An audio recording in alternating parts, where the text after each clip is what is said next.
Let's see, how are we doing? Ha! Okay, well, I can hear myself. I can't quite see myself. Hey there, boys and girls, it's me, MrCreepyPasta, and I'm still learning how to do this entirely well. We're about to figure this out. Billy, give me a hand. Billy? Billy? Okay, you lazy bums. How about this? Uh, uh,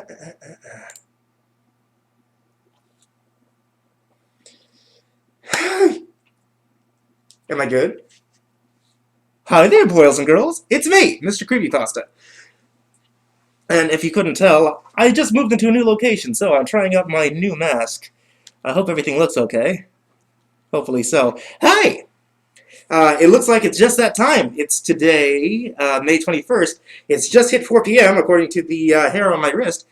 And that means that we are going to be doing old-time radio for A Place to Bark. If you guys haven't gotten a chance to check it out yet, I really suggest you do so, because on the video description down below, you're going to be able to find the link to Nachobirthday, or at least the Nachobirthday landing page that we have. The Nachobirthday landing page that we are using today, actually everything that goes there, if you could donate $1, $5, anything at all, it goes to help out an animal shelter, specifically A Place to Bark. And they take almost 1,000 animals a year. Out of high kill shelters and police rescue and things like that, and rehabilitate them and basically make them adoptable pets, put them into adoptive care. So it's a really great cause. I'd appreciate it if any of you guys want to be able to donate. God, it does so much good. I guess that's everything I wanted to say first off. So you guys want to hear some old-time radio shows? What do you think, Billy? Old-time radio?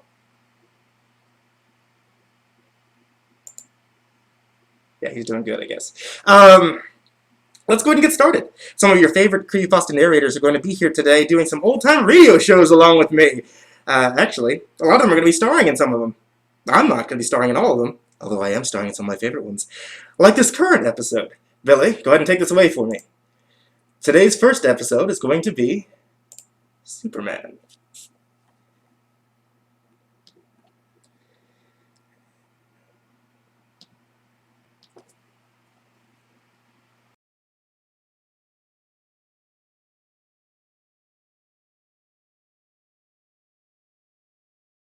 Hey, hey! Hi there, Kitten Reads Horror. Hey, how's it going, Mr. Creepypasta? Happy birthday! Oh, thank you. You're welcome! I'm just waiting for the others now. Hang on. Happy birthday! Hi there. Hi, Raven. Hey, Raven. Who are we missing? Hi. We're missing two more people. Two more people so we can get started. And we immediately have people asking you to show your face. Sweet! Good to see that I have not lost any traction with my viewers whatsoever. Billy is his real face? Billy is my real face. We are in with Barnabas and with Creepypasta Jr. So, if you would like to, Barney. Yes. Yes. Yeah. Yeah. I'm getting a little bit of feedback, sorry. Are you getting feedback? Oh, There we go. no. Hang on. I got it. Okay. All right. Are we We ready? good? Yeah, we're We good. good? Awesome. Ugh. Faster than a speeding bullet. More powerful than a locomotive.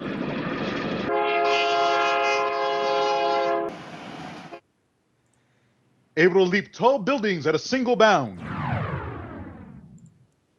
Look, up in the sky. It's a bird. It's a plane. It's Superman.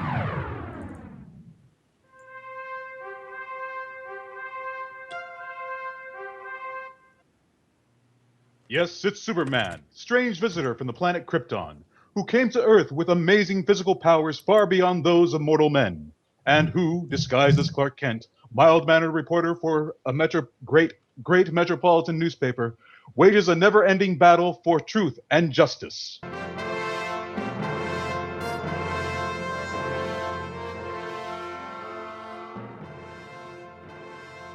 Today, having streaked through the sky to the burning prison barracks in which Batman and Robin were imprisoned, Superman hovers high in midair. Then, stiffens in horror at what he sees below him. Great Scott! I'm afraid I'm too late to save Batman and Robin, but I must try. Down to them! Down!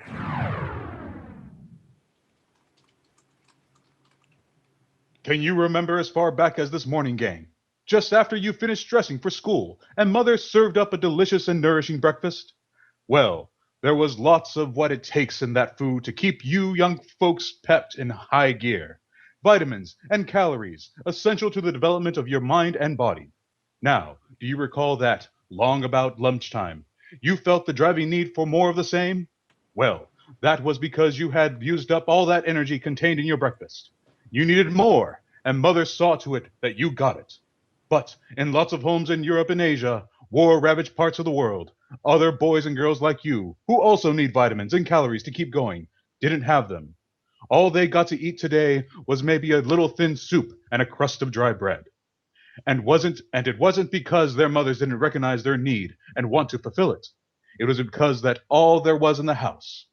Now, how far do you think you could go on food like that? How much running and playing and schoolwork do you think you could accomplish and so little nourishment? Not much, believe me. You'd probably grow thin and weak and listless, and so become subject to sickness and disease. Well, that's exactly what is happening to thousands and thousands of boys and girls all over the world, all through no fault of their own, simply because they are innocent victims of war. But something can be done to help them. Get the proper kind of food necessary to health and strength so that they too can grow to be useful citizens of the world. And you can help them. You, the lucky boys and girls of America, can help them by joining the Crusade for Children, a nationwide organization of American young people dedicated to helping the less fortunate children overseas. Later, I'll tell you more about this wonderful opportunity you have to do something helpful. So stay with us.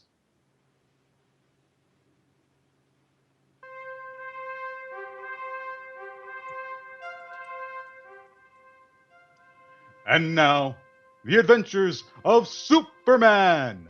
Motivated by selfishness and greed, a rabble-rouser named Mort Wheeler, who masqueraded as a Mr. Jones, captured the famous Batman and arranged for a man who had been trained to impersonate Batman to make un-American speeches. Then, Robin, Batman's young companion, was led into an ambush and captured. While Superman tried to trace his friends by the means of a recording of Jones's voice, Jones and the impersonator appeared at Batman's bank and took possession of his large fortune. Then they returned to an old revolutionary barracks far upstate to do away with Batman and Robin. There, the dynamic duo staved off disaster temporarily by overpowering a guard and pretending to have a gun. But Jones countered by setting fire to the ancient barracks in which Batman and his young companion were chained to heavy beams. By a grim stroke of fate, Jones and the impersonator were struck down in the burning wreckage when part of the roof collapsed. Now, as Superman zooms in to the flaming building,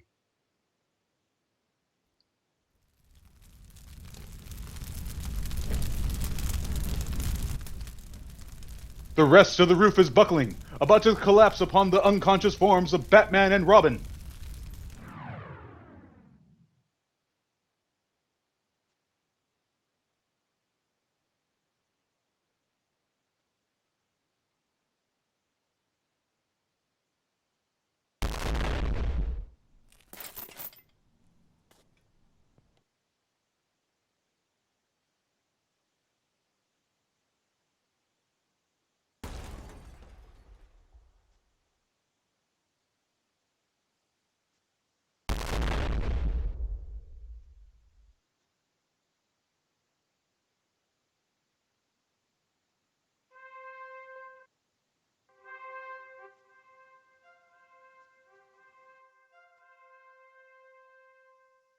Well then, that's a little bit embarrassing.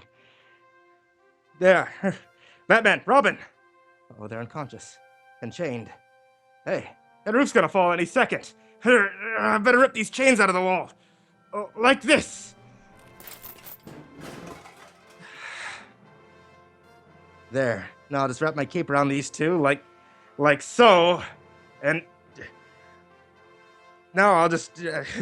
oh, here comes that roof!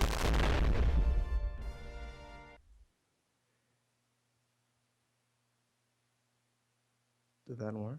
Are you guys still with me? Yeah, we're still here. Okay. Technical difficulties? I'm wondering where the narrator went. I got it. The roof caved in. Hopefully the roof caved in. But I got these two out of here, I think. Narrator.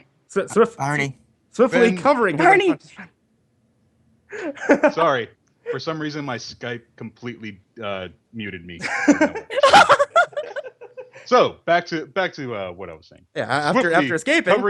Swiftly covering his unconscious friends with his brilliant red cape, Superman stands above them, shielding them as the blazing roof plunges down with a roar upon his head and shoulders. Then, Now, up, and away!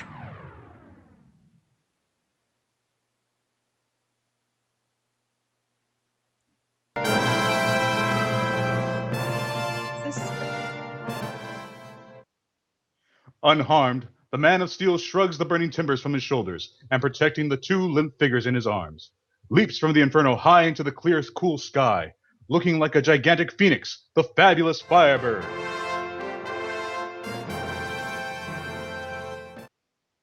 Then, surveying the awesome scene below for an instant, Superman veers and streaks away to the south, bound for Metropolis. Away!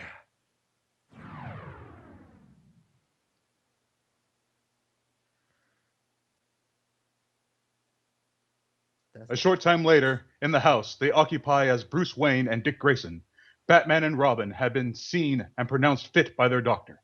Now, after showers and a change into fresh clothes, they're in their kitchen with Superman, who has resumed his guise of Clark Kent.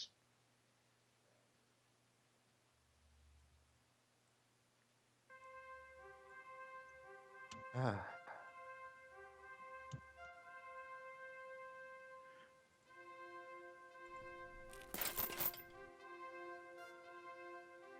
Bruce is making a third round of sandwiches, and Dick is pouring a second bottle of milk. Say, this is good eating. I must have been hungry. Well, good. I'll fix some more sandwiches then. No, don't make any more for me, Bruce. I'm full. Keep working, Bruce. I'll eat Mr. Kent's share. All right, Dick. If you can take it, I can dish it up. You keep dishing, chum, and I'll keep taking.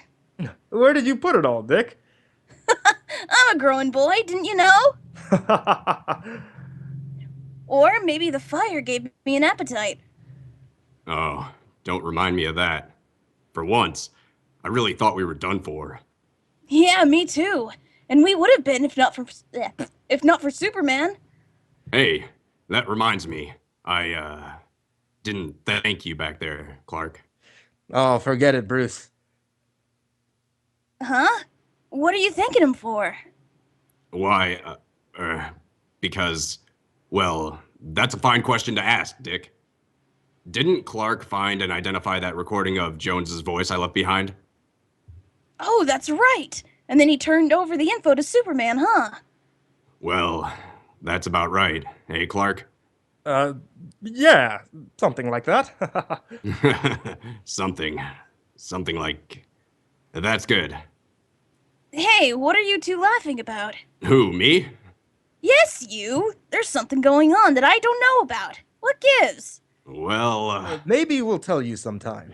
yeah, maybe. Oh, come on, tell me now. No can do, sonny boy, so forget it. Now! Maybe I can guess. Don't bother, Dick. Forget it, I said. Now look, Clark. Jones, Mort Veeler, I mean, and my impersonator are really done for, aren't they? Yep. They'll never put another rascally trick in this world, Bruce. Well, I hate to say it, but they had it coming to them. They sure did. They weren't the only thieves and murderers, but rabble-rousers who tried to turn people against each other, which is worse. Yes, they were the worst kind of rabble-rousers, Dick. You know, Jones had a printing press in that old prison barracks in which he used to print anti-racial pamphlets to mail out all over the country. No kidding? Sure. Yeah, He was a nice guy, all right. Say, that reminds me. Anybody get a newspaper? Why? I want to look at the want ads. With all our money burned up in the fire, we'll have to get jobs. You and Bruce have jobs, Dick. Your job is to bat against crooks and rabble-rousers. Oh, we do that for free and for fun. And I'm spoiled. I like to eat 3 square meals a day. Ho ho! From what I've seen this evening, you like to eat 4 or 5. Well, don't worry, Dick. You'll keep on eating. Clark tells me that Veeler and my impersonator needn't have gone back to the fire for the securities they stole from me because one of their men had brought the suitcases out. Well, I'll be darned. Pretty ironic, huh? Yeah, but good. And when Superman went back there after bringing us here this evening, he picked up our little nest egg and the followers of late Mr. Jones, Veeler, who were starting for places unknown. Oh, well, isn't that nice? Aw, that's Superman. You know, he's a lad after my own heart. And mine. Holy smokes. What's the matter, Clark? A fine newspaper reporter I am. Here I've got a big scoop, but instead of rushing into the Daily Planet, I sit here idly playing tiddlywinks with you guys.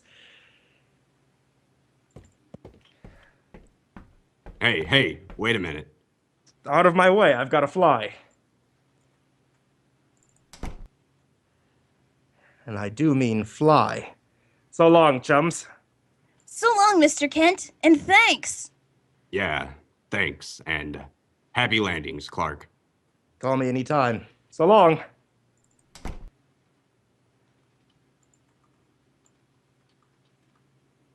Or don't play. Oh, Jesus. This is so Hurrying loud. from Batman and Robin's house, Clark Kent pauses in the shadows to resume his true identity of Superman. Then, Up, up, and away!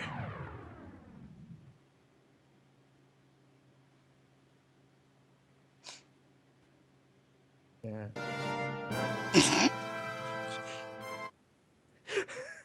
You gotta be quicker on the draw, man. Come on. so like, the Man of Steel takes again to the airways and streaks across the tall skyscrapers and broad avenues of the city to the Daily Planet, where he meets ahead with a startling surprise.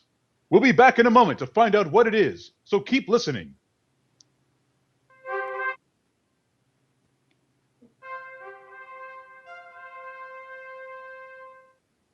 Gang, let me tell you once again that the biggest job you, the boys and girls of America, can do today is to lend a helping hand to the less fortunate children of Europe and Asia, those innocent victims of the last war who haven't enough to eat. Helping those poor young people give you an opportunity to do something that is worthwhile, something that will make you feel proud. Believe it or not, there are 230 million of those hungry children all over the world who look to you, the lucky boys and girls of America, for a helping hand. They're counting on you. Their faith in you is their only hope for a healthy future. Don't let them down. They'll pay you back for acts of kindness all their lives with understanding friendship. The kind of friendship that leads to world peace. And that is very important.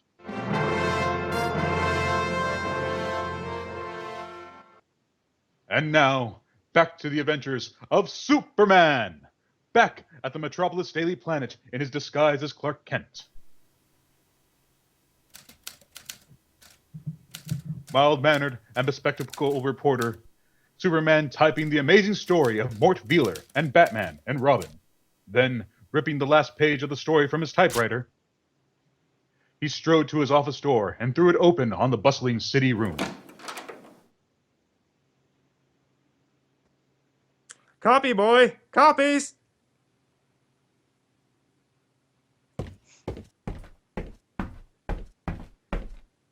Coming out, Mr. Kent. Now, come on, Beanie, come on, step on it.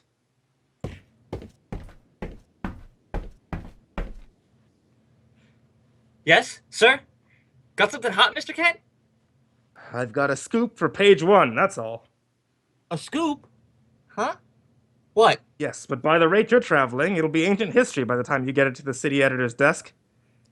Well, gosh. All right, never mind the conversation. Now, here, Beanie, take this to Mr. Burroughs and shift into high gear, will you please? Yes, sir! I'm on my way! What a kid. I wonder if he still plays Tiddlywinks. Oh, what a day. Even if I can stand a bit of even I can stand a bit of relaxing right now.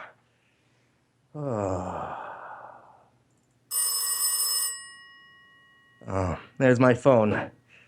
Now what? Hello? Hello, Kent? Yes, who is this? This is Candy Myers. Hello, Candy. How's the private detective business? It's running me into the ground, chum. Oh. I need your help. But bad. Now look, what would a super sleuth need me for? Now, please, Kent, don't make with the quiz game. Why? What's the matter? I wouldn't be calling you all the way from England just for a gag. England? Yeah, London, England. And if you don't get here to give me a hand soon, I'll be pushing up English daisies in a British potter's field. Sounds serious, Candy. It is serious.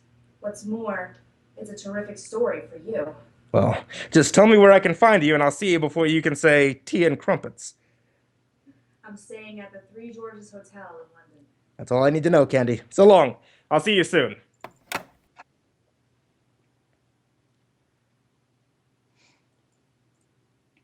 Narrator. Go ahead, Barney. Replacing the phone, Barney. Clark Kent leaps across his office and turns to the lock on his door while I was waiting for the sting. Ugh, screw the stuff. Then strips off Screw his the business sting. suit and spectacles and is revealed once more in the skin-tight blue costume and crimson cape of Superman. Up and away! Up and away. Leaping high through his office window, Superman veers to the east and straightening out like a great red and blue arrow, hurtles across the city and out over the broad Atlantic Ocean, bound for England and Candy Myers.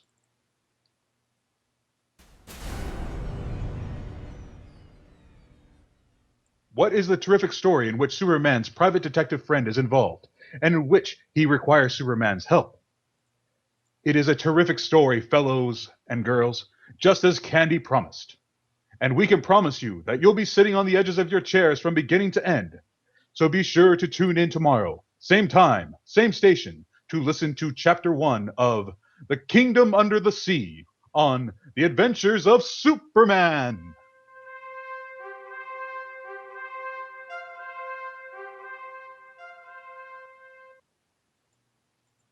Yay! Thanks, guys. Yay! That We was- did it! Yay! Yeah! Thanks, guys. I'm gonna see you in later episodes. Yep. All right. I'll talk to All you right. later. Goodbye, We'll friends. see everybody later. Bye. Bye bye. See you later, Dick. Bye-bye.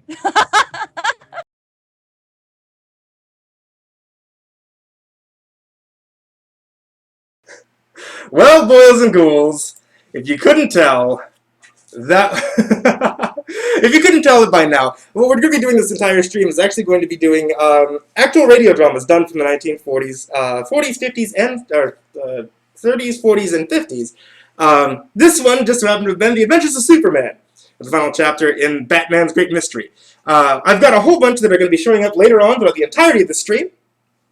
We've got a whole bunch of the other narrators that you've been able to see, such as CreepyPasta Jr. that you just saw, Barnabas Damos, who's going to be playing the narrator in just about everything, Kitten Reads Horror, Creepy Raven, Litterbot, Miss Shadow Lovely, Dead Josie, a whole bunch of ones that you guys have got to see, and it's going to be a whole lot of fun. At least I'm having fun. I hope you guys are too. We've got one coming up next. It's going to be starring CreepyPasta Raven, called Ghost Hunt. But before I get into that, if you guys could just take a look one more time into the description down below, there is a link over to the Nachobirthday landing page. Nachobirthday is doing awesome. They're making the landing page for us so that we can be able to support a charity, or, well, I guess we'll be able to run a fundraiser, should I say, to support an animal shelter called Place to Bark. Place to Bark, They rescue almost 1,000 animals every year. Probably going to do this after every single episode, so prepare yourselves. They go through about they rescue about 1,000 animals every year from high kill shelters and places like that, and be able to get them ready to be adopted or put into adoptive care, rehabilitate them, retrain them, and everything. So they're a wonderful, wonderful, wonderful rescue service, and we'd really love to help them out in any way that we can. $5 or anything like that really does help them, and I appreciate everything you guys are doing. So.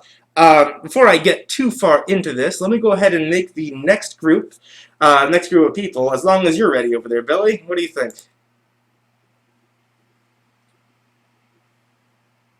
Okay, yep, you're doing good. Well, let me go ahead and get the next group of people ready so we can start preparing for the ghost hunt. Also, I'll let you guys know that... I'll let you guys get you know a couple of things.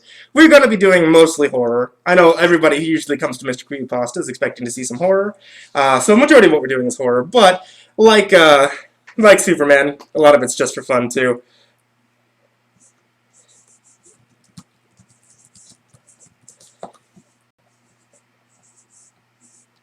Let's go ahead and get everybody ready for Ghost Hunt here. Ghost Hunt. Everybody should be prepared.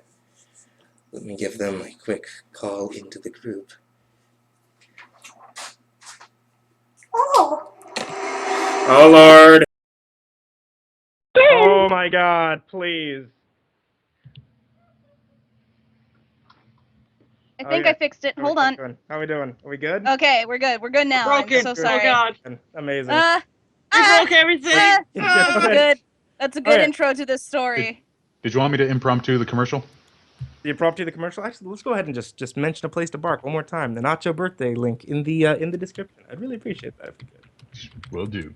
Yeah. That's what I was planning on doing. That's what you planned on doing? Yes, it was. Okay. Well, you and me are on the same wavelength. This is why you're the. This is why you're the main man. You're the head honcho. I would be more of a head honcho if I was a little on top of the musical cues. On top of the okay. But it's just move on past any music. I'll deal with the music as it comes. Waiting for the sting. Waiting For the sting. waiting. Waiting for the sting.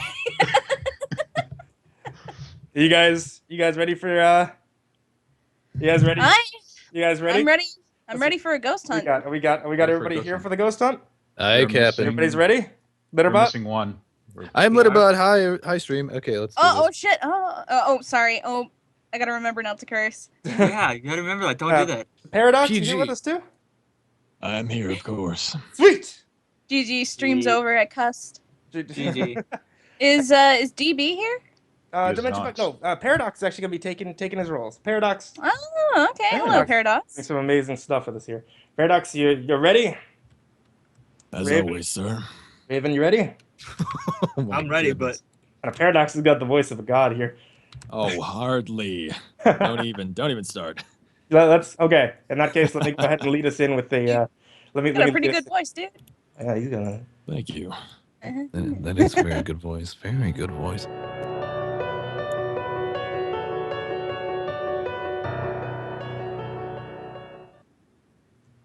Now, A Place to Bark and Nachobirthday presents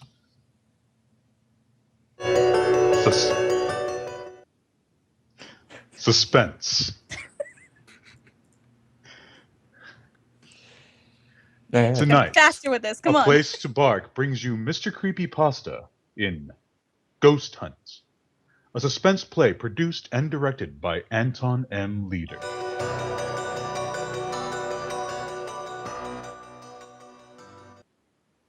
Again, ladies and gentlemen, please take a look at the link within the description of the stream for the Nachobirthday.com campaign for A Place to Bark. And now, Autolite presents Ralph Edwards in a tale well calculated to keep you in suspense.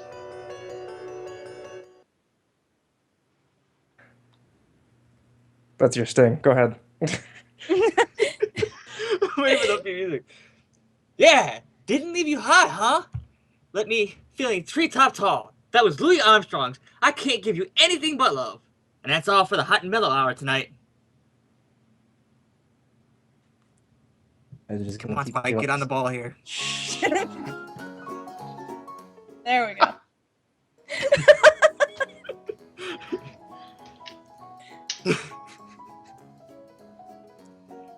Go ahead, Smiley. I'm too busy smiling.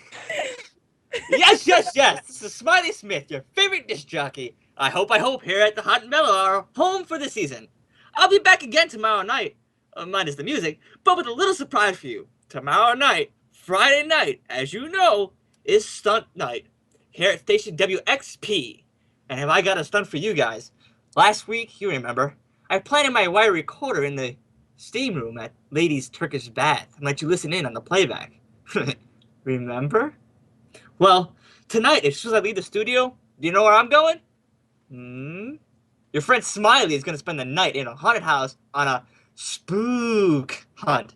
You heard me, a spook hunt in a haunted house. I'm bringing my little wire recorder with me. And if you tune in tomorrow evening at this time, you'll learn what it's like to spend the night in a haunted house. Ain't that something? A real haunted house.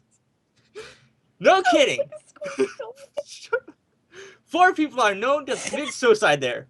So tune in tomorrow night and share a real thrill with your old pal, Smiley. I must be crazy, Smith. Good night.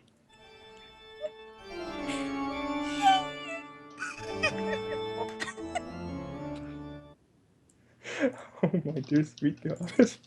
How did you do is just friggin'.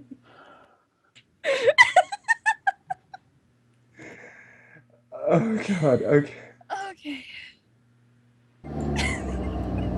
Sorry. Care for a cigar, Mr. Thorpe?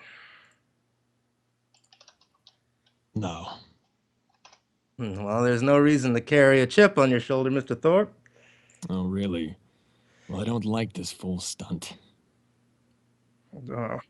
Well, I don't see it as a full stunt at all. I really don't. I think it's the only way you're going to unload this house. Ordinary selling methods won't work in cases like this. Now, don't forget the reputation saddling this house. 4 suicides since 1939. You know what people call it? The death trap. Yes, it's a lot of nonsense. Sure, but try to convince people of that. Anyway, this disc jockey offered me the chance to kill all these rumors about the about the property. Naturally, I jumped and took him up on it, especially since it don't cost me a cent. You sure about that? I'm not liable for a penny? Not a cent. We're doing him a favor letting him use the place, he said. Thanks me for the chance last night when I drove him out there. So one hand washes the other, as the feller says. He gets a chance to pull off a stunt, and the wire recording will prove to people that the property is a number 1. And we increase the chance of selling the place. Well, it doesn't cost me anything. Not a thing. He's using his own recorder, and I'm paying for the rental for a couple of walkie-talkies that he hooked up to it. Well, what about this, Reed? Does he charge anything? He comes gratis too. Dr. Reed is a whatchamacallit, a psychic investigator. Belongs to a couple of societies that do nothing but ghost hunts. He showed me articles he's written about some magazines.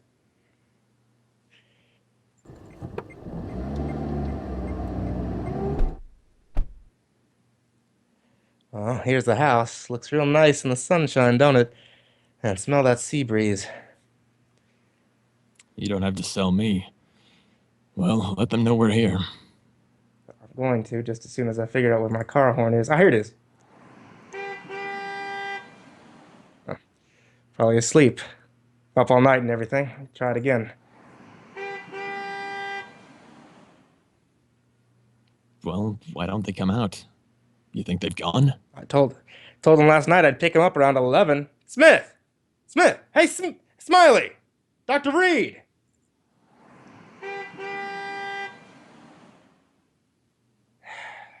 Yeah, fast asleep, I guess. He'd better go wake him up. It's an interesting car.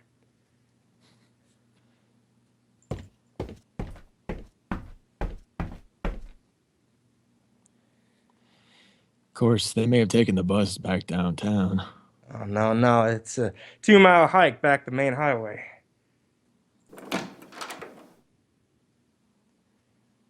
Hey, Smith! Hey, Smiley, where are you? Wake up! You don't suppose, do you? Oh, no. Smith? Dr. Reed? Smith! What's that clicking noise coming from in there?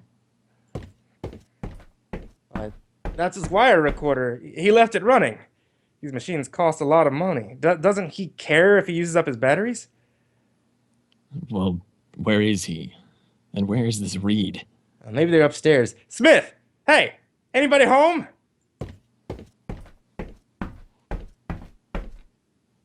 They must have walked to the highway and taken the bus. He wouldn't have left this machine. Well, where are they then? Where are they? Don't get excited, Mr. Thorpe. Don't tell me not to get excited. If something's happened to them in my house, I'm liable. You try this side, I'll try that one. All right. Smiley? Smith? Oh, McDonald, come here. What? What is it? Oh, no, Reed. Dr. Reed. No, don't touch him, Mr. Thorpe.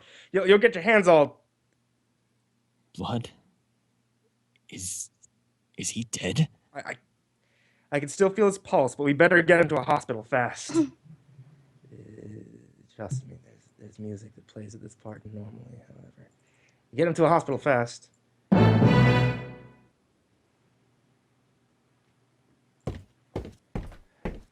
Here, for a cigarette, Mr. Thorpe. No thanks. Oh, why not try to relax? The nurse said Reed would be all right as soon as he had a blood transfusion. You told the radio station to be sure to call us as soon as they had any word about Smith. Yeah, I told him. Why don't you sit down? Oh, I'm all on 6s and 7s. What do you suppose happened out there last night? Oh, we're going to know in just a second, just as soon as I can get this recorder set up. You don't suppose Smith and Reed got into a fight, do you? A fight? I don't know.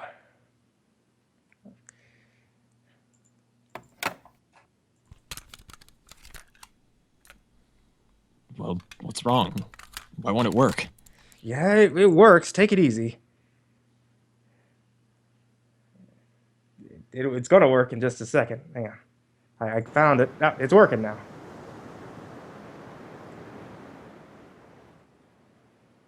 Testing. 1, 2, 3. Testing. 1, 2, 3. All set, Dr. Reed. Mr. McDonald? Okay, here we go. This is Smiley Smith speaking. Smiley Smith, the Ghost Hunter. I don't know whether to hope that this will turn out to be a success for the sake of the program, or a failure for my own sake. Anyway, all the preparations have been made now, and it's up to the spooks. I better tell you where we are. Right now we are standing on the lawn of a house about 12 miles above Malibu Beach. The ocean is around 100 feet away, straight down. The house is perched on a cliff and there's a sheer drop-off about 100 feet right into the old Pacific. Maybe you can hear the surf pounding.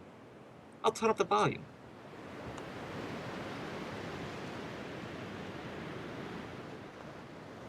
Hear it? Now, I'm gonna have you meet two gentlemen who are here with me. Incidentally, we are the only people around for miles and miles. First, I'd like you to meet Dr. Clarence Reed of the British and American Psychological Research field. Dr. Reed is a famous investigator of psychic phenomena, and I'm very honored to be associated with him on this ghost hunt. He's smiling in an embarrassed sort of way. You're much too kind, Mr. Smith. Dr. Reed has conducted experiments in his field with such great believers in spiritualism as Oliver Lodge and Arthur Conan Doyle. He looks a bit like Santa Claus. He's short, stocky. You don't object, do you, Dr. Reed? No, indeed. And he has a magnificent white beard. Truly great beaver. Dr. Reed is so enthusiastic about ghost hunting that he got out of a sick bed this evening to be with us. Excuse me, my lungs. I was gassed in the First World War. Yeah, well, anyway, Dr. Reed and I are here on the lawn, looking at the house. You can't see much. It's around, 11 p.m. now. It used to be a rambling sort of house. 2 stories high. Since it was built there, there's been about 4 suicides. Is that right?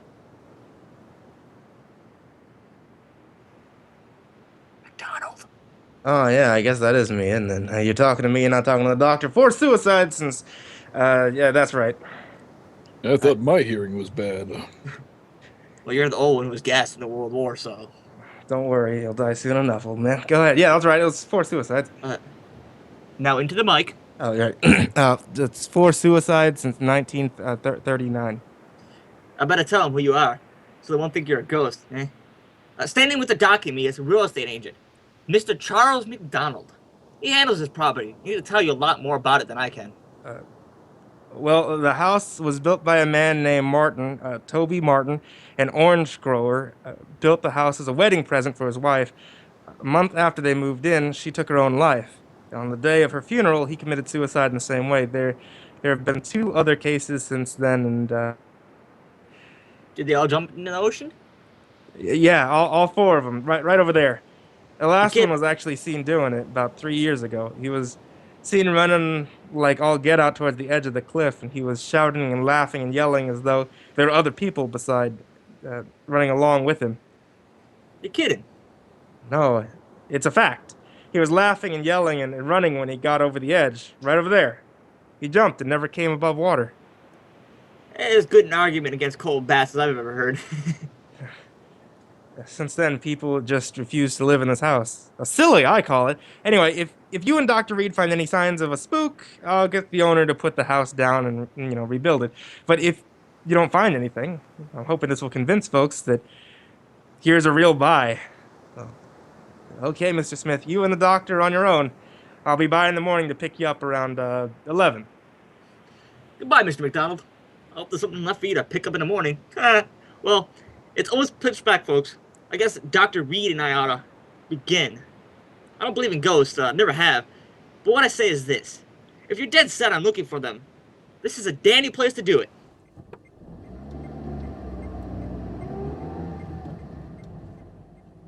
So long, Mr. McDonald. Just checked out. And then there were 2. Well, 3. Oh, my dog. Oh yeah, folks. I have my dog Jeff with me. He's a wire-haired terrier, about 3 years old, and he can talk. Say hello, Jeff. Come on, Jeff. Say hello. Come on. Well, anyway, he's a wire-haired terrier, and he's 3 years old. Should we go inside now, Doctor? I was about to suggest it. Now, how do we hunt ghosts, Doctor? How do we do it, huh? We don't really hunt them. If there should be any in the house, they will come to us. How cozy. And please, not ghosts. Do not refer to them as ghosts. We know them as apparitions. Apparitions. I'll remember that. I've no desire to hurt their feelings. Where ghosts are concerned, I say live and let live.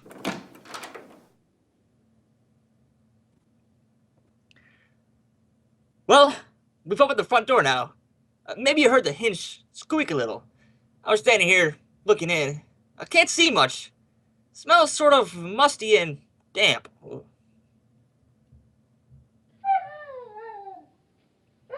What's the matter, Jeff? What's the matter, boy? Jeff! Ah, come on now. Come on. My dog seems to be ejecting to enter in this house. He's all 4 feet braced and he's straining against the leash. Perhaps he senses something we don't. Like apparitions, maybe? Yes, it's not unusual. Animals lack the veneer of sophistication we humans possess. They're more sensitive to such emanations. Yeah, well, come on, Jeff. Stop this nonsense. Probably supposed a mouse or a rat or something. Come on, Jeff. We're going in whether you like it or not. There's a short entrance hall, and over there at the end of it is a flight of stairs leading to the 2nd floor.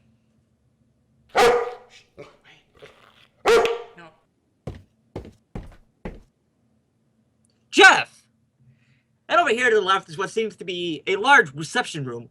We're entering this large room now. Excuse me, folks. I'm having a bit of an excitement right now. There are windows over there, French windows, and through them I can see the ocean. The electricity hasn't been turned on, so all I have is a flashlight. Not a very powerful one at that. Dr. Reed is now adjusting his walkie-talkie. It's hooked up to my recorder so he can cut in while he's hunting and tell us what he's found. Here's a few words from Doc before he sets forth on his investigation through the house. Ladies and gentlemen, Mr. Smith has introduced me as a ghost hunter.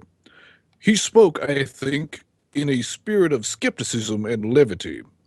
I'd like to assure you all that my purposes here are serious. I have spent my entire life seeking reliable proof of the appearances of apparitions. Have you seen any? Ever? I have seen phenomena which leads me to believe in the possibility of their existence, although I have never seen any. I account myself sensitive to the evidence of their I gotta cut evidence. really quick. Spike, people are saying that there's a problem with the audio cutting out. That is a problem. Yeah, it is. You sure it's not just them? Well, I mean, a lot of people are saying it, so I'm guessing that there's an issue with the stream. Well, folks, let's take some time to fix the problem before we proceed further. Yeah, let's do that. Should be good. All right, we're good. Yeah, we're good. Go ahead. People are saying it keeps cutting out. Audio is cutting out. People keep saying it's cutting out. I feel like it's more of them spamming now, though, but... Oh, no. People are saying it's back. Oh, I know what it's doing. Okay, well yeah, done. I know what it's doing. You're good. Okay, all right. All right. From the top of that line. Yeah, Oh, just gotta go back through and make sure that the audio, the virtual cables are good. We're good. Go ahead. okay. All right. Raven, from the top. He wants From the me to very slide. beginning of the episode. From the beginning of Reed, I have some phenomenon. Go ahead, yeah. I have seen phenomena which leads me to believe in the possibility of their existence, although I have never seen any. I count myself sensitive to the evidence of their existence. This house, for example, affects me profoundly. It doesn't seem to affect you in the same way. I'm not too happy about all this, if that's what you mean. You are not psychic, and therefore are not sensitive to these matters as I am. I imagine the question that it is in the minds of those of you who are listening to us. Shall we find apparitions? I don't know. But I feel that they are here, and they are evil. I sense danger. I shall soon know. Dr. Reed's leaving the room now. He's going to make a tour of the house. And the first thing I'm going to do is open the windows and let some fresh air in. Feels better already. Cooler anyway. I know that. What was that? A bat. A bat just flew into the room. I think it was a bat, not a bird. I didn't actually see it. Just its shadow as it fanned my face. There it is again! It touched me as it passed. No. Jeff! Jeff, come back here, Jeff! Jeff, you fool dog! Come back here! Dr. Reed! Dr. Reed! Dr. Reed! And now, Autolite brings back to our Hollywood soundstage Ralph Edwards as Smiley Smith in Ghost Hunt, a tale well calculated to keep you in suspense. Jeff! Jeff, come back here, Jeff! You fool dog! Come back here! Dr. Reed! Dr. Reed! Dr. Reed!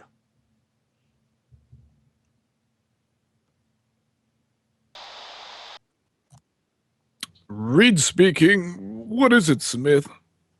Jeff has run off. My dog. He jumped through the window and ran off.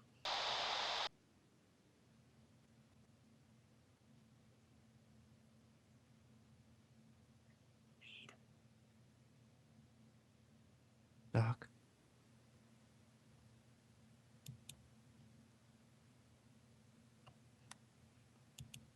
It would appear like we died.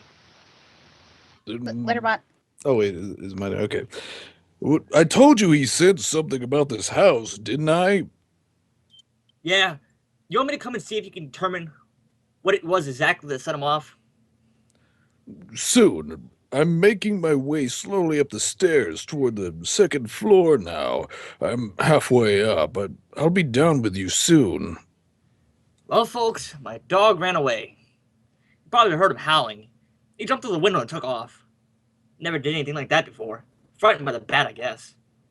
Personally, alone here in this big room, I can understand how you must have felt. This isn't a cheerful spot by any means. And I may not be psychic, but I sure have a feeling this house doesn't want us here. Read again. Excuse me. I have something of great interest to report.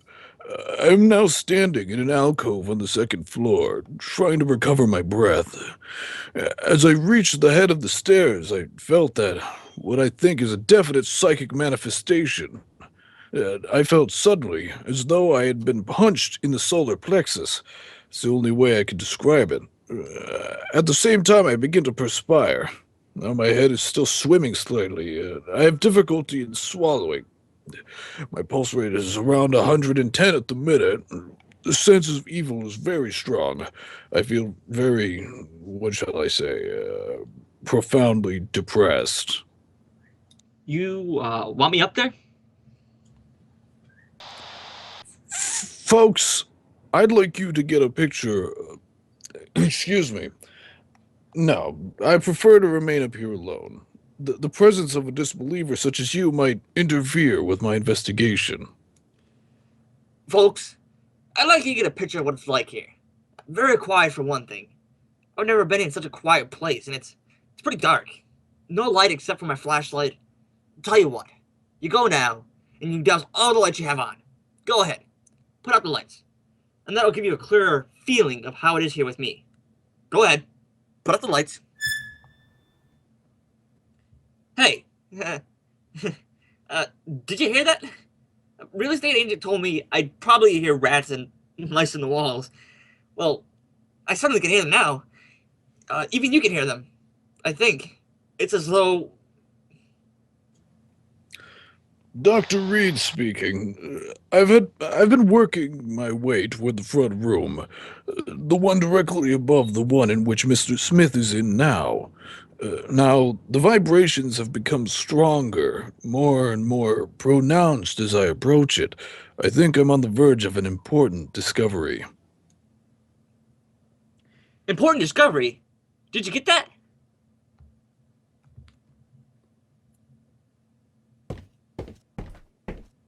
Get on the ball. Now, I can hear Dr. Reed moving about in the room above. I don't suppose you can. I'm gonna try anyway. Huh? You hear him? I hope he finishes his investigation soon because, quite frankly, I'd like to get out of here. I can well imagine people becoming unhinged in this place. Right now, I find myself pretty jumpy, not being very brave, am I? It's being alone in this room down here that does it. It's this darned old house. I mean, you know the atmosphere is so very... I wish only to make this hurried report before continuing with the investigation in this room. I've carefully sounded out all the parts of this room, and the emanations are most strong from what appears to be a closet, before which I am now standing. As soon as I open this door to this closet, I will have, I think, a thing of great interest to communicate. I find no key to the lock, and so I will attempt to remove the hinges with my penknife. And I will tell you what I find when I open it. I'll tell you what it would cost me to open that door. In the basement of Fort... Ah! There's that bat again. It seems to like me. The way it keeps... Each time it passes, it touches my face or my neck with its wings. Smelly things, bats. I don't suppose they bathe very often. If at all. I wonder how... Get away, you bat! That bat'll be the death of me. Hey, it's like a jingle, isn't it? Bat'll be the death of me, the death of me. Death of me, bat'll be the death of me. It isn't far from London. No, wait, that isn't how it goes. Come down to Q in lilac time. Come down to Q in lilac time, for it isn't far. Ah, boy, I haven't thought of that since I was a kid in grammar school. Gee, I'm a lonely child when you come right down to it. I mean, well, that's my affair, isn't it? Yes, it is. It certainly is. I have succeeded in removing the hinges to the door, and I find inside that it is not a closet, but much larger. It is, I think, a dressing room. I've not yet been inside, but I'm about to enter. What was I talking about? Oh yes, bats. Well, the bat flying back and forth in this room. Did you hear that? Did you hear it? Dr. Reed must have knocked something over in the dressing room. A chair. Yeah, a chair. A heavy chair by the sound of it. This chair, or whatever it was, must have fallen, right? Fallen right over my head. That's the way it sounded. I could see a small stain forming on the ceiling right over my head. Something ran across my foot. Just then, a rat. I think it was a rat. I've always hated rats. Most people do, of course. That stain up there bothers me. It's gotten so big. So soon, too. I think I'll take a chance and bother Dr. Reed and ask him what it is. Dr. Reed? Reed, can you hear me? Are you alright? Hello? Well, he didn't answer. I think it's just a little bit deaf. I think so. What do you suppose he's found? I'm afraid this is rather dull for you listeners. I'm not finding it so, of course. There! I heard him cough. Did you hear that cough? I hope he's alright. He got out of sick bed to come here this evening. You know, he was gassed during the First World War, and this place is starting to get on my nerves. Just a wee bit. Just a teensy-weensy bit.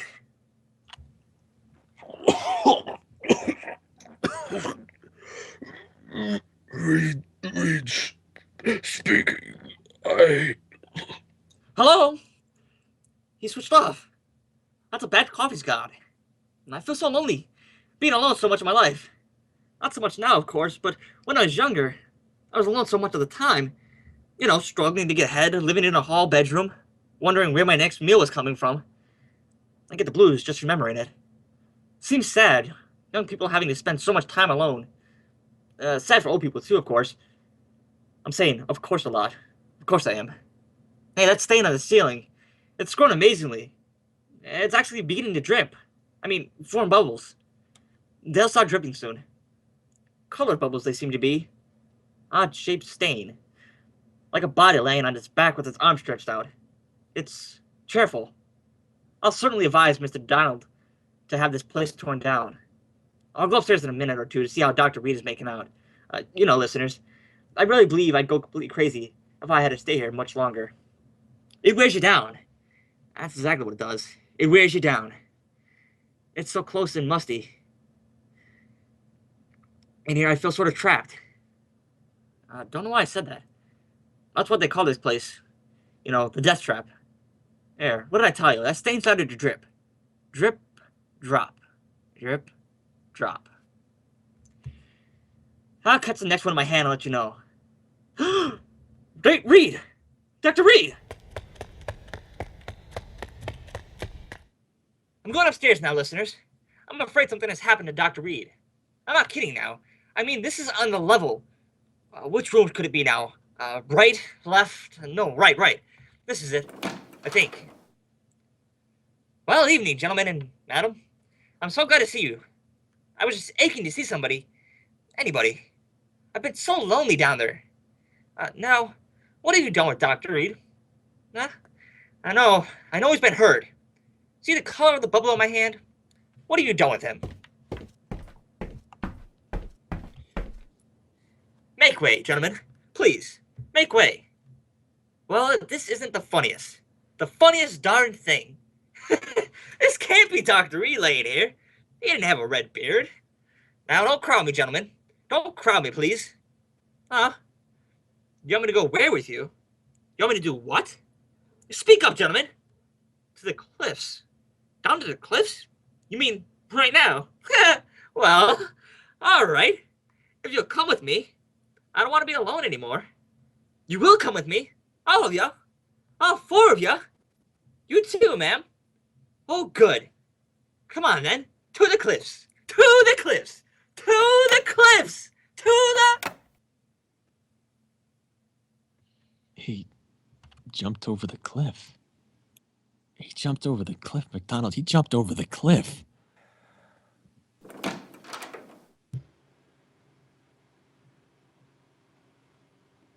Mr. McDonald, Mr. Thorpe, you may come in to see Dr. Reed now. What?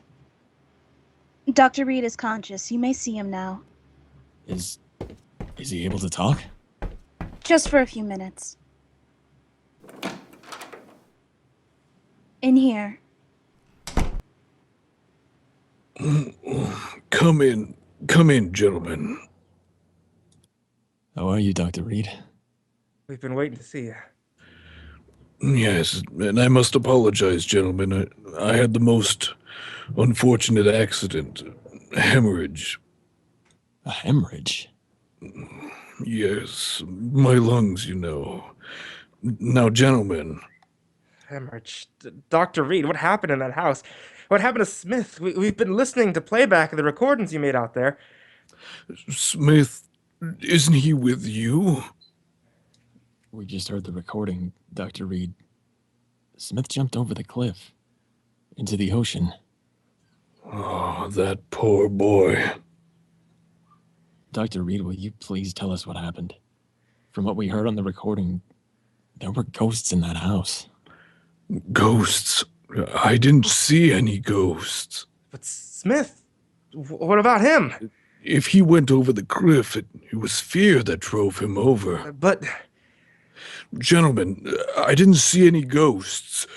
As for that unfortunate young man, who can say now what he saw or thought he saw?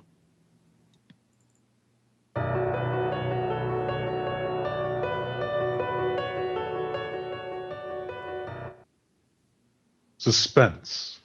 Tonight's suspense play was adapted for radio by Walter Newman from an original... I think the stream cut. Well, mine says the streamer stopped streaming. It's getting fixed. I don't know what happened there. That was a little odd. Let me make sure that we're gonna keep going. Sing preview player.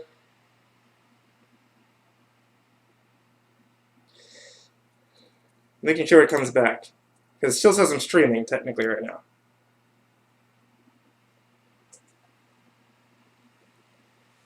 This is the problem I'm having right now. Is just I've never used this one. Oh, hi, yes, we're back. Yeah, we're back. Mine says we're good. Okay, we're good. Ha ha ha ha ha ha ha. Okay. So we're back. Not too sure what happened there. Never quite used this. Ha! I'm used to more Twitch than I am to YouTube streaming. So I'm good to see that it's actually up and working again. Maybe there actually is a limit to it. I don't know. However. Let's go ahead and get everything up and running along with all of my good friends who are out there in, well, the UK, Australia, and things like that. Not all to mention a narrator you guys are very familiar with by the name of MrCreepyPasta.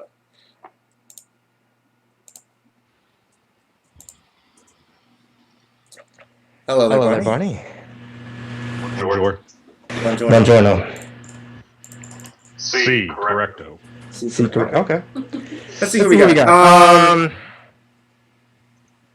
I'm waiting on a couple people now, so we have Barnabas is currently here. This is live. Yes, this is live. Hi, Creeps. Hey! Hi, Creeps. How you doing? Yeah, we good. How's things here? Oh, you know. Hello. Still very much figuring things out. Hi there. Hi there, Yuji. Hey, MCP. Hey, Creeps. Hey, everyone. Hey. Just waiting on Hey, Muji. two more people. We're waiting on two more people. Okay. Good times. Happy birthday, Mr. Creepypasta, if that has been abundantly clear. Happy birthday to you too, Creeps McPasta. Yeah. Take me out of this. Okay. That's what I was coming from. There we go. Now we should be good. There's an echo going on from the other thing, as I didn't just get everybody saying the words, the word echoes to me. Yeah, they're streaming at you. Yeah. Yeah, because I have to use multiple microphones from camera to camera. Oh, but we're good. Let's see who we're at. Okay, I'm back now. There we go. Splits. Creepy Splits is here. We were waiting on one more person. Otherwise, I might have to trade somebody out. Oh, we're waiting on 2 more people, actually. Let me make sure that our person on the other side of the world is awake. I didn't realize the sound guy is actually a person in the call. The sound guy is a person in the call, yep. Oh, okay. I didn't really realize but he's awake and ready to go. Okay. So he says. So I say. So I like to believe, should I say. Otherwise, I'm going to have to just pull in some people, and we're going to have to go from there. Okay. Which I might have to do. Apparently there's feedback going on. Yep.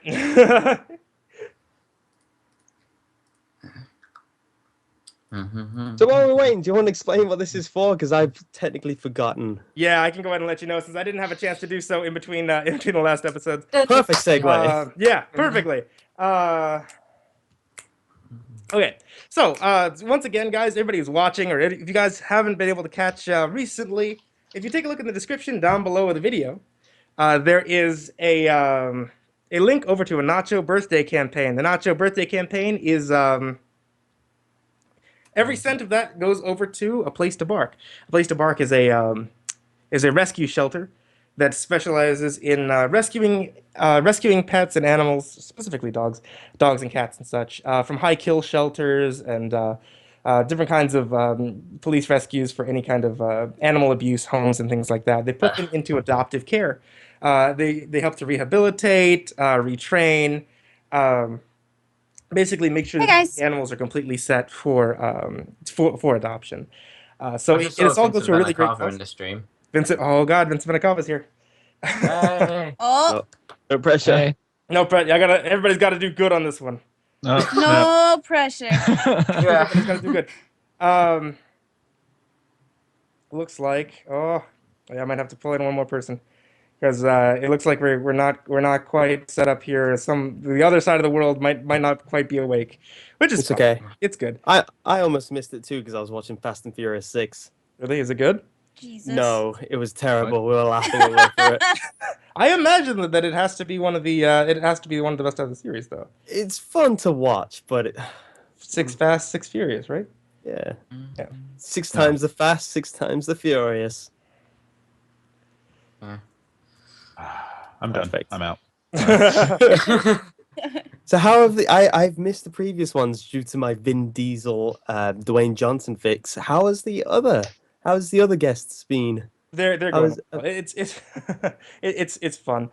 Like I said, I'm relatively sure everybody's having fun watching us goof off and play around in this stream. Basically, we're bringing back old radio, man. When was the last time that you listened to a good radio production?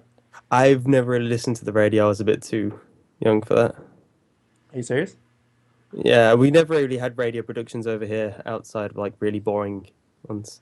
I'm relatively sure you did since I pulled some of the these radio productions, Fine, I never listened to them. Is that what you wanted to hear? I'm a sham. I don't know what radio dramas are.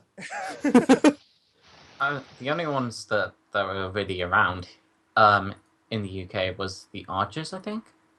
Yeah, that's the one I remember. I also remember listening to a audiobook of Star Wars, and we had a book that you could read along with it, and it was for kids. You had an audiobook of Star Wars? Yeah, it was some really old tape that you had to flip over to the B-side, to get that second half of the story. I think it was A New Hope, if there's a Star Wars movie called that. That's what it would be called. I've never heard of a Star Wars movie called The New Hope, actually. Okay, it's probably A Really? Hope. Yeah. What's Star Wars? A fake story at 11. No, I am such a sham. Don't get me started. Is this a confession stream? Is this really an intervention? No, yes. No, you have literally just become your Dungeons and Dragons character. If you guys are ready, we can go ahead and get going with some Sherlock Holmes. If you guys in stream could not be able to guess what's happening, Creeps is going to end up playing Watson. Creeps is going to be playing Sherlock Holmes with his lovely assistant. Let's hear. So, Hey. Are you guys set? Yeah. Ready? Yes, I am ready. Okay, so I'm just gonna let you know we're having a couple people standing. I'm probably. Yeah, Trina's stepped in along with us. Yuji's going to be in this one, as well as Insanity Asylum has stepped in. You with me, Insanity? Hello. Yeah, Hello. I'm here. Sweet. Yay! Okay, let me go ahead and give you your musical Party, cues, party, my party. friends. This And we'll... just as a warning, I'm probably gonna do like a really bad English accent, so Oh, creeps. please, you I'm don't- really sorry. What should Oh. I say? I'm German. Offense taken. Yeah, okay. Offense taken. Lovely. Here. Let me go Trina, ahead have and... you forgotten who I'm playing? I'm so sorry. Okay. Ready? And... I don't know who you're playing. Mrs. Lamb. A Place to Bark and Nachobirthday present The New Adventures of Sherlock Holmes, starring Creepy Splits as Dr. Watson and Creeps McPasta as Sherlock Holmes.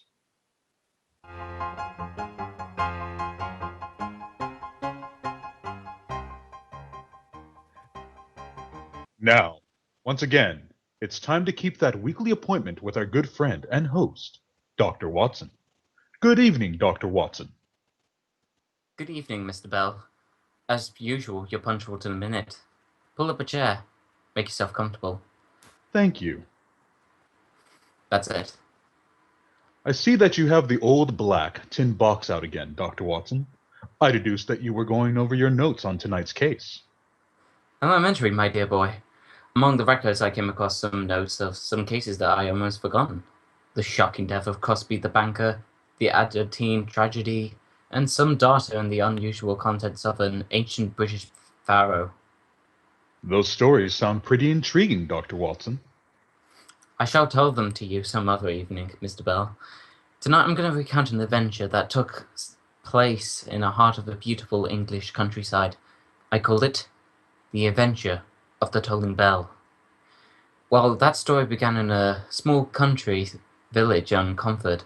Holmes had recently brought to a successful conclusion the affair of Baron Furness's wheelchair murders, and we decided a few days' rest in a nearby Comfort would do us good before returning to our odd year's life in Baker Street.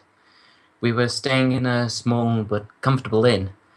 One of the morning of the third day, I remember, Holmes and I were in our bed waiting for those two essentials without which an English country gentleman could not start his day. An early morning cup of tea and a jug of hot water for shaving. As we sat at the open window, a nearby church bell was tolling a funeral knell.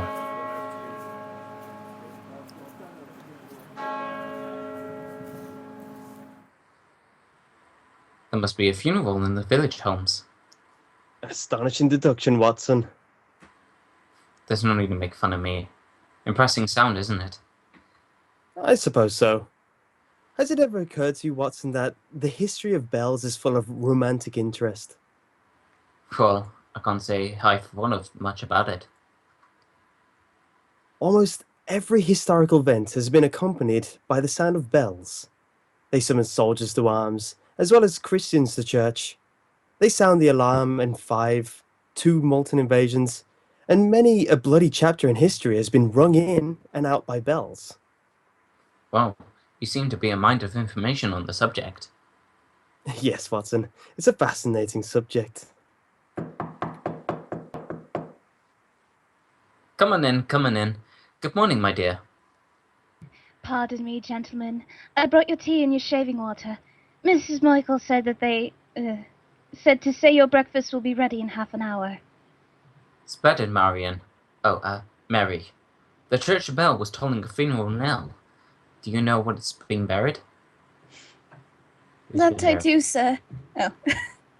That I do, sir. I wish it was me. It will be my turn soon. Poor little thing. I wonder what's the matter with her. I have no idea. Perhaps her father or mother just died. Or a young man, yes. I bet that's it. She's a pretty girl. She's obviously been crying when she came in. Perhaps that's her fiancé they're burying now. Watson, you have the sentimental imagination of a true storyteller. But we've come here for a holiday. You must give your imagination a rest too. So, drink your tea, remove your whiskers, and we'll go downstairs and investigate those kippers.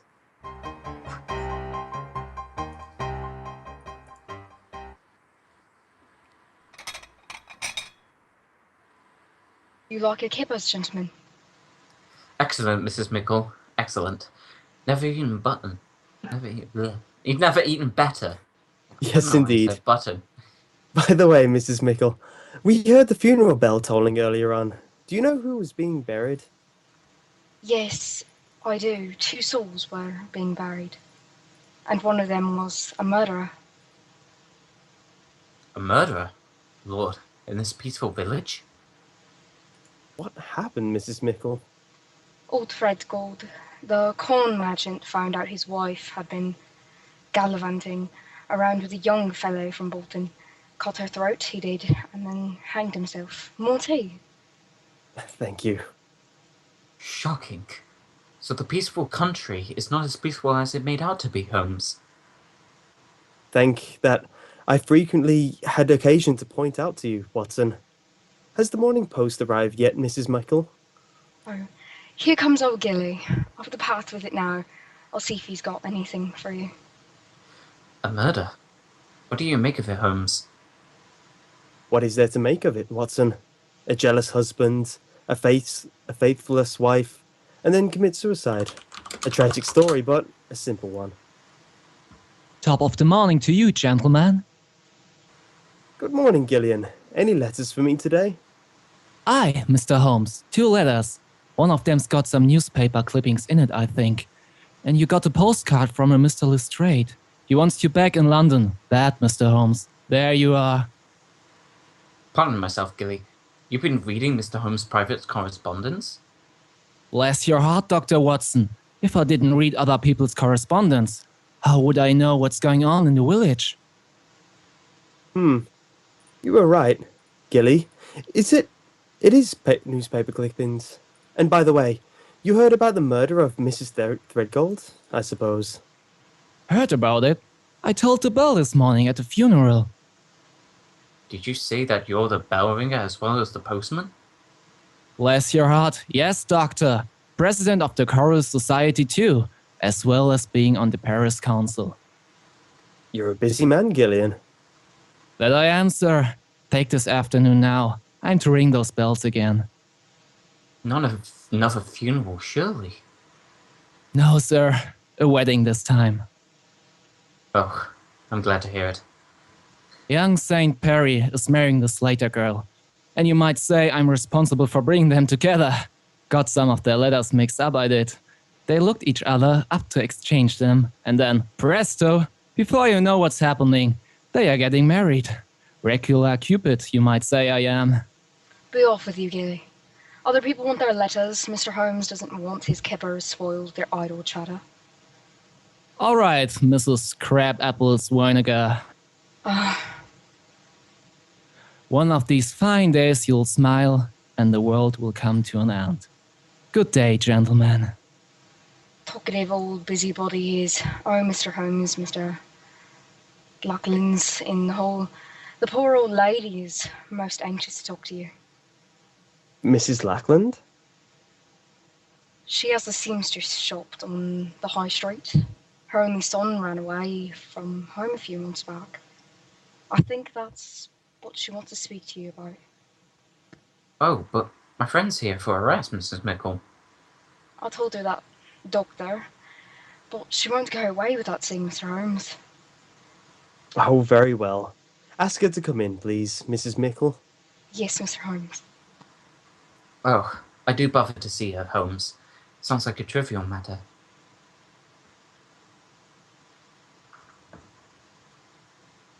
Holmes.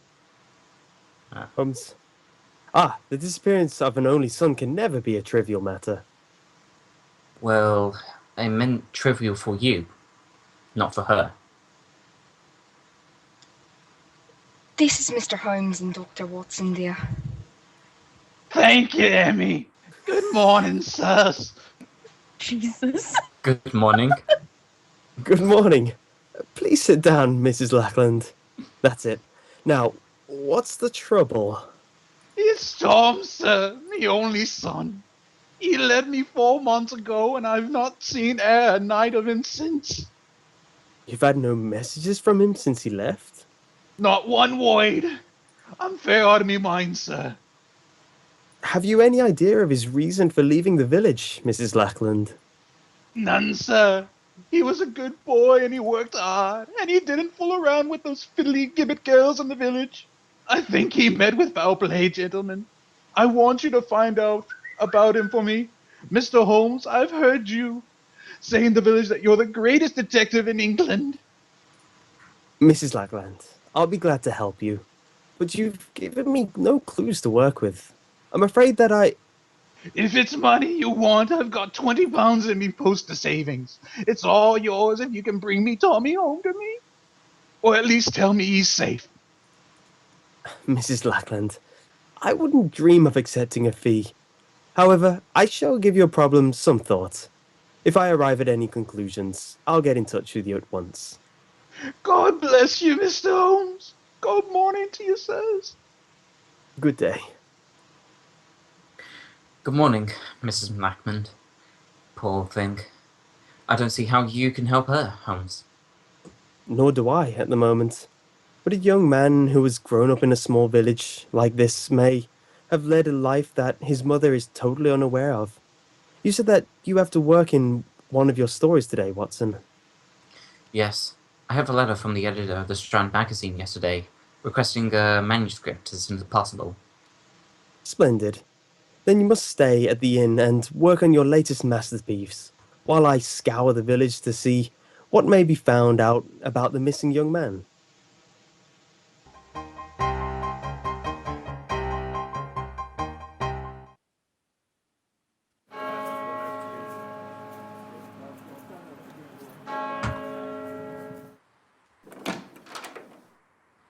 There you are, Holmes. I was beginning to think you got lost. Hello, Watson. I trust you had a profitable session with the pen and paper? I got about half a chapter. I would have done more if it hadn't been those infernal bells. The wedding ceremony that the worthy Gillian told us about this morning. Oh, I'm tired. What did you find out about Mrs. Lackland's son? Among other things, that he had a secret love life unknown to his mother, and the object of his affections was none other than the maid who brought us our tea this morning. Mary? Did you talk to her? No, it's a half-day off, and I was unable to find her. But I shall question her when she brings our tea tomorrow morning.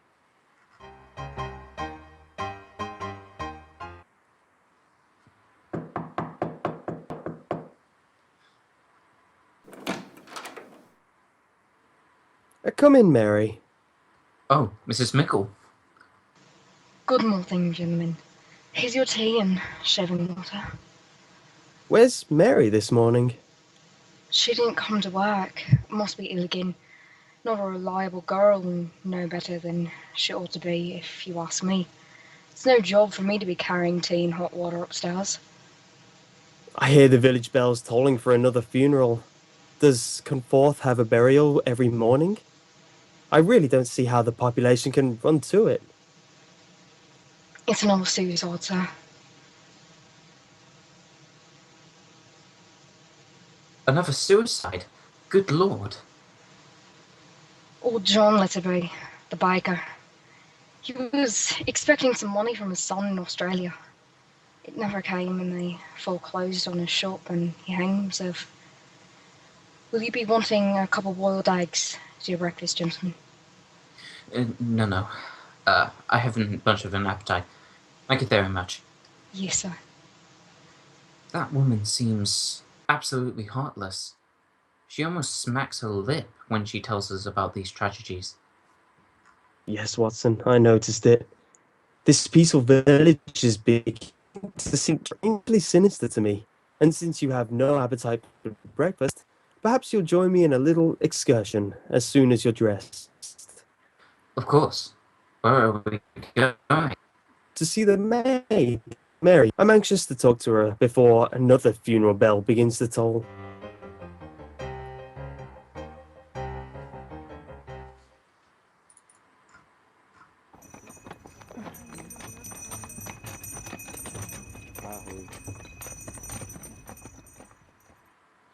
This must be the cottage home. They said it was the one with the honeysuckle over the gate. Yes, and there's Mary sitting on the porch. She's got up. She's coming up the path to meet us. Good morning, Mary. I'm sorry you're not feeling well. Mr. Holmes, Dr. Watson, why have you come here? Not to ask about my health. Why should a servant girl matter to a gentleman like you? Oh, you misjust us, my dear. Are you sure that we... No, Watson, let's be honest and admit we didn't come here because of our concerns for Mary's health. Then why did you come here, sir?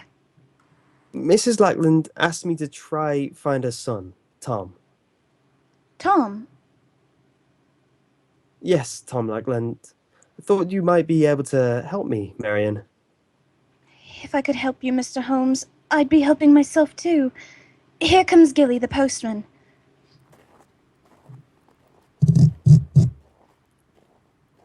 Oh. Gilly, is there a letter for me today? No, lass. There's nothing for you again. There must be, Gilly. There must be there. No, lass. If the letter would come, I'd bring it to you as fast as my legs would carry me. You know that. Morning, Mr. Holmes. Dr. Watson. Left some letters at the inn for you, Doctor. You had a letter from a lady.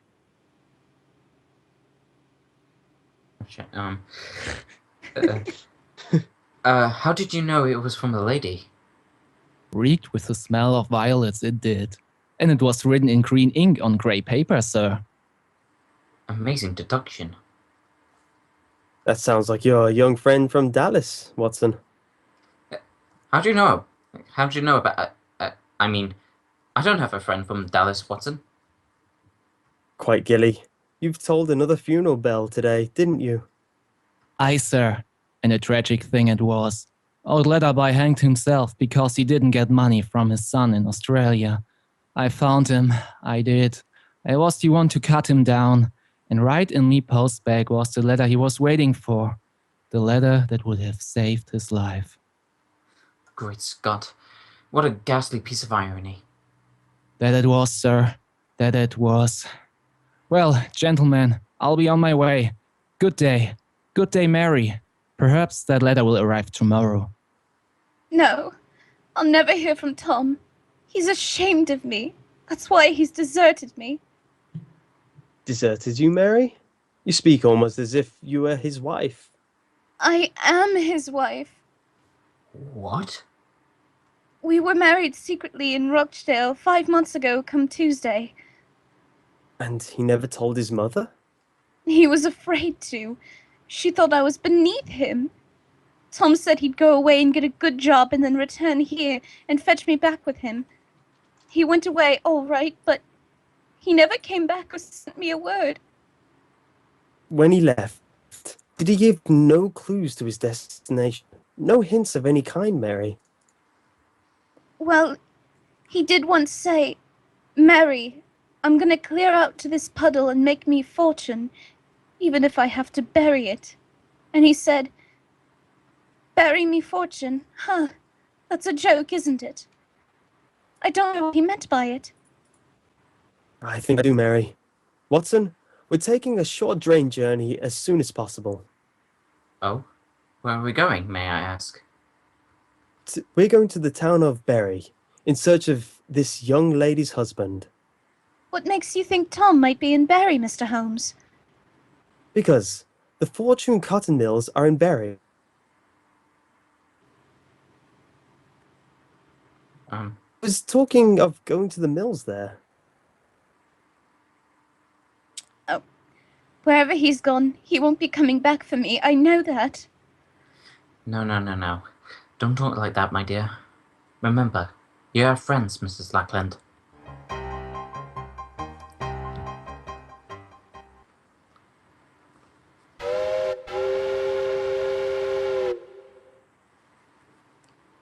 How much longer is Holmes going to be? He leaves me standing outside of the factory gates as if I was a blasted coachman. Ah, there he is. Holmes! Holmes! Hello, Watson.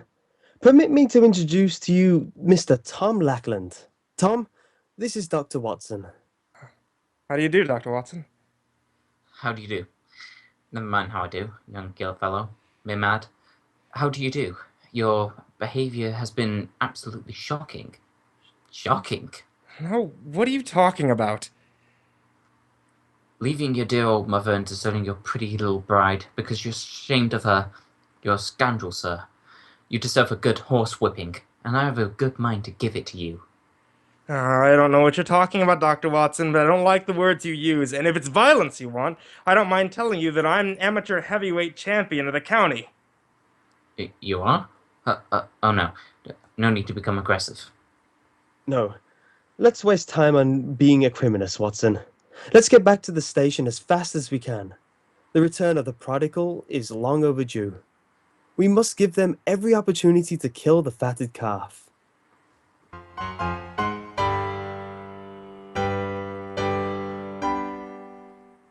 Oh, there's Mary's house. I'm dying to see her. And after this reunion, Tom, I suggest that you both go over to see your mother. I'm sure she'll forgive you. Yes, Mr. Holmes, I'll do that. Perhaps we should have warned her. Your sudden appearance may be something of a shock. I think it's a shock that Mary can handle.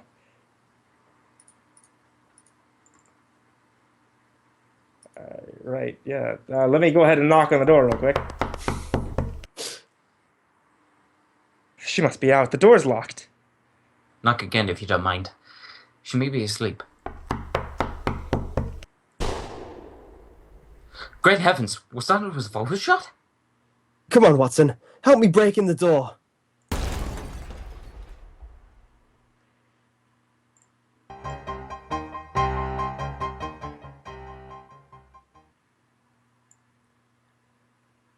Now, Dr. Watson, that was a fine place to break off your story. You left me right on the edge of a cliff. Had the young girl shot herself? She shot at herself, Mr. Bell, but fortunately her last-minute lack of courage had made her shot go wild.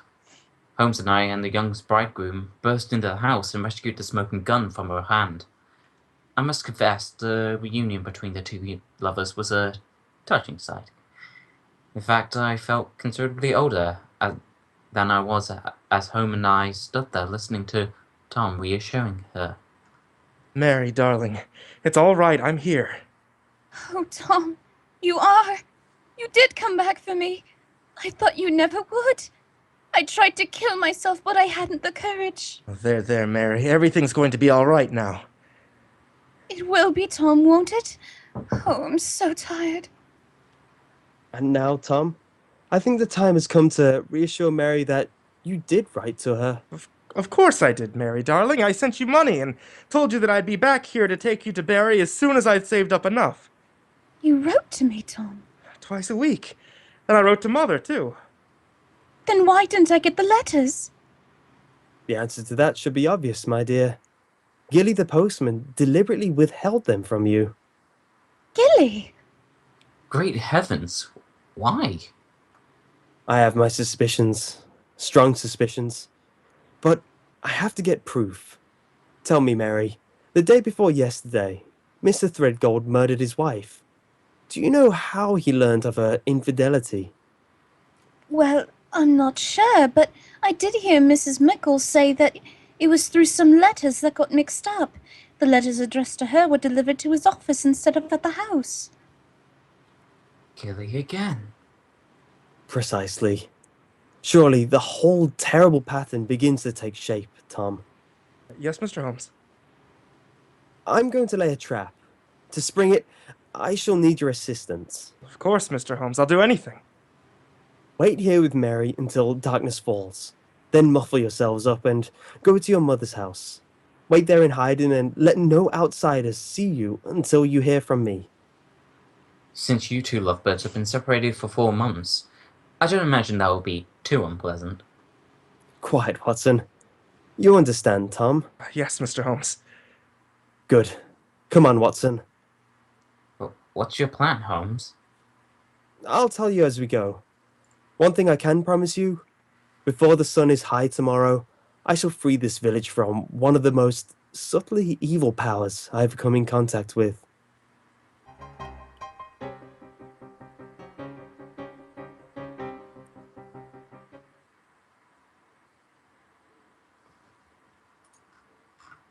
Mrs. Mickle. Good morning, Dr. Watson, Mr. Holmes. Good morning, Mrs. Mickle. Good morning. I always said that Mary was no good girl, and now she's killed herself, but of course I had to come to her funeral. This is very charitable, Mrs. Mickles. I must say, in any case, the vicar says the poor girl was in an unsound mind. Yes, madam. You can't blame her. Well, I'll be getting into the church. Holmes, this farce is beginning to get on my nerves. What are we accomplishing by burying an empty coffin? You'll soon see, old chap. Come on, let's slip into the vestry. This way.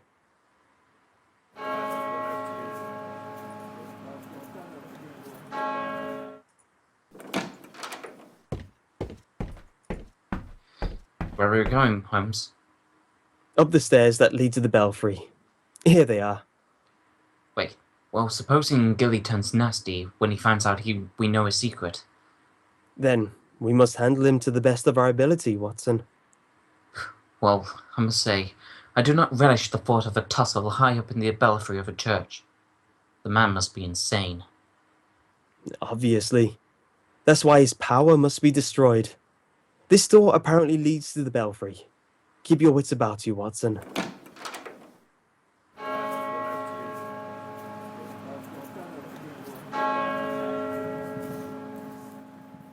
Good morning, Gilly. Mr. Holmes, Dr. Watson, you've come to see me at work. That's nice of you. Not often I get company up here. We haven't come up here to see you at work, Gilly. We know your diabolical work only too well. Yes, Gilly, we know your secret. What secret's that? You're mad with power, Gilly. You've tried to control the destiny of this village. In your position as postman, you thought you have the power to give life and death. That I am, sir, and it's a great power. It makes a man feel good, and almost like a god, you might say. That's sacrilege, you scoundrel. You were responsible of the murder of Mrs. Fredgold. Aye, sir, that I was, and for the old man hanging himself. You were responsible for John Letterby's suicide, weren't you? That I was. Letterby tried to vote me off the village council. I swore I'd make him pay for it, and I did. Your reign is over, Gillian. You'll never toll a bell again. The only one you'll hear will be a prison bell. You can't touch me, Mr. Holmes. You've got no proof. There's nothing you can do. Don't be too sure. I have enough influence to take your job away. You would take me away from my bells? I live for these bells. You wouldn't take me away from them. You couldn't live without the power they give you, could you, Gilly? You're trying to destroy me. You are already destroyed, Gilly. Yes, you already failed. Mary's alive. Alive? But the coffin they are burying down there is full of stone. You'll be the laughing stock of the village, Gilly. They never laugh at Gilly. You can't touch me, Mr. Holmes. I'm beyond you still.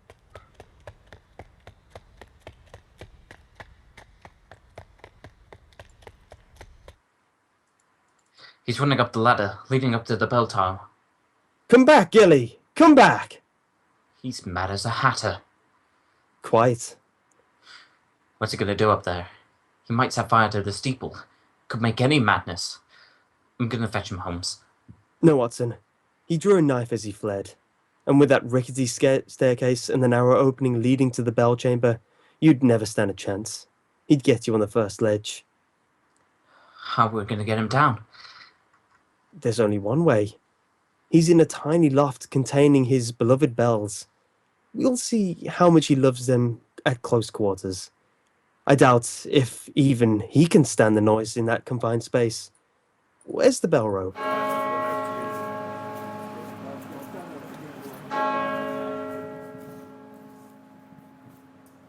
Come down, Gilly.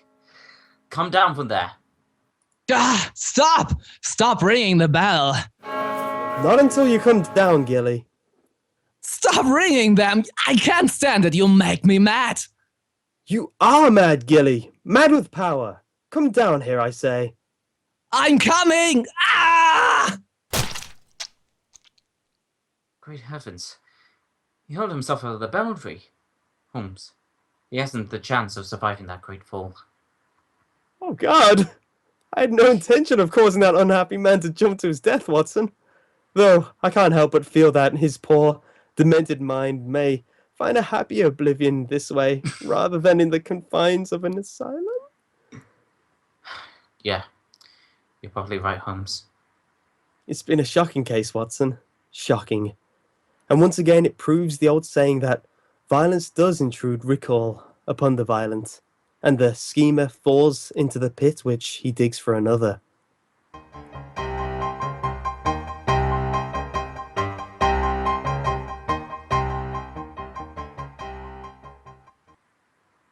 Now, Dr. Watson, what about next week? Well, let me see what's left in here.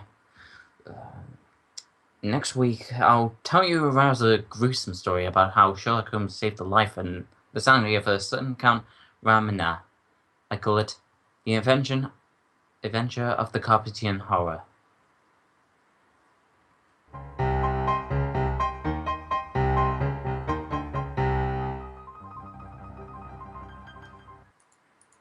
Tonight's new Sherlock Holmes adventure was suggested by an incident in Sir Arthur Conan Doyle's story, The Golden Prince Nez. This is Barnabas Stemos speaking for A Place to Bark and Nachobirthday, and inviting you to be with us next week at the same time, when Dr. Watson will tell us The Adventure of the Carpathian Horror.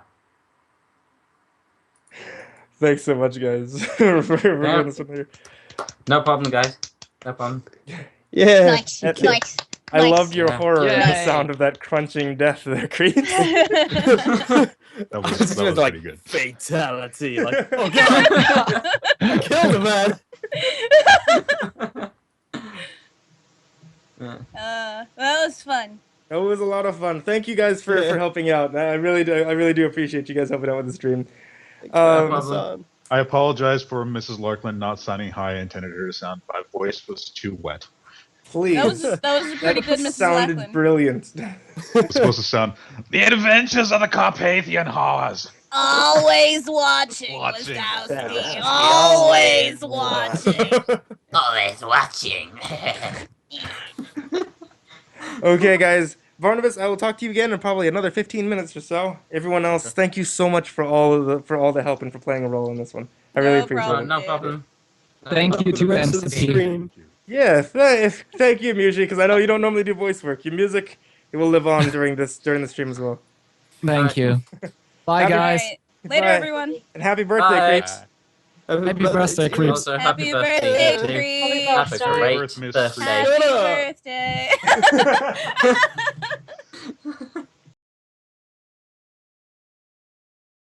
Well, okay. It actually looks like I've got a bit of downtime, which is a little bit odd for me because I don't normally get that. Billy, what are you doing over there? Just sitting all on your own as if you're doing anything besides just holding the radio. This lazy vagabonds doesn't even participate with me in any of these stories. He could be doing some voice work, but no, look at him. Smug, stupid smile. You're so mean. Well, hey everybody, it's me, MrCreepyPasta. Hey there, boys and girls. If you haven't joined me just yet, or you just started joining me, you can see me with my brand new mask. Hopefully you like it. I haven't been able to find my old mask just yet. Hopefully I will a little bit later on, so that I will have it again before Halloween comes around. In case you missed out on exactly what we're doing today, I'm doing a stream on my birthday, May 21st. And we're going to be doing a charity live stream is what this is, a fundraiser live stream for A Place to Bark. Nachobirthday is being very awesome for us here. They're providing our landing page. If you take a look at the description down below, you can find a link to nachobirthday.com. Anything that you guys are able to donate, greatly appreciated. Even if it's just $5, $1, whatever you can do. We're sharing the link around, sharing around the stream. Oh my god, I appreciate it so much that you guys could be able to do so. All of this goes over to a place to bark. If you missed out what a place to bark is, it's actually a rescue shelter. Rescues animals from high kill shelters, from animals that are rescued from homes that had animal cruelty and things like that from the police. They rehabilitate, retrain the animals, and are able to put them into adoptive care. Basically, gets all animals ready for adoption, which is a fantastic service. I greatly appreciate everything that they do. Every dollar that you guys donate goes over to them, and I would really appreciate it if you guys would give any amount that you're able to. Let's set that there. Any amount that you're able to. They just to give you an idea about what they do. They take in almost 1,000 animals every year. It is just Bernie who runs the she and Bernie runs the place along with 2 of her employees. So she does all that all on her own. She travels states away to rescue animals and bring them into adoptive care, which is just great. I see a bunch of you guys have been donating already, and oh my god, it's fantastic that you guys are. Thank you so much for that. Let's go ahead and take a quick look where we're at. So yeah, we have almost $1,000 donated right now, which, you guys are fantastic. Like it says, though, there's the link in the description down below. If you guys just click there, if you want to donate $5, $10, I greatly appreciate it. We're going to be doing stories all day, not all day, but until midnight, essentially, for the last bits of my birthday today. Mine and Creeps'. So if you guys haven't commented in the chat just yet to say a happy birthday to CreepsMcPasta, please do so. But mine and Creeps' birthday is going to keep, we're going on until midnight Central Standard Time. We're going to be doing stories, or not stories, but radio plays from the 1930s through 50s. These are actually ones that were on the radio. So we're actually performing ones based around horror and mystery, and some of them are comedy. Stories that were actually on the radio way back when. So I hope you guys are enjoying it so far. We got a great amount of feedback so far, because I see there's a couple hundred of you guys in the chat right now. I'm actually watching the chat as it continues on. Here's one thing: I've never actually done a YouTube. I've never done a YouTube stream before. And normally, when I do streams, they're on Twitch TV, or something like that. They're all video game things. So this is the first time I've done something like this using the setup that I have. So I noticed that there's honestly a 30-second delay or something similar to that. So I'm taking a look at the chat and things like that, seeing what you guys have to say. Actually, I'm seeing a lot of familiar names too, because I'll read your emails and your messages you guys send to me on Twitter and Tumblr and things like that, and I always love seeing you guys because you have some of the best the best kind of reactions on here. And, I love you guys so much. I see all the birthday they have birthdays going into Creeps. Hopefully he's checking this out and hasn't returned to watching Fast and the Furious 6 yet. 6 Fast, 6 Furious.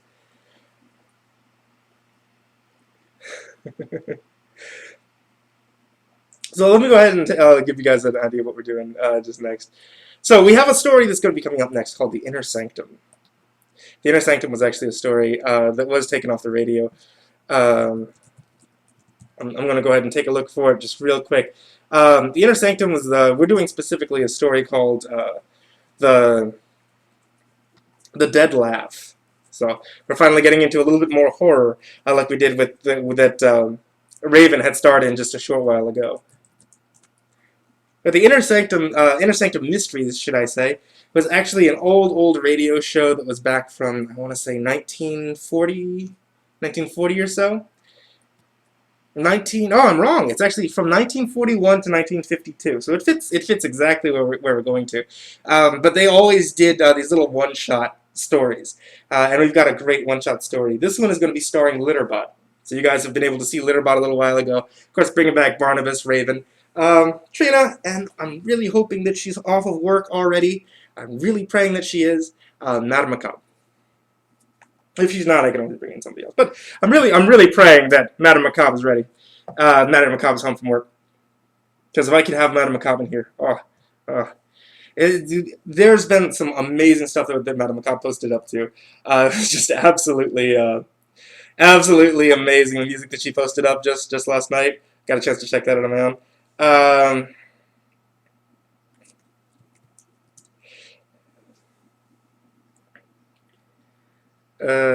Okay.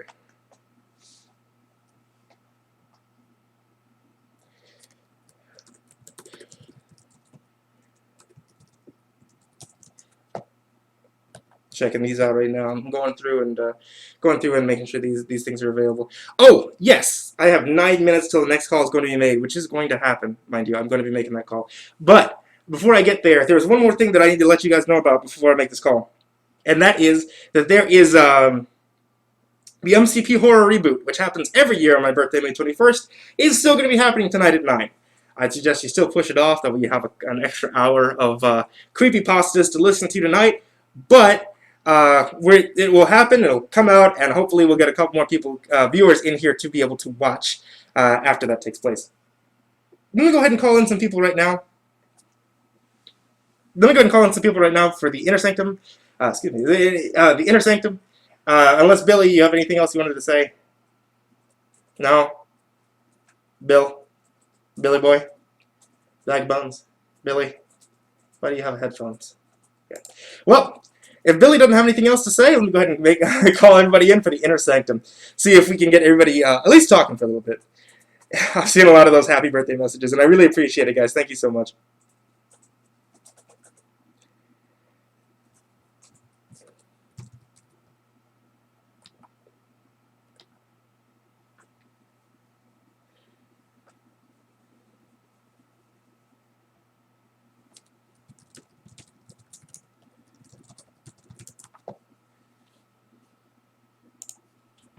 Hello. Hey, Trina. Let me go ahead and make sure I don't have an echo. There we go. I bet you thought you got rid of me. No, yeah, I thought I was done with you guys for the day. Apparently, I'm not. Jesus. Like how many of these stories have been in so far? All of them. They haven't been in all of them. Remember that one that you weren't? So far. All of them so far. I'm trying to be a nerd and advertise a little bit more of the live stream to other fellow nerds. Hey, I'm seeing a lot of people hopping in. Actually, we're almost at 400 viewers right now. Mm-hmm. So we're doing good. Because I posted it on that one application that I told you guys about. Oh, wait, actually. I think we've got almost the full cast here. We're just waiting on one person who's just going to be Madam McCoppet. I know that she has work, though, so I'm actually going to check on her right now and see if she's good. Ladies and gentlemen, welcome to the stream. Welcome to the stream. Wow. Okay. Ladies and gentlemen. Just a few hours late there, Litterbot. Ladies and gentlemen who are just joining us now, welcome to the stream. For those of you who are still with us, thank you for joining the stream a few hours ago. Approximately, was it 3 hours ago, 2 hours ago? 2 hours ago. We're 2 hours ago, yeah. Good on 2 you. hours in. Good on you. We appreciate it, and we appreciate all the help we can get to save this this place, this animal fortress. Support, yeah, Animal Fortress. Yes, Animal Fortress. I'm sure Bernie would actually appreciate that that name for the animal shelter, Animal Fortress. Yeah, it's a fortified place of refuge, a fortress. I'm actually gonna go ahead and pull this one off. I know she actually. It's a huge actual place. It's like this outdoor kennel for it. It's like they actually have this huge amount of outdoor space. Like, yeah. If I were a dog, I would love the amenities. I'm sure. Oh yeah, definitely. We got a full spa, bath. Yeah, a spa? You mean a paw? I jest, of course. I'm done. I'm I don't leaving. play anymore. I'm leaving. Spike, I'm no longer a part of your this. stream just ended. Did it end again? No, we just ended because of Litterbot's little joke there. Okay. Oh, okay. You're freaking me out. Okay, I've never used the YouTube thing before, and all of a sudden I just get like stream ended mid like last hour, and I'm like, what? Honestly, the YouTube live streaming system is still very much inferior to a lot of other live streaming systems right now, but it'll catch up. I was gonna say, like, here's the thing about that one, Shreen. I have all of my subscribers on YouTube. No, I know. I'm just saying. YouTube's live streaming is a little. Yeah, I know. Their chat system is just. Well, I'll tell you why. Because YouTube is like the Swiss Army knife of video resources. It's a huge database of videos, but at the same time, they're trying to become a jack of all trades. Now they're doing streaming, and I'm sure they're going to do a bunch of other things. But jack of all trades, ace of there you are. I'm waiting for the moment when like you actually have like that YouTube television channel you just go to, like you just sign up for Time Warner Cable. You have that YouTube exactly. The YouTube channel, channel 20,000 YouTube. Excuse me? 20,000. Ladies and gentlemen- 20,000 videos of people playing Minecrafts. Oh, there's way yeah, more Minecrafts. than that. You say Minecrabs? No, actually, I Ladies said and gentlemen, Minecrafts. endorse our new game on Kickstarter, You know, like Minecrafts. You know, Oh my like God. as you get older in life, you start adding S's to. As know, you get plural older lines in and life, everything. you start getting. You know, you say things like the WalMarts or the microwaves or something like that when you're Hold on, wait. talking Hold on. about singular items. Wait, what is a Walmart? Oh, I forgot. Litterbot's actually from Indonesia, where they don't have that. Yeah, Really? no Walmarts. Mm-hmm. No, wow. All right, ladies and gentlemen, the next story is going to be quite awesome. Like I'm looking forward to it. You're saying that because you have the leading role, right? No, actually, I read it through, and hot dang, it is cool. I like this story. I like the concept. It's so scandalous. It's great. So scandalous. I'm not gonna lie, this is actually one of my favorite ones that I've been able to find too. So, right now we're just waiting on Madame Macabre if she's around. I think that might have been my bad there. I think I actually I might have actually brought her into something that Sorry, she like. it I starts scheduled in this at the wrong T-minus time. 3 minutes. In before I switch on the robot voice and play the entire thing as a robot. You're actually gonna play it as the Litterbot? Scandalous. I wasn't planning on it, but I mean, I might be able to. If you need someone for Laura, I can double time it as both Margaret and Laura. We got plenty of people. I think Captain Fright Night would actually love to fill in for the role because we didn't get a chance to use her in Sherlock Holmes. So let me go ahead and bring Captain Fright Night in. Captain Freakmeat. Captain Freakmeat. Unless you wanted, Mrs. Larkman to show up again. Kitten is scandalous. Excuse me. Excuse? How dare? Hello, Captain Fright Night, are you with us? I'm here. Yay! Yay! Sorry, guys. I'm so sorry. No, it's good. I'm actually gonna have you fill in a role here because I think it was my bad. I scheduled this wrong. I ended up scheduling this while Madame Macabre was still at work. So I needed somebody to fill in and play the role of Laura Thornton. You think you could do that? Read for Laura Thornton for us? I can do that for you. Right. Sweet. Okay. So let me go ahead and we got 2 minutes early. You think guys we can knock this out? No, I don't think it's possible at all. Well, cancel the whole episode. On this, the day of your daughter's wedding? On this, the day of my daughter's wedding. Shut up. I had to get that out of the way so that Trina can, On laugh this. her ass off. You come into my house. You spit in my food. You kick my dog. On this, the day of my daughter's wedding. Host, were you just about how you feeling, host? I'm ready. Just give me a sound. The ghost host. Are you ready? This is a little wonky. Let me fix Okay, up just give me this. 1 sec. I'm just highlighting all me lines. Okay. So I don't stuff up. If you want an easier time of doing that, just do Control F and then type in your character's name with the semicolon after it, and then all of it's highlighted. There you go.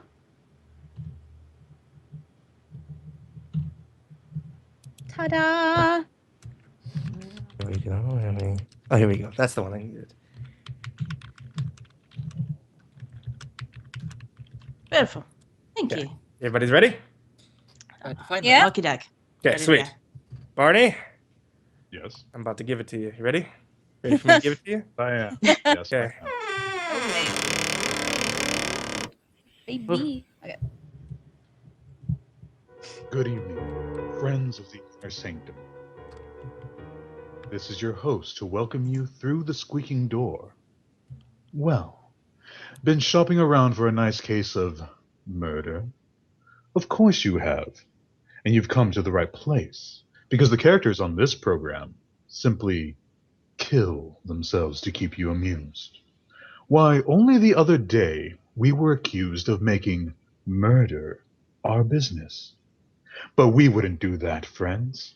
Oh no, because that would be mixing business with pleasure. And we consider it a pleasure to give some stiff the business.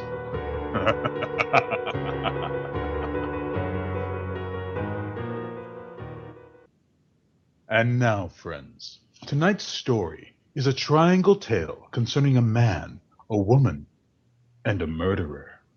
You've heard it said that those who laugh last laugh best.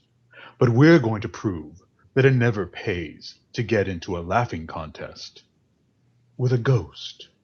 Because ghosts always get the last laugh.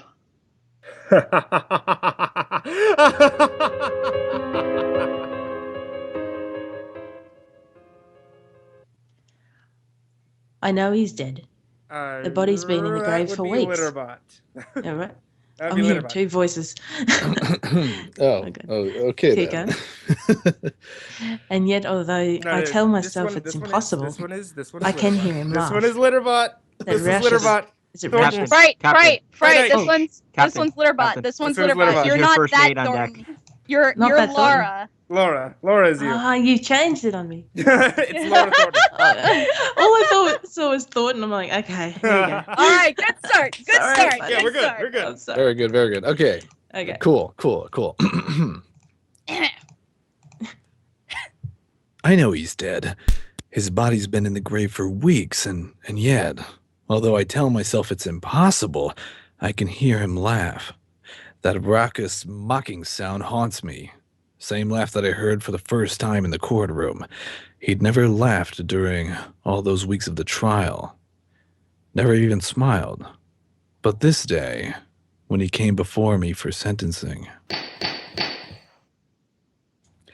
John Spencer, you have been found guilty of murder in the first degree. Do you wish to make a statement before sentence is imposed? I killed Hicks. I'm willing to admit it now, but he was no good. He got just what he deserved, and everybody knows it. I'm not a killer. I never committed a crime before, and all I ask now is a chance. John Spencer, the jury took all of that into consideration when it recommended life imprisonment. However, I have the power to ignore that recommendation. It is my firm conviction that to allow one man to take the law into his own hands is to encourage others to do likewise. I, therefore, override the recommendation of the jury and sentence you to be hung by the neck until dead. No.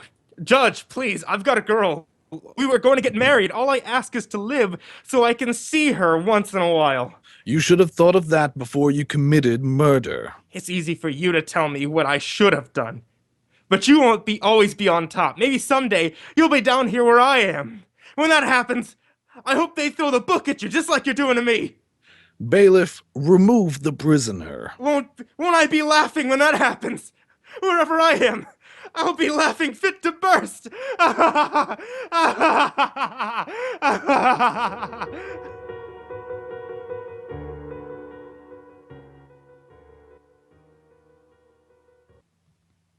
Same old story. Prisoner pleads innocence or guilty with good cause. Asks mercy.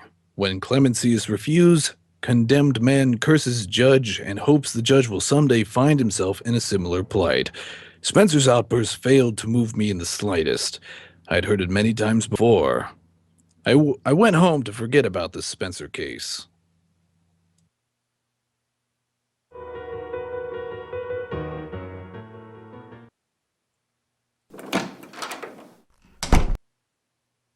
Richard?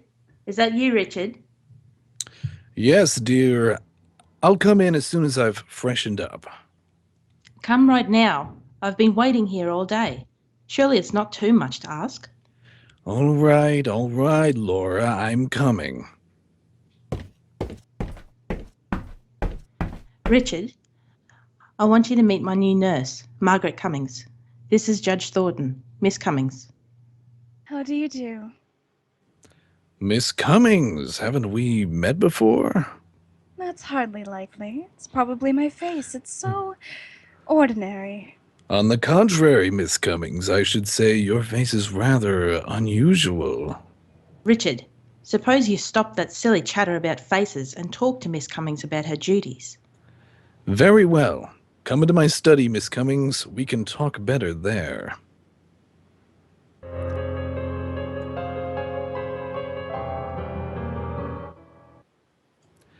Sit down, please. There's not much to say, really. I mean, in the first place, my wife's heart condition isn't really dangerous.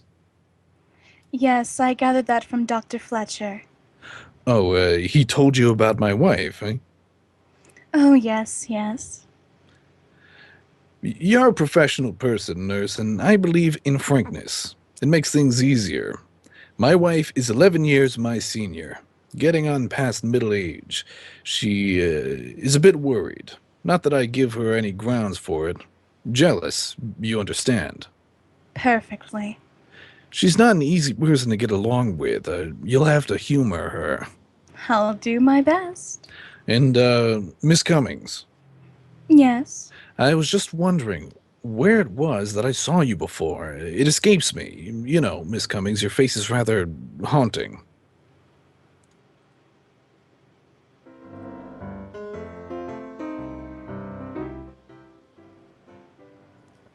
And that was how it began. We played a game during those first few weeks. I would ask, Miss Cummings, where was it that I first saw you?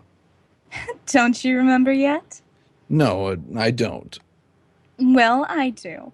And someday, if you're nice, I'll tell you. We would laugh together. Having the girl in the house made me feel young again. It didn't last. It ended one evening in Laura's room.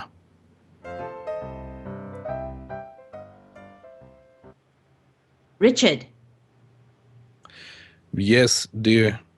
put down that newspaper. I want to talk to you. I'm listening. Don't you think you're going a bit too far, Richard? Too far? What do you mean? I mean Miss Cummings. Oh. I won't stand for it. I won't allow you to disgrace me in my own home with a woman who's little more than a servant. Oh, Laura, for heaven's sake. I may be a bedridden invalid, but there's a limit. You're jumping to ridiculous conclusions, Laura. Ridiculous, am I? I suppose you'll deny your love for Miss Cummings, that you've been carrying on with her right under my nose. Certainly, I'll deny it. I've got eyes, Richard. I've seen you two whispering together. I've watched how you look at her. You're talking utter nonsense. There's nothing between me and Miss Cummings. Nothing. Nothing. Absolutely nothing. Well then, I'll give you a chance to prove what you say. I don't want Miss Cummings here. Dismiss her. You want me to dismiss her? Yes, Richard, I do.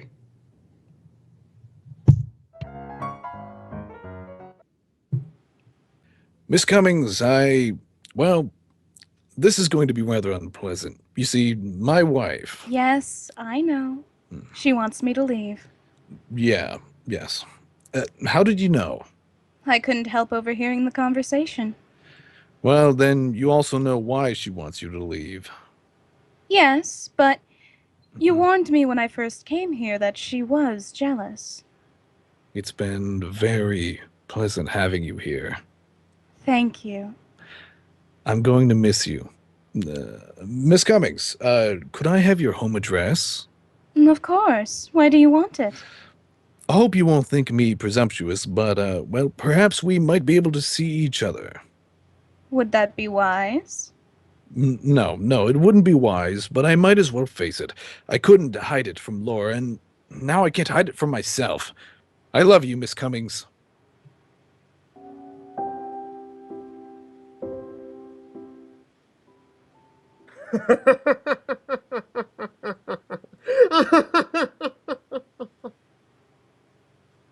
That night, I heard Spencer's laugh for the first time since the day in that courtroom.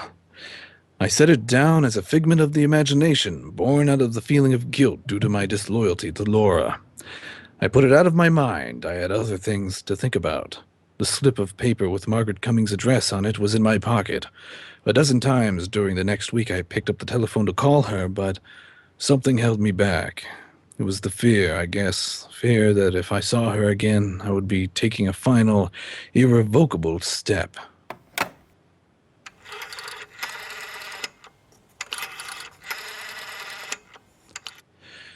But then I couldn't stand it any longer without seeing her, and I dialed her number.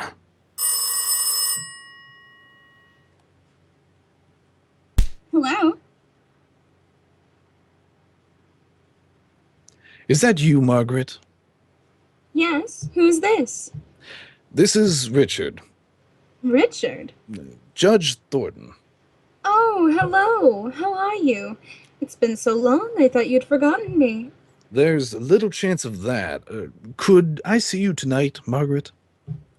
Why, yes, of course. Come over as soon as you like.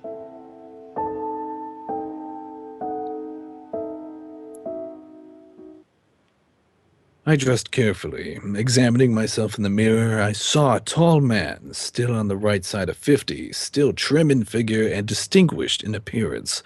When I got to Margaret's apartment, my heart was beating fast, like a boy on his first date. Somehow, I don't know quite how it happened, she was in my arms, and I was kissing her. Oh, Richard. My darling. Oh, no. We're being foolish. Sit down, darling, here, beside me. Like this? That's perfect. Margaret, would you marry me? Marry? You can't be serious. I was never more earnest in my life. Aren't you forgetting a little detail? No, I'm not forgetting about Laura. She has a weak heart. She may die, and if she dies... I wouldn't count on it. Your wife takes very good care of herself. She may live to be 100. But if she should die, would you marry me? I don't know. It's not fair to ask me now, not while your wife is still alive. Ask me later.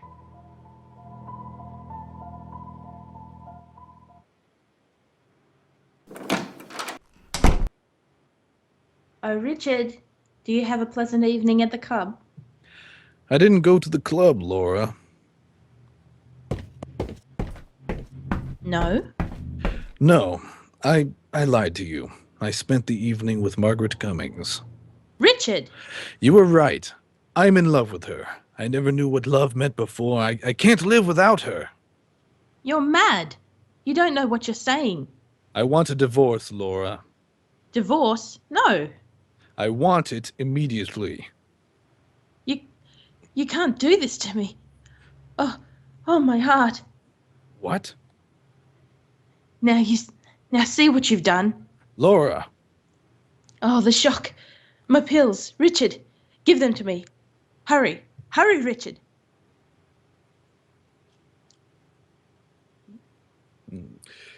I knew she was pretending the heart attack, hoping to play on my sympathy. That was Laura's favorite trick. It always worked before. Not this time. This time I would pretend, until I was ready to act. I gave her the pills, watched her take them, and sink back into the pillow.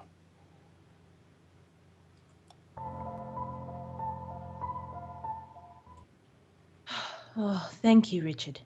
Feel better now? Yes, dear, much better. I don't know what I would have done if you weren't here. I would have died. Oh, Richard, so you didn't mean what you said before. Don't you see, I couldn't go on living without you. You won't have to, Laura. Then you won't leave me for that girl. I'll take care of you.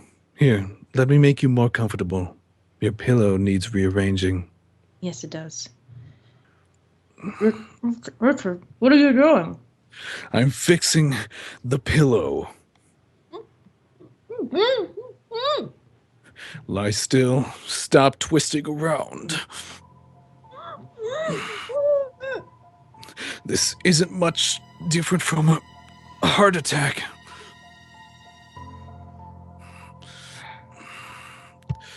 Laura. She's dead.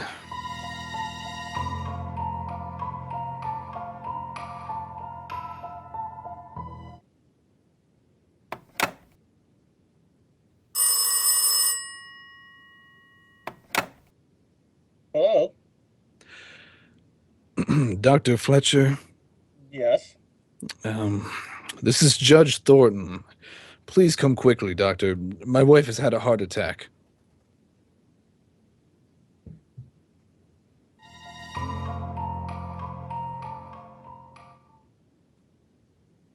That happened during an argument. It was nothing important, Doctor, just a domestic quarrel. And suddenly she had an attack. I gave her the pills, but by that, well, by that time it was too late. That's too bad.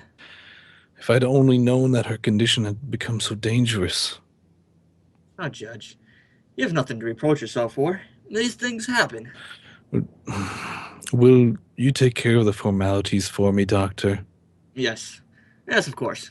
The death certificate? I'll list the cause as failure of the heart.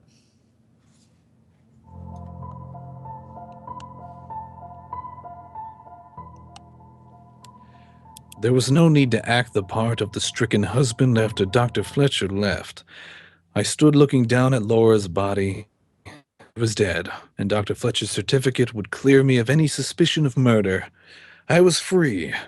Free to marry Margaret.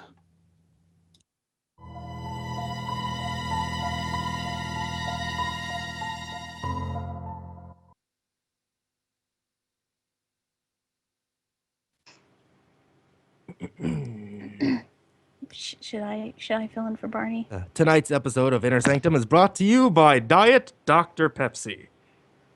And a place to bark. Buy a can of refreshing Diet Dr. Pepsi. Don't know what's in it, but screw it, drink it anyway. And now, back to the Inner Sanctum.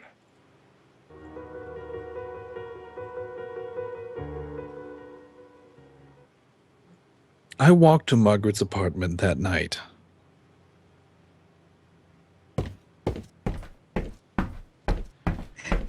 The street was dark, empty. I had the uncomfortable feeling that I was being watched, followed. Then I heard footsteps behind me. I hurried my pace. The man behind me did likewise. Frightened as I was, I decided to stop and confront the follower. He came toward me, his face and figure shadowy in the dark.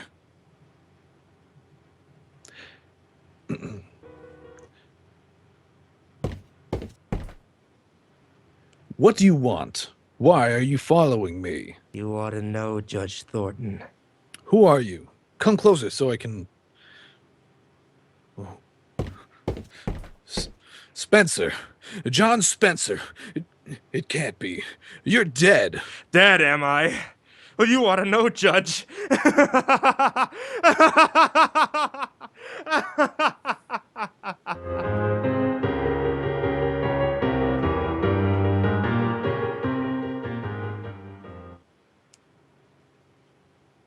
Now take it easy, mister. Take it easy. Just tell me what happened. I was being followed, officer. I turned around to see who it was. And did you see who it was? Yes, that's why I fainted. The man following me was a dead man. He was a... What's that? The man following me is dead. I know he's dead, officer. I ought to run you in. You're crazy.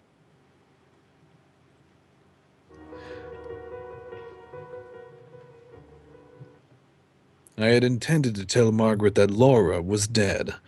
I meant to ask her to marry me, but the encounter on the street drove those thoughts out of my mind. Arriving at her apartment, I went directly to the window and looked out. And there, across the street, leaning against the wall, I saw John Spencer. Richard, I'm insulted. What? You didn't kiss me. You haven't even said hello. I'm sorry, dear. That man across the street, he can't be real, and yet, if he isn't... What man, Richard? Don't you see him? No, there's no one across the street. He was there a moment ago. I turned my head to talk to you, and now he's gone. Darling, you're trembling. You must be sick. Don't look at me like that. Richard, what's the matter? I guess I am sick. I'd better go and have a talk with Dr. Fletcher.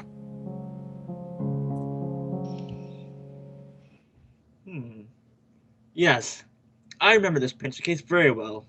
Judge Thornton, you could have spared Spencer's life, but didn't. And now you imagine that he follows you. Yes. But the man is dead. Then it was his ghost that followed me, his ghost I spoke to, his ghost that laughs. There are no ghosts, Judge Thornton, with one exception. The ghost we carry about inside us. What do you mean? Well, these things you see and hear, these are hallucinations brought on by feelings of guilt.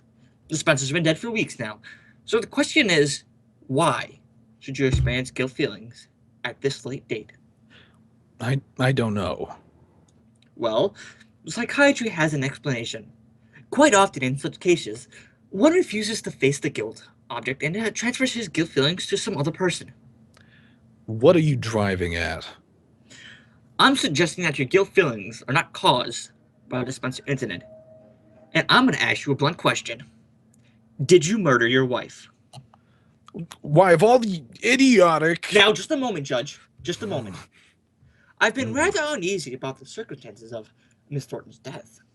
But you yourself diagnosed it as a heart attack. I merely accepted what you told me that night.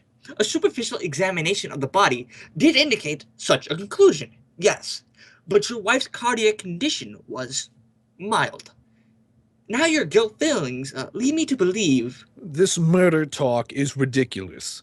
Were there any signs of a struggle, any marks of violence? Of course not.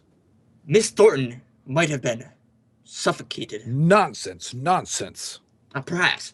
At any rate, I intend to recommend to the coroner that an autopsy be performed. An autopsy? Yes. It would determine whether or not death was due to suffocation. You should have no objection if I'm mistaken. You meddling fool. Judge Thornton, put down that paperweight. You're so clever. Stay away from me! Ah! Ah! I've gone too far now to stop at another murder.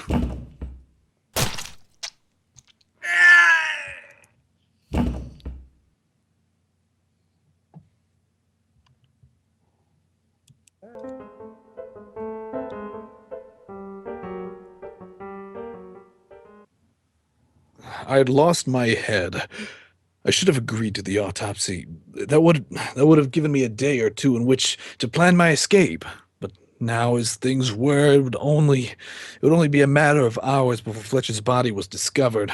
My thoughts twisted and turned in panic. Maybe someday you'll be down here where I am. Won't I be laughing when that happens? Wherever I am, I'll be laughing fit to burst.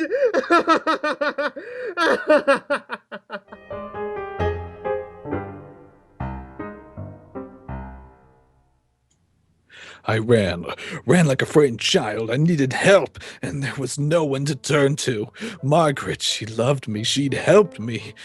I went to Margaret and told her what happened.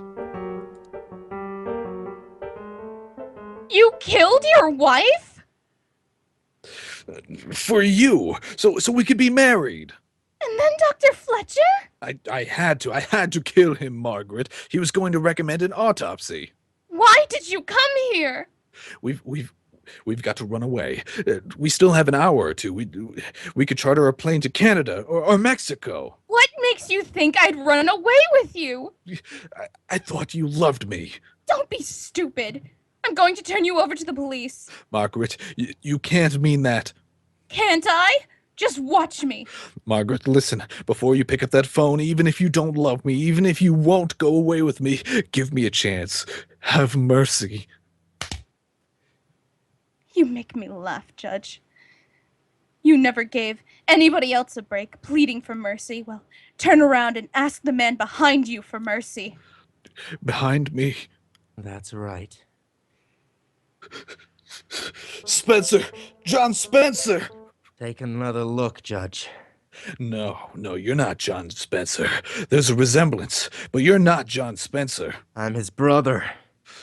You're the man that was following me. That's right. I was tricked, led on by Margaret to kill my wife, and forced by you to betray myself to Dr. Fletcher. But why? Why, Margaret? Why did you do this?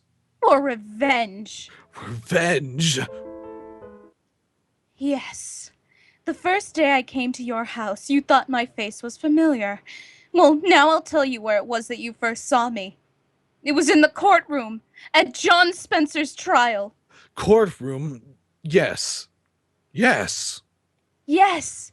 Remember how he begged for mercy?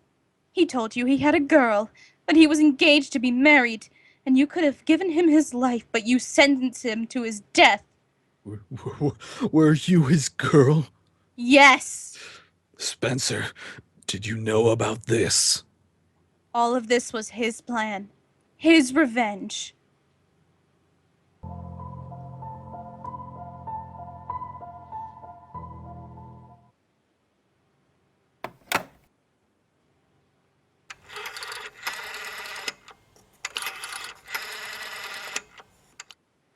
Hello, operator?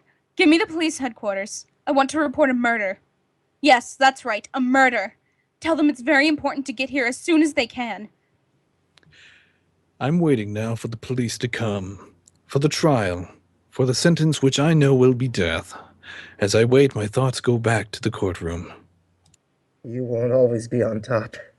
Maybe someday you'll be down here where I am. And when that happens, I'll be laughing.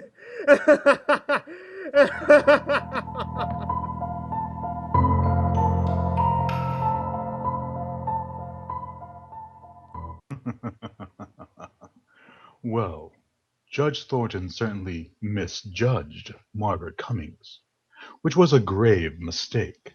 Why, he didn't have the ghost of a chance with her. She double-crossed him right into the graveyard. Oh, a word of caution. If you must commit a murder, be sure to select the proper weapon. I suggest a sharp-edged axe, because it provides you with a handy alibi. When the police want to know why you did it, you can claim the killing was accidental. Hmm?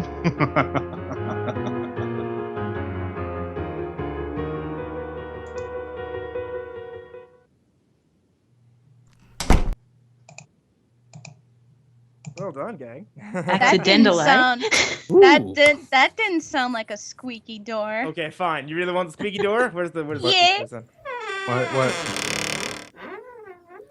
Oh, God. I know I'm old, but why do I have to make dad jokes? That's a good question. Are you kidding me? That was like the Crypt Keeper. You were spot on Crypt Keeper right there.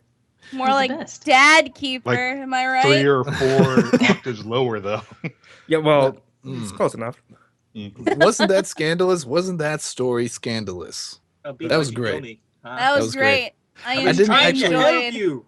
I actually didn't remember that I killed the doctor. That was great. You forgot that you bludgeoned him to death with his efficiency with a award? paperweight. I still want to By give the it way, his efficiency award. the punching, the friggin' punching sound. You don't like it? The What? No, I love it. It's just a soft tap. Just a light. The slap sound, yeah. Play it again. The sound of me beating slap. Raven to death. God. I felt that. Did you hit me with a bag of rice? Is that? He's beating you with one of those little things that you stick in the microwave to heat up, and then you put it on your neck. I'm still absolutely in love with the sound of the Creeps' reaction to this sound. Oh wait, no, that's not it. This sound. It sounds like the man jumps from the bell tower and just. Oh god, he did get what he deserved. Oh my goodness. He's dead now. That's great. He was a murderer, I guess. This one... If he wasn't dead before, he's dead now. Guys, thank you so much. We need to jump into one of the actually really big productions we are doing of Stranger in the House, The Whistler, The Stranger in the House. So I think everybody here is going to be in there. I'll see you guys in there, okay? Roger that. Bye, Felicia. Peace.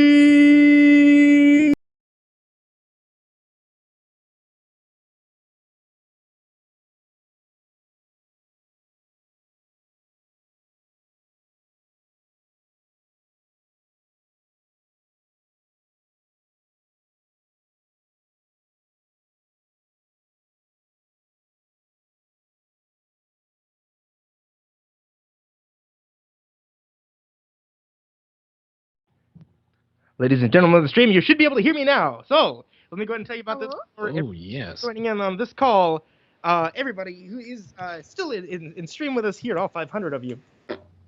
You could see the description down below. You can see here. Description down below. There is a link over to the Nachobirthday landing page. Nachobirthday was really awesome and made a landing page for us to be able to host this fundraiser that we're doing. The fundraiser goes to help out A Place to Bark. A Place to Bark is an animal rescue shelter. They take from high kill shelters and from animals that the police have rescued from animal cruelty, from homes with animal cruelty and such. They get them rehabilitated, retrained, and ready to be ready for adoption. So any amount of help you guys can be able to give in that link down below, greatly appreciate it. That's why we're doing this whole thing for 8 hours, all the way till midnight Central Standard Time. Ow! But it looks like everybody is here. Yay! Are we? Yes, Are we sweet. truly here? The boys Yes, are are we back in actually here? town. Are Everyone, we truly here? it appears to be that everyone is actually here. I know, Oh maybe my it's God, just Josie. delusional. Oh my God. Maybe it is all a figment She has of yet to our change that image imagination. on her Skype. I know, and it's killing me. I am dying right now. I can't stop laughing. Alrighty. What? This is my normal face. She woke up like that, People guys. can attest to this. This is my normal face. Okay. Yeah, confirmed. Confirmed. Okay. Ladies and gentlemen, for this production, I don't think you actually do read off everybody. So for that sake, let me go ahead and give everybody who is in this production. Again, we have Litterbot, Creepy Raven, and well, Trina's not here. Creepy Raven and Litterbot, as you guys have seen before, as well as Barnabas Damos, our lovely host, host with the most, ghost host. But we have back again is CreepyPasta Jr. CreepyPasta Jr. Junior's He's here. dead. I smothered him with a pillow. Hey, I'm CreepyPasta Jr. That's perfect. There's You gotta Junior. sound more nasally. Okay. Kayla Chaos. Kayla Chaos is actually going to be leading us off. She's going to be, her and Junior are going to be the stars of this production. Excellent. Yeah. Dead Josie is here. You guys Hello. can't see it, but she has the greatest Skype icon that I've ever seen in my life. The only Skype For those of icon. you who watch RuPaul's Drag Race, it is Pearl in the It is Pearl. wonderful Hello Kitty headpiece. Freaking awesome. Oh, that's a headpiece? Oh, I thought that was just a stuffed animal put on there. It is a stuffed animal. Oh, Just cut the head off and use it as a headpiece. headpiece. She decapitated Hello Kitty. Giggles has joined us as well. Hi.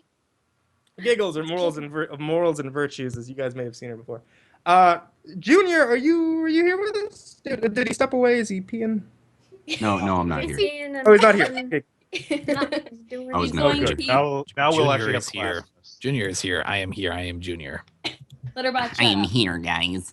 You ready to party? Can we just do the rest of the stream with Junior pretending to be Litterbot and Litterbot pretending to be... And also here with me is Creepy Rainbow. I'm actually gonna take one of your roles if that's okay. I'm gonna pull in Miss Shadow Lovely for this one. That way we get more a larger cast for this one, which gives us more chance of missing a line. Which I just love that. That's tragic, you know? I'm gonna give her a stewardess, actually. Bread rolls. Oh, okay. Stewardess. Give her stewardess. Oh, So that my means God. that during tonight she's gonna be stewardess. She's gonna be operator. It's gonna be great. I highlighted those lines for no reason. That's fine. Oh. It's okay. No, you should have ruined operators. Rainbow's hard Let's work. do. We're gonna do operator, stewardess. Oh, is she there? Junior, did she? No, hold on. Okay. Oh, she's gone, dude. It just She's- yelled. Shadow Lovely has great eyebrows. She's in Ohio right now. I wish I had eyebrows. Oh, hi. I wish I had eyebrows. Oh my goodness, I do not want to know. I don't know. If I was. It was in a bad fire accident. She sent me a message like, "Oh, that'd be a good idea." I don't know if she's around or if she might have stepped away. Did I ever tell you guys that when I was a She kid, might I have didn't stepped. have Yeah, I eyebrows? think she's gone for 15. She left. No, she's gone forever. Right, let's go. Like she's not in the call right now at all. never She's come gone. Is she? Yeah. Is she here? I can't see the little thingy. Is it twirling or is it not? Ladies and gentlemen, Miss Shadow Lovely, say hello. Hello. There we go. Okay. Let me go I ahead. didn't know if the she that everyone was talking about was me. I got it open. Thank you. You're the she, Miss Shadow Lovely. Yeah, the link, Welcome there to it the is. stream, Miss Shadow Lovely. We are going through this story, and it's going to be great. Yeah, let me go ahead and make sure that we have the sound nice and clear. There we go. Let me go ahead and make sure I got all the sounds for this thing. I believe this is the one where I have a couple of sounds that are going to be a little bit more wonkier than usual. But hey, that's what makes this fun. Announcer, are you ready, my friend? Yes. My deep-voiced, buttery-voiced friend. Hello. Buttery voice. Deep, buttery-voiced friend. That voice makes all the girls swoon. Michelle Lovely, your name is written right next to Steward. Stuart. Steward. Oh, sorry. I just did the upper hands. I'm so I'm sorry.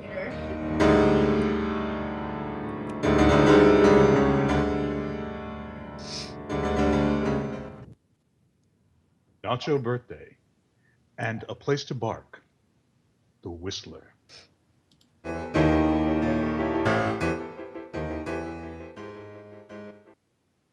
And now, The Whistler's strange story. Stranger in the House. Oh crap, that's me. Helen decided she might as well be honest with herself. The suspense was getting her down, but if she didn't find out one way or the other pretty soon, something was going to snap. It had been over 6 years since her foster brother Ted had left for the Orient on that government mission just before Pearl Harbor, and he was still out there somewhere between Manila and Shanghai, alive or dead. It was a terrible thing to admit, even to herself, but she was even wishing now for any kind of message, even one stating Ted was dead. At least it would end the waiting. At least it would be better than not knowing at all. George, please, I don't want to talk anymore. Ted's been on my mind for so long now that I wish I could just forget about him for a while. I'm rather surprised to hear you say that, Helen. Oh, I know it sounds terrible, but George, it's been 6, almost 7 years of waiting and not knowing. Yes, I know, Helen. I can't stand it much longer, George. After all, he's my foster brother. Don't you understand all these years of silence? If they'd only tell us something. You must realize there are a lot of women like you, dear. It's just one of the terrible things about the aftermath of war, that's all. Let's just wait then. Let's not talk about him anymore. I'm your lawyer, Helen. There are some things we've got to talk about. All right. Go on, George. It's been almost 7 years now. If we haven't heard from Ted in another 4 months, he'll be declared legally dead. What does that mean? There's a clause in your foster father's will, Helen. When Ted dies, the entire estate goes over to you. Why must you always throw that in my face, George? Why does it always have to come around to money, money, money? Every time we talk about Ted, it's the same thing. I don't care about the money. All I care about is having him back alive and well. Now please go, George. If it doesn't have to be settled till September, let's not talk about it till then. All right, Helen.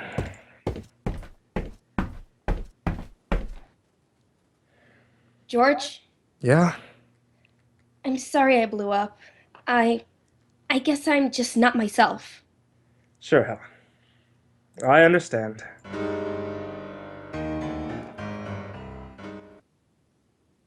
Yes, Helen. The suspense is beginning to tell on you, isn't it? Almost 7 years of it. Just a few letters from Ted early in 1941 telling you of his arrival in Manila, then silence. No way you could get in touch with him. Nothing you could do but wait. And you're still waiting. Rushing out to meet the postman, hoping each day will be the big one. George is more tactful now about the will. He doesn't mention it anymore. And you're very grateful. And then, at long last, the suspense has ended. It's not the postman. It's Rhoda, your maid, walking into your bedroom one morning with a cablegram.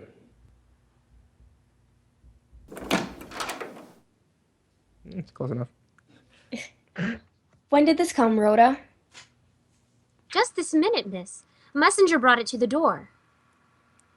Arriving June 4th, Seattle, steamer President Jefferson. Love, Ted. Oh, at last. Oh, Miss Helen! Mr. Ted coming home at last! Yes. Yes, Rhoda. At last.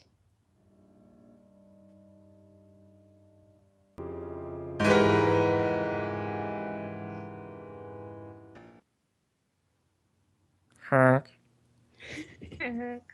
Honk. Pardon me. Oh, I beg your pardon.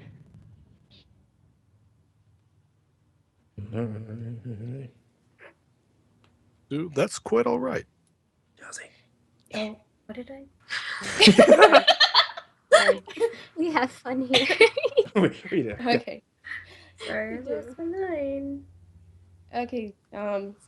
Steward? Oh, Steward! Yes, miss?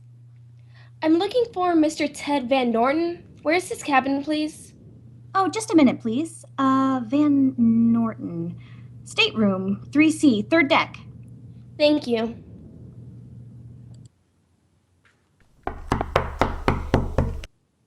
Come in. Ted, darling! Hello. Oh, I'm sorry. I must have the wrong stateroom. I'm looking for my brother, Ted Van Norton. Stop. What's the matter, Helen? Don't you recognize me? What? Who are you? Well, this isn't much of a homecoming after 6 years. Maybe I'd better introduce myself. My name is Theodore Van Norton. Oh, there must be some mistake. Helen, darling, you're joking. Who are you? I already told you. I'm your foster brother, Ted Van Norton. You're not Ted. You're an imposter.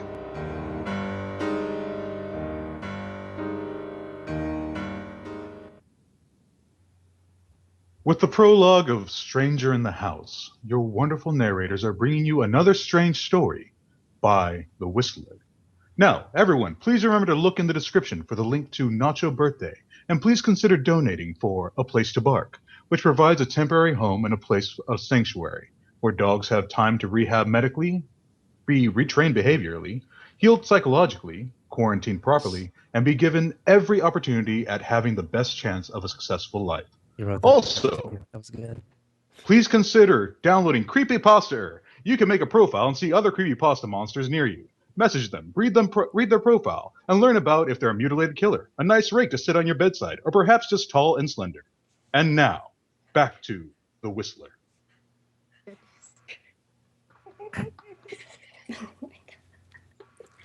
Yeah, what are we doing? Yeah.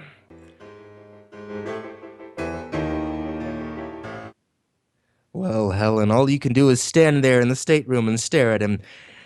The effrontery of the stranger trying to pass himself off as your foster brother leaves you at a loss for something to say. True, he does resemble Ted. He's tall, the same build, the same athletic poise, the same general features, but the expression, it's not quite Ted's, is it? That's funny, isn't it, Helen? Perhaps he thinks it's funny in a different sort of way. Perhaps he's one of those people with a perverted sense of humor, a practical joker. Yes, it's hilarious, isn't it? To pull a trick like this after all those years of almost unbearable suspense. Well, darling, hadn't we better get a move on? Are you stupid enough to think you can get away with this? Get away with what? If this is some crude attempt at humor, I don't think. Not at all. I'm quite serious. Where's Ted? Oh, do you have to be that way? I already explained it. Don't lie to me. Where is he? Excuse me a moment. Oh, steward. Yes, Mr. Van Norton? Would you take care of my hand baggage, please? Yes, sir. Right away. Thank you.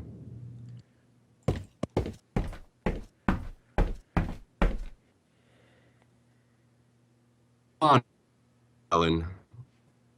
Let's go down to the dock. I'll call the purser. I'll... Who are you? Come on, Helen, let's go down to the dock. I'll call the purser. I'll... Wait a minute. Now, look. Russell. There you go. See? Passport with fingerprints and photograph, birth certificate, State Department credentials, letters from you. They're forgies. I'm sorry, they're genuine. You're not coming home with me. I won't stand for it.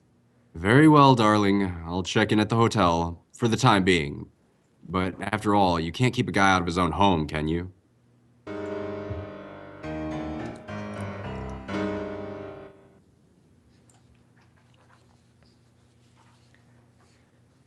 Helen. I know. George, I've never been so stunned in my life. He just stood there smiling at me, saying over and over that he was Ted. Well, wait a minute. You said he had identification. Everything, even letters from me. I wrote them when Ted first arrived in Manila. Were they genuine? Oh, I think so. You're my lawyer. Do something. Well, he'd better know better than to try to get by with forgies. Helen, you're sure you're right? George, you don't think I know my own brother? Oh, but it's been close to 7 years. He's probably been in a prison camp that could make a lot of difference in a man's appearance. But it's not entirely a matter of appearance. It's the way he walks, his voice, his mannerisms. Besides, Ted's dead. What? Or he would have written. Something terrible's happened, I'm sure of it. This man might have killed him. Yes, that's it. So he couldn't get his hands on Ted's money. Well, that's a pretty serious charge, Helen. You've got to be sure of yourself. You're the only one in Seattle who can recognize him. Remember, he's been gone for 7 years. Do you have any pictures? No, I thought of that. No, there weren't any. Not since he was a little boy. He spent most of his time in the East with Aunt Ida. Well, where's she? She died some time ago. Well, there are a lot of ways we can check on him. The State Department ought to know about him. He's been with them for over 10 years. You say he's stopping at a hotel? Yes. You know, of course, that if he can prove his identity, he has a legal right to live here in this house. I tell you, he's a flagrant imposter. He's not coming here if I have to hire someone to throw him out.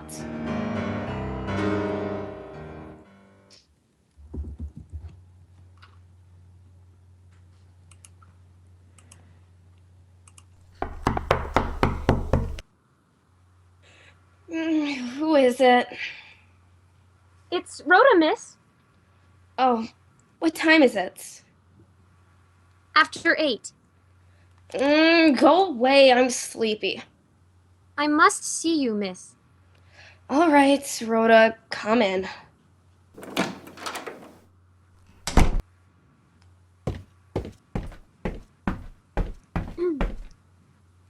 Now, what is it?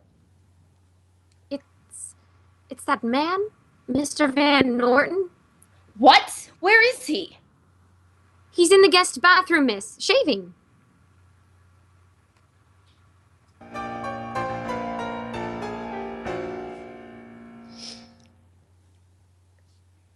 Oh, give me a home where the buffalo roam, where the deer...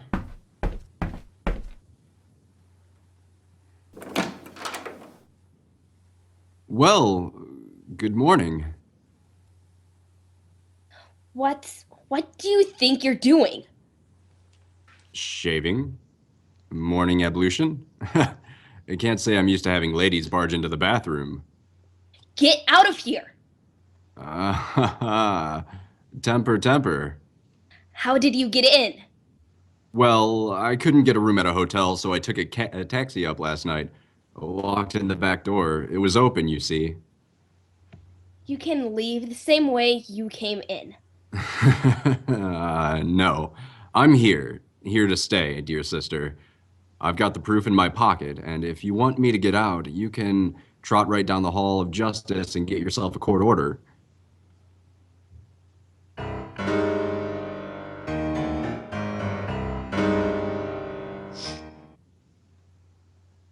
Have some more coffee, Helen. No thanks. Hotcakes? Mr. Whoever you are? Van Norton.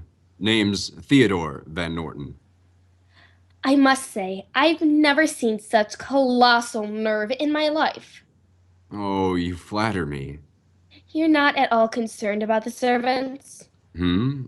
Should I be? Aren't you afraid they'll fail to recognize you? Don't be silly. None of them were here when I left. Edward the butler was the last to go, I think. Oh, by the way, Helen, whatever became of old Edward? There are other people in town, of course. What about your teachers at Washington Heights School? Why, Helen, I believe you're trying to trick me. You know Father sent me to Foxhall Academy when I was 14. I never even went to Washington Heights. Oh. Where are you going? You seem to know everything. Why don't you tell me that? Helen? We have some talking to do, darling, about the will. Father's estates, left all to me, you know. It seems to me the executor knows close to $1 million.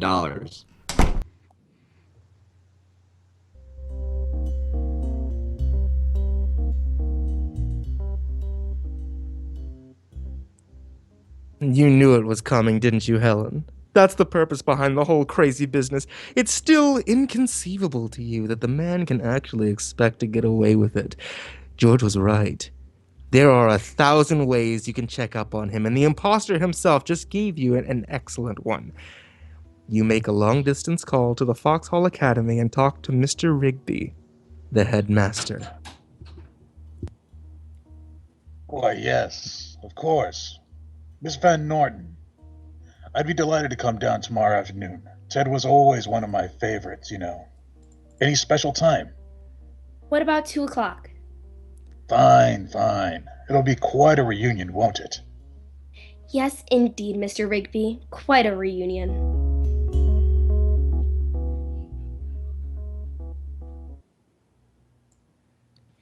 Mr. Rigby, this is George Chadwick, my lawyer. Mr. Chadwick? How do you do, sir? Would you like to wait in the living room, Mr. Rigby? I think Ted's out in the tennis court. We'll call him. Thanks. Come on, George. Excuse us, Mr. Rigby. Of course.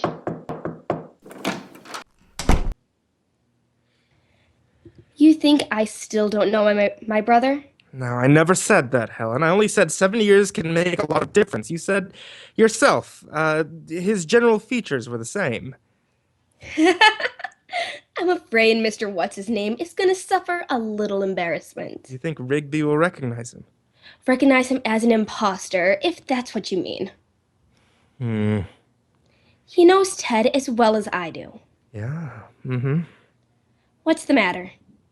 I don't know. I had those documents checked. The hospital records in Manila. He was a patient there for over... I tell you, he's a fraud. Heaven knows what happens to Ted or how this crook got a hold of his papers, but he's... All right, Helen. You'd better go and call him.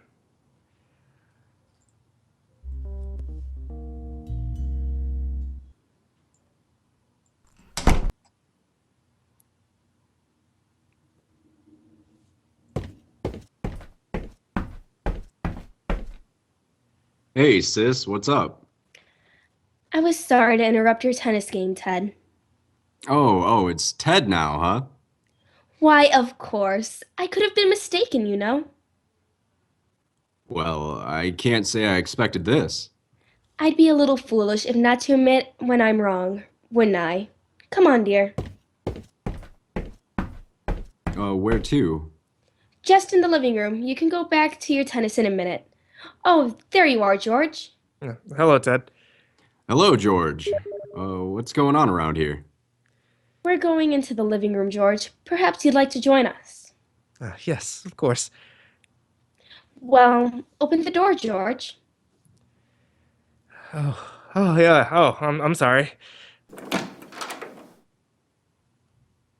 Say, what's this all about? Rigby! Rigby was here just a second ago. I think you might. Teddy, old boy, how have you been? Oh, you old son of a gun. What is this, Helen, a surprise? Why don't they tip a guy off when his old headmaster comes to see him? Oh, you're looking fine, Teddy. Good Lord, it's been a long time. Yes, it has. Last time I saw you was after the Washburn game, remember? Washburn? Yeah, Spokane. Stinky was there too. Say, do you remember the bus broke down that night outside of Wenatchee? You and I had to hitch.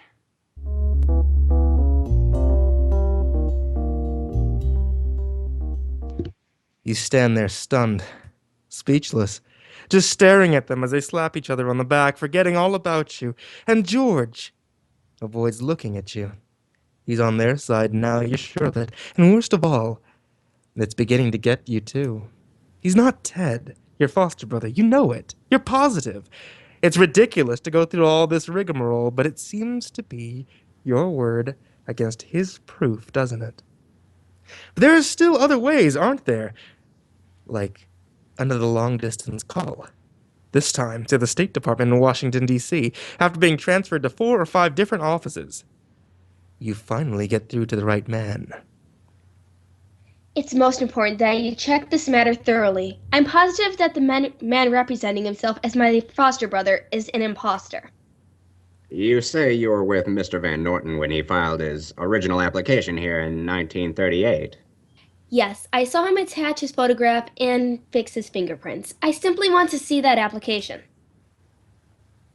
I'll forward the file to our Seattle representative. You can check there. Will that be satisfactory? Quite satisfactory. Thank you.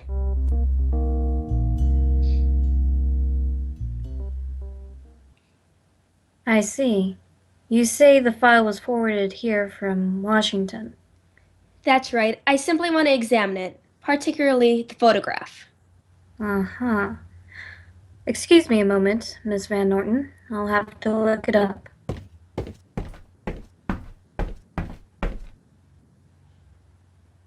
Well, George, Oh, what?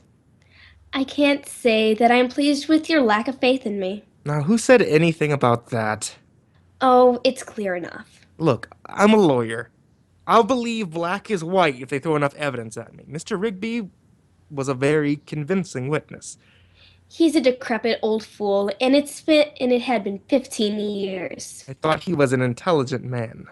I could have passed you off as my brother. He'd forgotten what Ted looked like. And does that explain why Ted recognized him? I don't know. You might be arguing against yourself when you say Rigby might have forgotten what he looks like. What do you mean? You might have forgotten yourself. You haven't seen Ted in almost 7 years. A man can change. Oh, don't be ridiculous. I know my own brother as well as I know the... Shh, here comes the clerk. I think. I can almost hear her. There she is. Here we are. Theodore H. Van Norton. Now, what do you wish to see? Here, let me see it.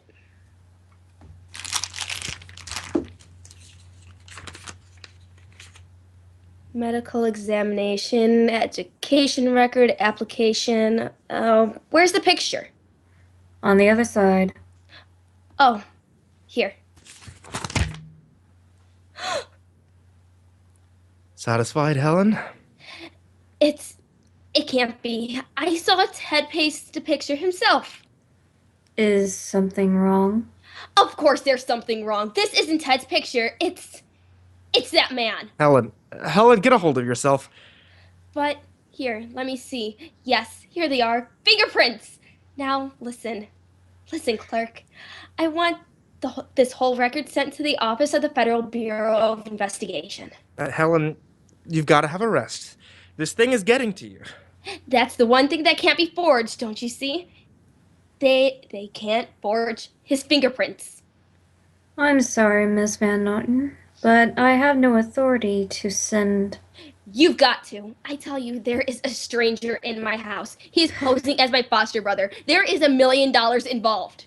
Just a minute, Helen, please. It's most important, Mrs. Robbins, not only because of the money involved. Miss Van Norton is extremely upset. Of course, Mr. Chadwick, but you can see I can't simply turn over material like this to... I'll make the necessary arrangements with the FBI, Mrs. Robbins, and get your authority from Washington. Will that be satisfactory? Quite, Mr. Chadwick, quite.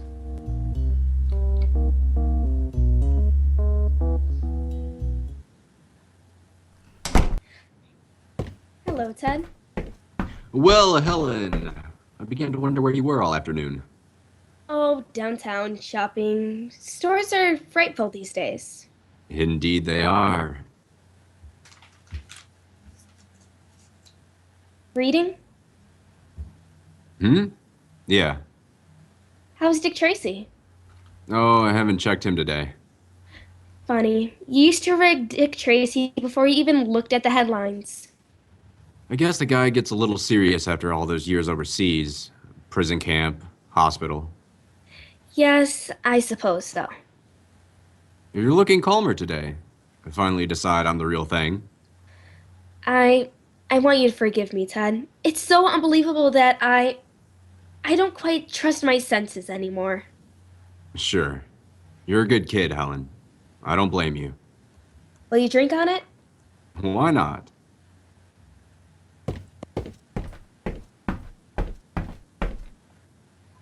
What'll it be? Bourbon and soda. Oh, you're a man after my own heart. You're right. I have a sound for that. Close enough. All right, here we go. Go ahead. Tasty. You know, I'm kind of surprised. I thought you'd be a tougher nut to crack. Oh, you expected me to be suspicious. Well, after that episode on the boat, I expected anything. Oh.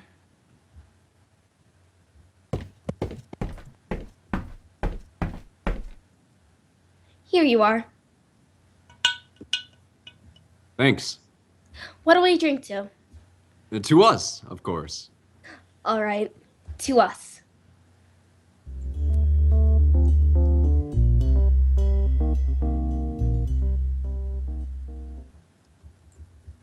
Yes, ma'am. You're in charge of the fingerprinting department here. Yes. I'm Helen Van Norton. I brought in a highball glass yesterday afternoon with some fingerprints on it. Oh, yes. That's the one you wanted us to check against the prints on the State Department application file. That's right. Where did you get that glass? A man is posing as my brother, staying at my house. They're his fingerprints. You're sure of the prints on the application? What do you mean? Are you sure they're the bona fide prints of your brother? Of course. I was with him in Washington when he completed the application in 1938. I saw him put the prints on it. I see. Well, that ought to settle it, once and for all. What do you mean? The man at your house is your brother, Miss Van Norton. The prints are identical. It can't be. It can't. We wouldn't commit ourselves if we weren't positive. I see. Yes, of course. Oh, thank you.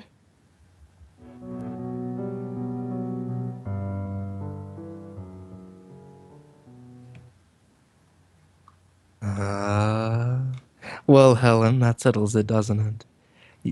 You're beaten and you know it. And worst of all, you're not at all sure of yourself anymore. Yes, that's the unbearable part. Not knowing in your mind whether you're right or wrong, but you still have one more out. Just one. It's a long chance, but you've decided that you have to take it to decide once and for all whether or not this man, Ted, is your foster brother. Whether you can trust your own mind. It's very late that night when you get quietly out of bed and walk downstairs to the telephone.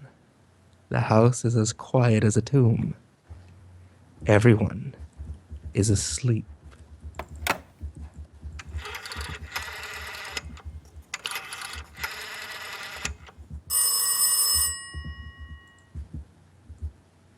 Long distance. I want to call Shanghai operator Mr. C.S. Julian, 28 Perlang Drive, Shanghai. Just a moment, please.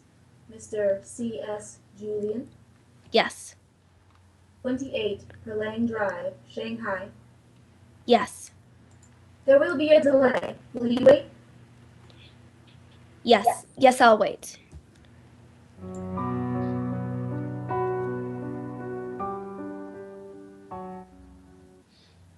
here's your party. Go ahead, please. Hello? Hello? Is this Mr. Julian?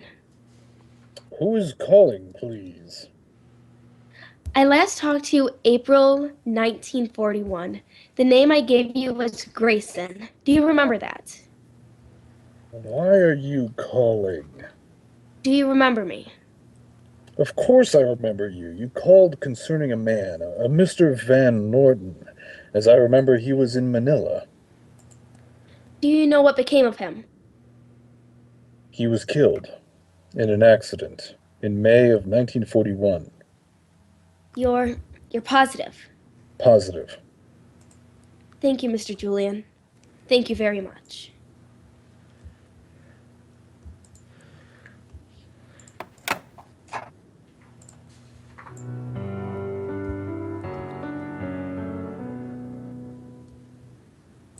The Whistler will return in just a moment with a strange ending to tonight's tales.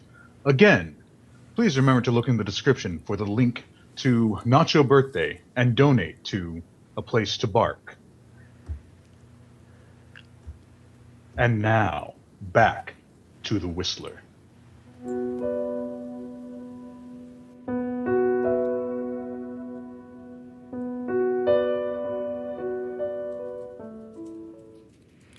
It was a relief to know, wasn't it, Helen? You can trust your own senses now. Ted is dead.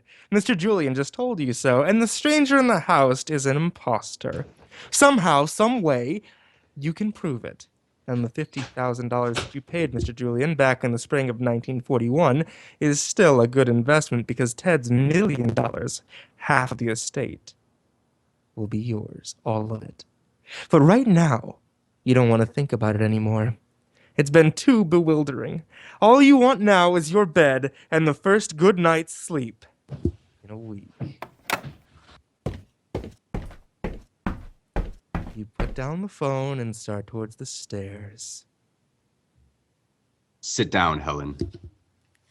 How long have you been there? Long enough. I said, sit down. I'm going upstairs. Sit down before you fall down.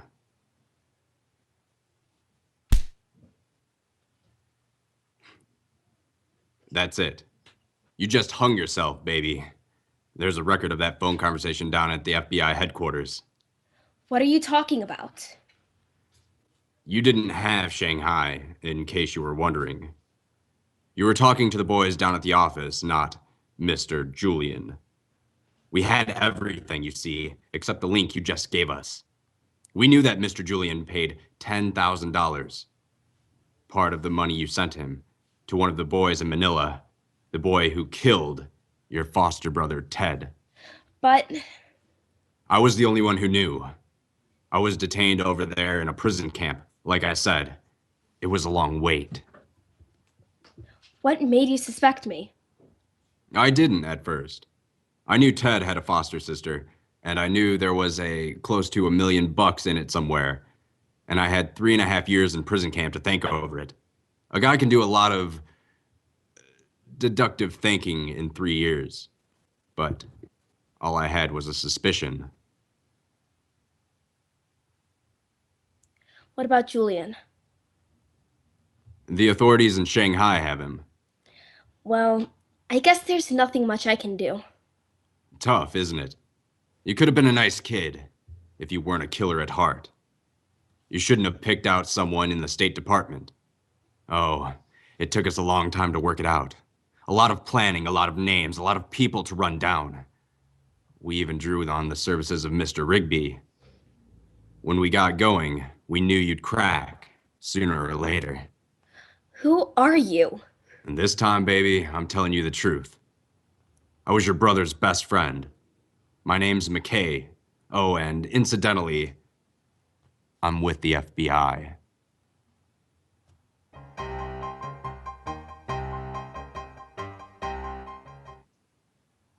Let that be your final signal. That's not me. Go ahead.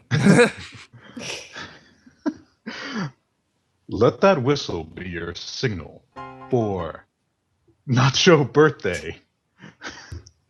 For the Nachobirthday and A Place to Bark program, The Whistler. Each Wednesday night at the same time, brought to you by Nachobirthday and The Whistler, marketeers of Signal. I should have made a nice impromptu for that. I was saying, oh, you did really good just before.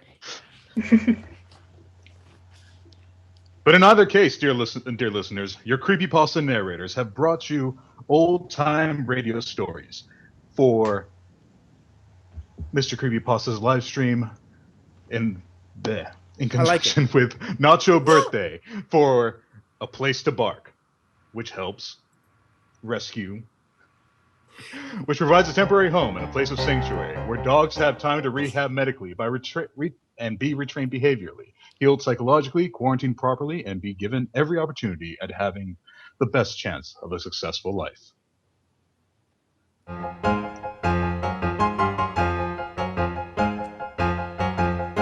See, I assumed he actually had all that written down before, and I was like, dang, he's doing a good job. That too. That was a good info part of this. Yeah, that was really good. That was good. Good job, everybody. Yeah, we were at 18. I stumbled at parts and I was like, no. But Stuff happens. That's showbiz. Yeah, it's happened. This is The show must honestly. go on. I have a feeling that everybody is pretty much. I'm looking over the chat right now. It looks like people are having a lot of fun just yeah. just kind of commenting in the chat and taking. Speaking of which, maybe we can do a rehash of what we're actually reading tonight, because there seems to be a little bit of confusion. Yeah, some people are asking like, oh, what's going on here? Oh, is this a creepypasta? Oh, what are they doing? Reject the killer. Thinks it's a creepy. Reject the killer. We're gonna reject the killer. Tonight Reject the killer. I can go ahead and do that one. Tonight we're actually doing a bunch of old time radio. So that's why you see the title "Old Time Radio" for A Place to Bark. We're doing literally stories that were no, not stories, but radio dramas that were on the radio back between 1930 and 1950. So us creepypasta narrators, essentially the what could we call ourselves? The kind of radio casters of the radio, the night we're people of the internet who do stuff with sound. We're doing more stuff with sound. They used to do it all the time when people did stuff with sound. Acting is love. Acting is life. The sound Oh my people. god. Sound. Radio actors.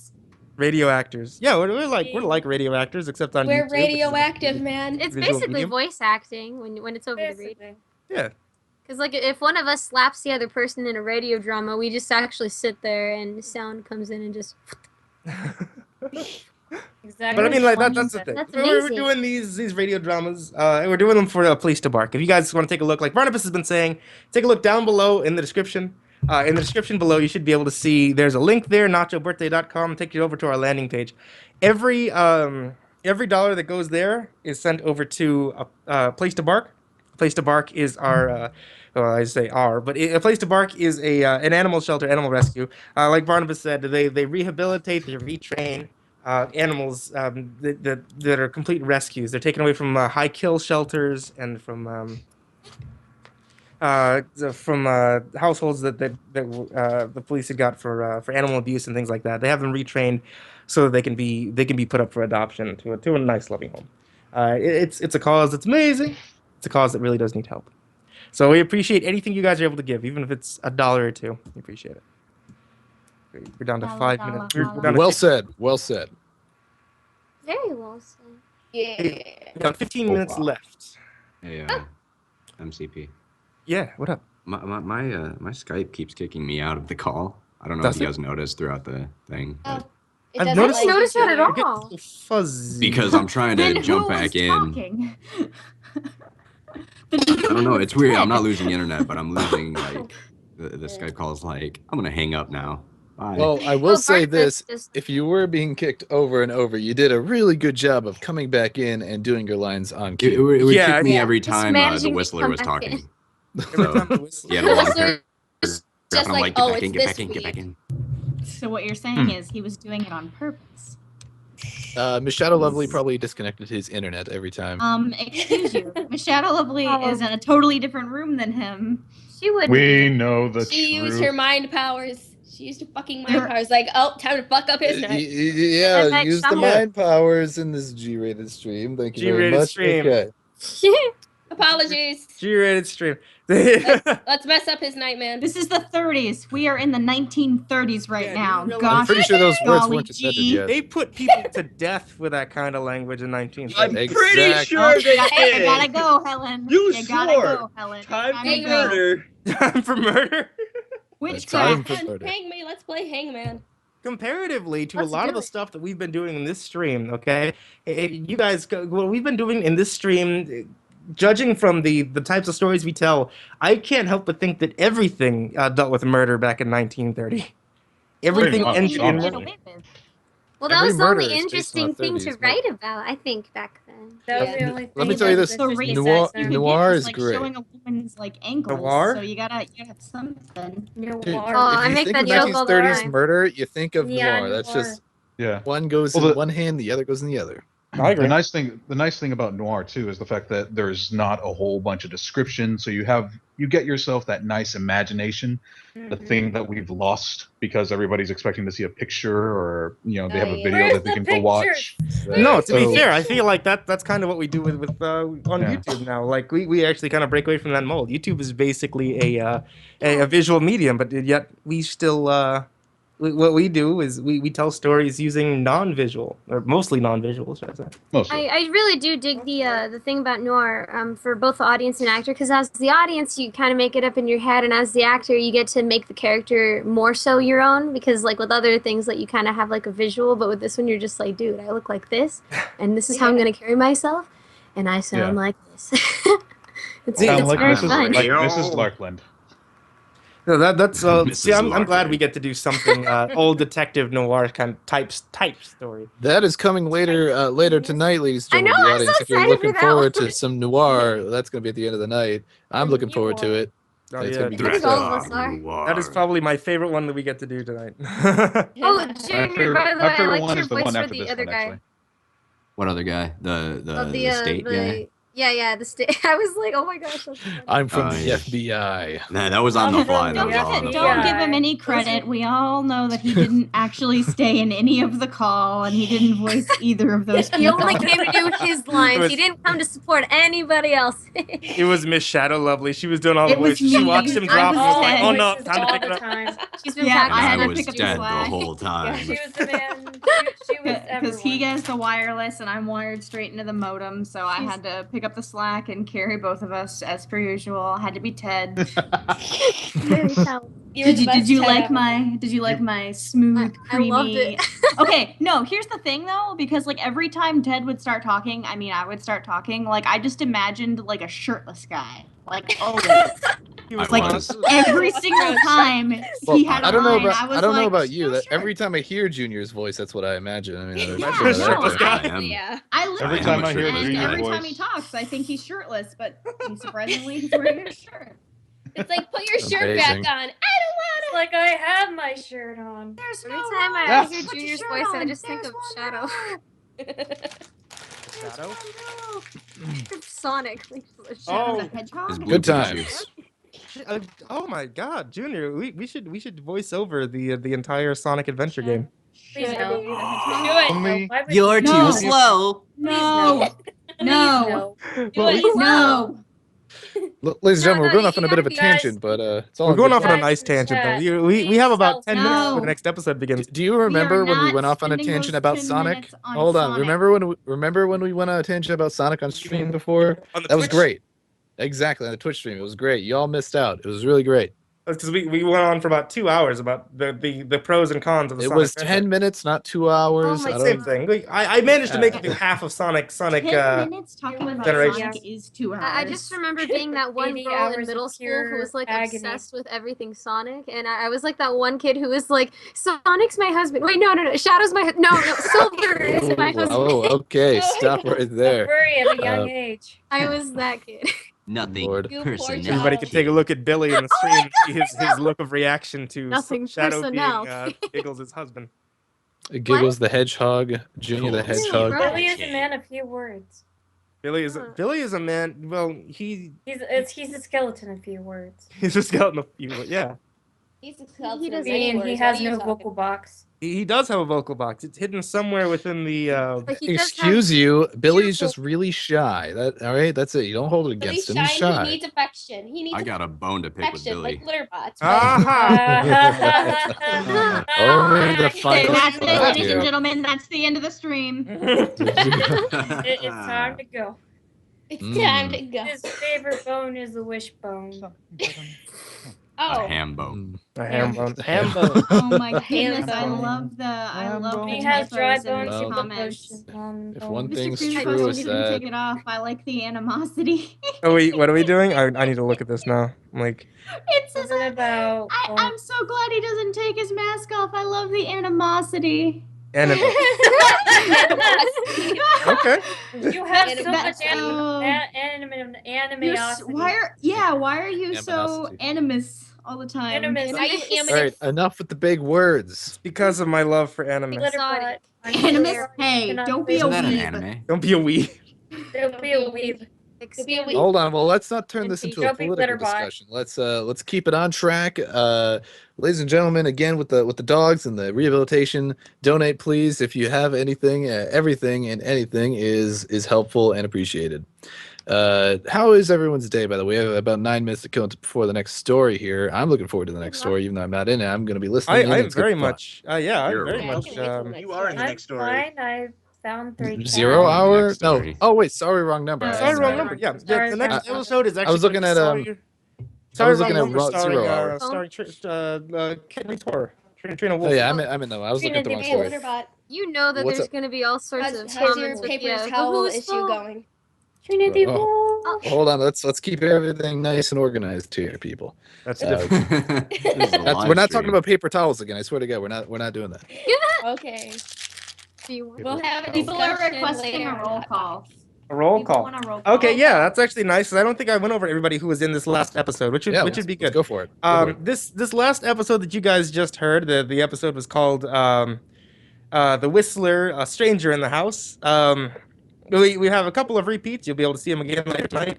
The star was Kayla Chaos playing as Helen. CreepyPasta Jr. was playing Ted. That was me. Hey, And, I'm Ted. Yeah, it was Helen and Ted. Litterbot, Dead Josie, Miss Shadow Lovely, Giggles, CreepyPasta Raven, Creepy Rainbow Pasta.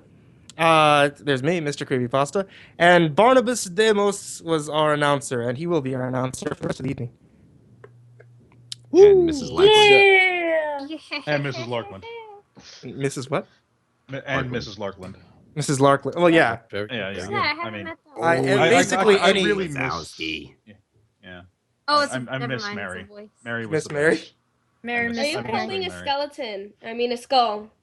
And don't Billy. You're not to be. Billy, that would be Billy. Why did Download you stuff. decapitate That's not a Billy. in Billy's that. still in the other Hang on, screen. which way is he? Billy's Are you over there on cheating the other on side of the Billy? screen. Are you giving yourself a decapitated his hand? brother. That's we Billy's should all little just brother. sing That's happy Billy's little birthday brother, Bobby. out of sync. No, to be Mr. fair, this is Creepypasta. actually the skull that I have here was the one that this guy Bizarro MCP used when he was casting his So spell. Bizarro Billy is actually Bobby. I loved Bizarro MCP. He's a good villain. He's like a evil MCP. He's a good guy. Bizarro. He's a good guy. He's He's a just good so guy. caring. Even He was though- misunderstood. He was I misunderstood. don't know. I heard he was a weeb. I thought he was a weeb too. Well, hold on. Let's not turn this into a political discussion. This becomes a political discussion. No, it's Is it's this- not, wait, it's wait, not wait. it's not a Weeaboo political himself. discussion. It's a political fact. Yeah, Billy you're for saying president. that there's He's a a weeb. political discussion, which means that you must have a dog in this show, which means that you Litterbot, might actually be. Be a weeb. Dude, Was that you was just that got dog called. comment? wait, was is that Litterbot dog a comment weeb? on her? Yeah, Litterbot's a weeb. Litterbot is a weeb. He's he the biggest has weeb of all. very Oh my goodness! If bad there are two- taste in hold white on. food. If there are two things that are evident about our charity streams, one, I knew tons we of would puns. Second thing, the roast of Litterbot. Thank you. So I think Thank you. mean Good the night. rest I think of we litter should weeb. we should just Hey. roast everybody for the Hey, respect we of. should Oh. talk about our pets. I don't Actually, have one. You Yeah, don't that's- have one. Well, that kind of I- fits the theme a little bit, right? Just Yeah, actually, we could be do that. happy my dog's not barking right now. How many dogs do you have, Raven? I've 20. well, technically, I have 5 dogs. Okay. Jeez. but only two ever live or with me. Ever.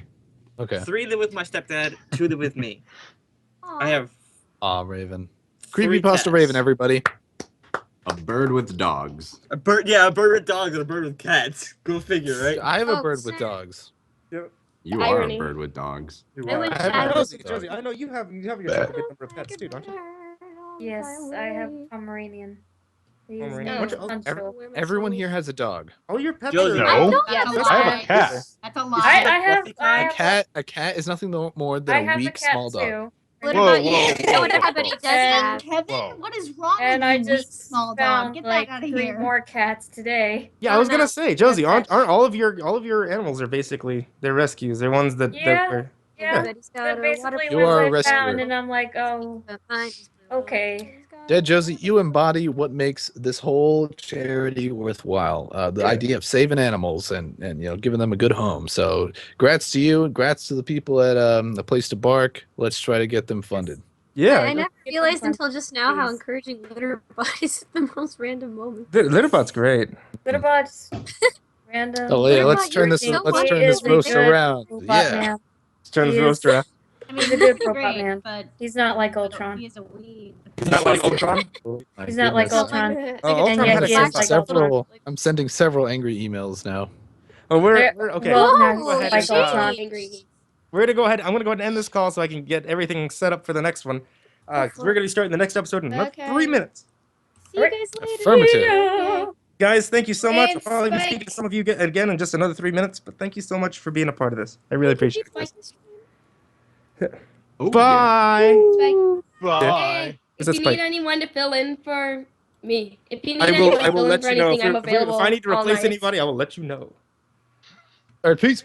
Okay, Bye. I'm available all night. Peace. Just either text or message me. And out. Bye.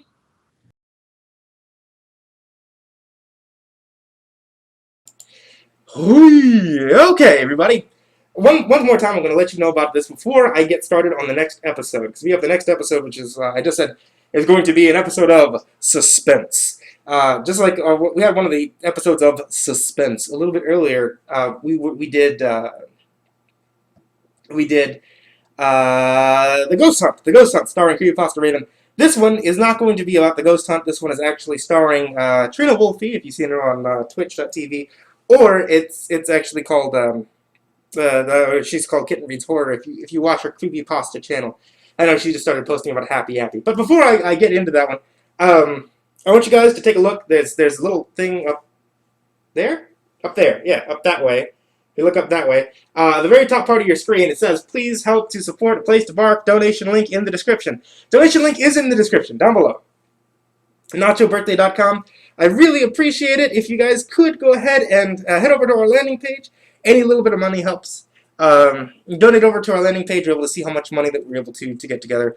We're able to raise together. Right now, I think we're just shy. Yeah, we're just shy of $1,000 actually. We're $984. So we're doing really good. You guys are doing fantastic, and I really appreciate everything that you guys are giving right now. Let me go ahead and get things prepped so we can do. Sorry, wrong number.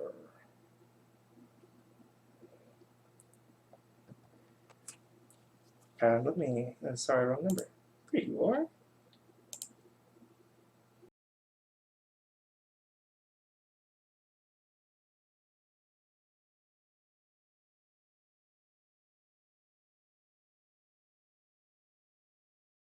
Ladies and gentlemen of the stream, it's me, Mr. Creep.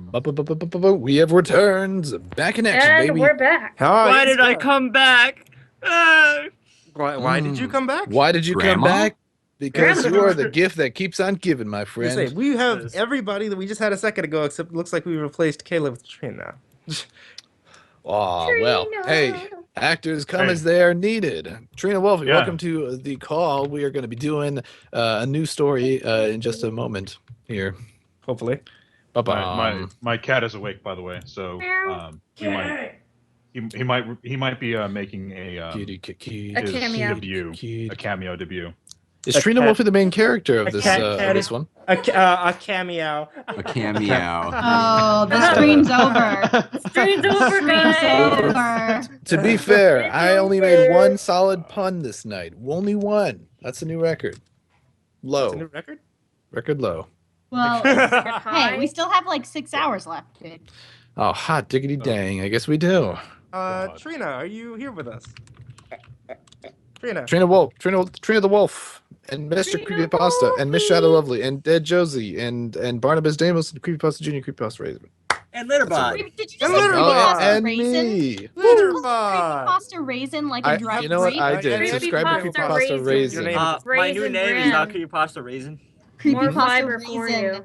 The best. No, ravens are pretty creepy, but raisins, they're more creepy because Raisins they're are the basically worst. zombie grapes. Those are They're zombie terrifying. grapes. No, That's what but they they're are. delicious. They come in And cereal. they're so sneaky though, because sometimes they look like chocolate chips. They're like the shriveled up corpses of grapes. Now, see, that's a creepy description. That's metal. That's really metal. It is. It is. If you were ever served raisin cookies as a child, your parents hated you. My parents Raisin hated cookies, more like my parents raisin hated graveyard. me. Grape More graveyard. like Cookies. zombie. What is wrong with you people? All right, we'll Raisins just are kill on delicious. time until everyone is here to partake in Sorry Wrong Number. I am just I think we're almost there. Let me go ahead and check. Let's see. We got Barnabas, Trina, Dead Josie, Creepypasta Jr., Mr. Creepypasta, me, Barnabas Damos, Raven, Rainbow, and Michelle Everyone, Mr. Creepy Rainbow Pasta. That's all. But she's here. You said rainbow. Well, yeah, but she's not in call, but she's going to be here through the peripheral. Through the peripheral. The That's right, yep. peripheral.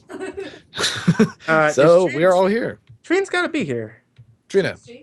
I was gonna say. In the meantime, hey chat, talk about your pets. Yeah, talk about Okay, pets. so- There she so is. there's Okay, there she Kevin. goes. Kevin, I didn't mean to. Kevin's a good cat. No. I didn't Kevin's mean not to. a cat. No. No, take it back. Shoot her immediately Take it with back. the no. No. Kevin is the worst. Okay, first of all, let me just preface this by saying, out of the two of us, between Junior and I got stuck with Kevin in the room for this stream. Okay, am I heard now? Can I be heard? You are heard. Trina. Trina, you have tiny hands. Trina I was talking that whole time, and I didn't realize that the mic shut itself off entirely. That happens more often than you think. It does. Her name is John Trina. Oh God! Oh my goodness. We're gonna lose people. We are not God. bringing memes. We are not bringing memes into this damn stream. If we bring memes, Well, hold on. This darn Just- G-rated stream. Let's not turn this into a political discussion. Doug Dimmadome stream. Oh, that's an old reference. Is it really? Is that considered old now? Damn, No, it's still on TV. Is it really? I remember the show came out like 10 years ago. Remember when they did that live action movie of it though? I don't because I stopped watching that Because a it long had time Drake ago. Bell in it, and that's the best part. That's Yeah. all you really need. He's like the Nickelodeon version of Zac Efron. Oh yeah, but not nearly as hot. Well, hold on. We're not doing a Nick Jr. stream. We're doing a Creepypasta charity that stream. was No, not Nick Nick Jr. at Night That was stream. regular. That was Nickelodeon. Excuse Oh, you. my mistake. Ladies and gentlemen, SpongeBob. Am I right? Okay. No, never mind. You weed. You weed. Trying to appeal to the kids. Trying to SpongeBob, appeal am I to right? young All right. He's trying. Kids, Okay. you like SpongeBob? Do you like SpongeBob? That's what I thought. I'm Dirty Dan. Who you calling Pinhead? All right. Are we all It's, here? it's a good We talk. I think we're are- about we are good. ready to go. I think We are about ready good to go. My Ready? favorite studio. This is Let's Yeah, let's do this. get started. Okay, let me cue in the music. Cue it faster. Oh, it's not working. Trying it again.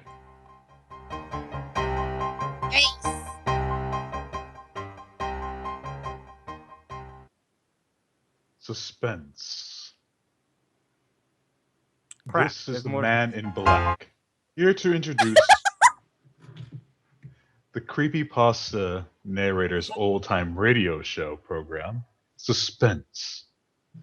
This story of a woman who accidentally overheard a conversation with death and who strove frantically to prevent murder from claiming an innocent victim is being repeated by popular request as tonight's tale of suspense. If you've been with us before, you will know that suspense is compounded of mystery and suspicion and dangerous adventure. In this series are tales calculated to intrigue you, to stir your nerves, to offer you a precarious situation, and then withhold the solution until the last possible moment. And so it is with the story Sorry, Wrong Number and the performance of Kitten Reads Horror. We again hope to keep you in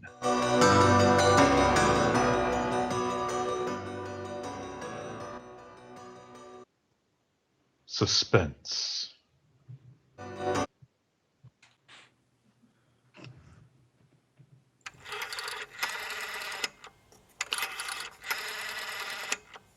Oh, dear.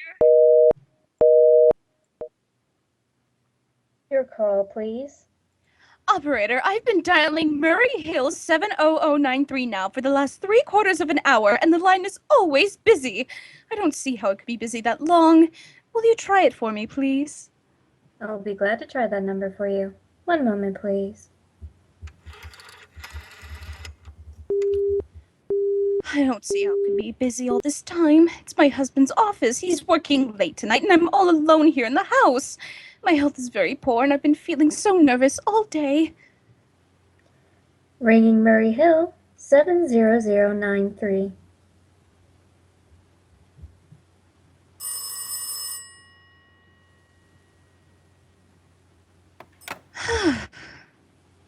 Hello. Hello? Hello, is Mr. Stevenson there? Hello. Hello? Hello. Hello, George? Yes, sir. This is George speaking. Hello? Who's this? What number am I calling, please?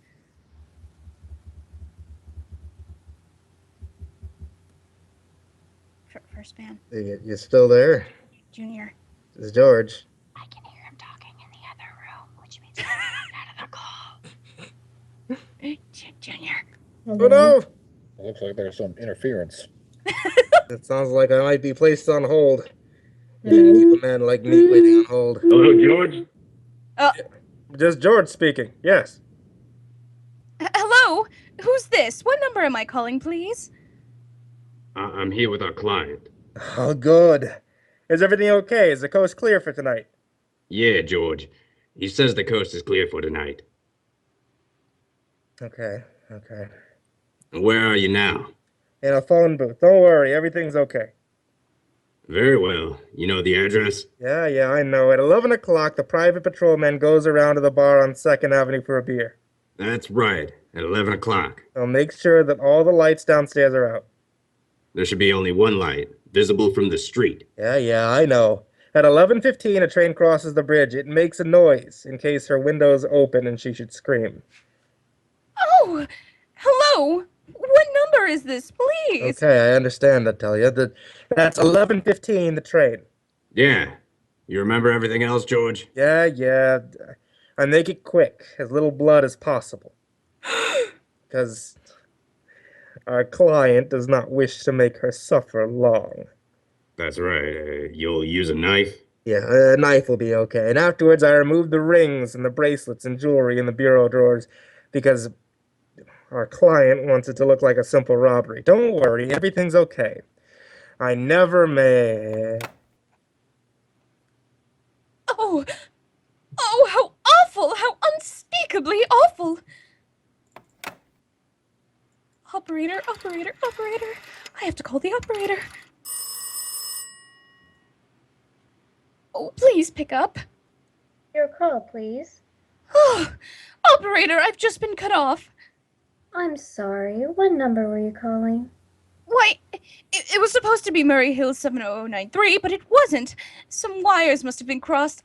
I was cut into a wrong number, and I must have heard the most dreadful thing. Something about a murder, and operator, you simply have to retrace that call at once. I beg your pardon. May I help you?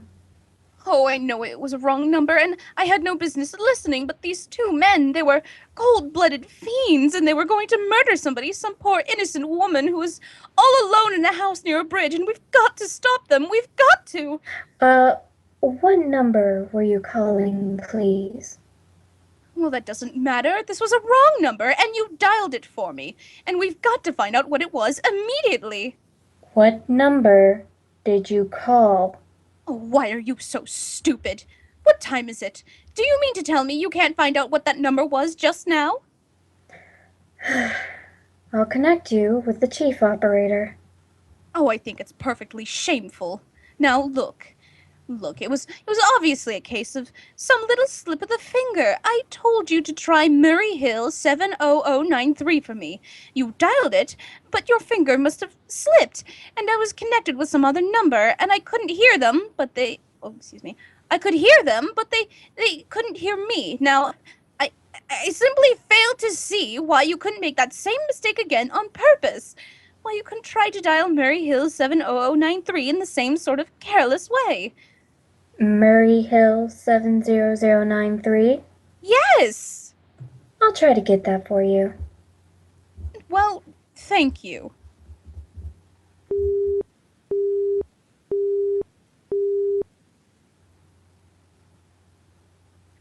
Operator. Your call, please? No. Oh. I'm sorry, Murray Hill 7093 is busy. I'll call you in 20 minutes. Operator!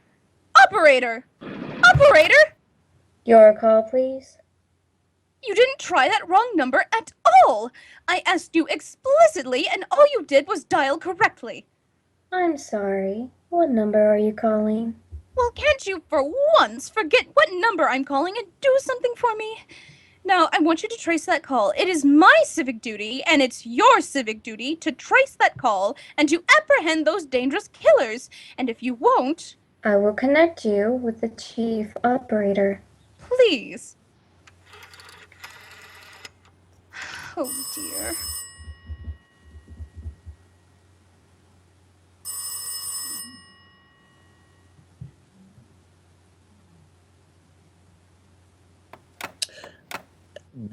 This is the chief operator. Oh, Chief Operator, I want you to trace a telephone call, immediately. I don't know where it came from or who was making it, but it is absolutely necessary that it be tracked down. Because it was about a murder that someone's planning, a terrible, cold-blooded murder of a poor innocent woman tonight at 11:15. I see. Well, can you trace it for me? Can you track down those men? I'm not certain. It depends. Depends on what? Depends on whether the call is still going on. If it's a live call, we can trace it on the equipment. If it's been disconnected, we can't. Disconnected? If the parties have stopped talking to each other.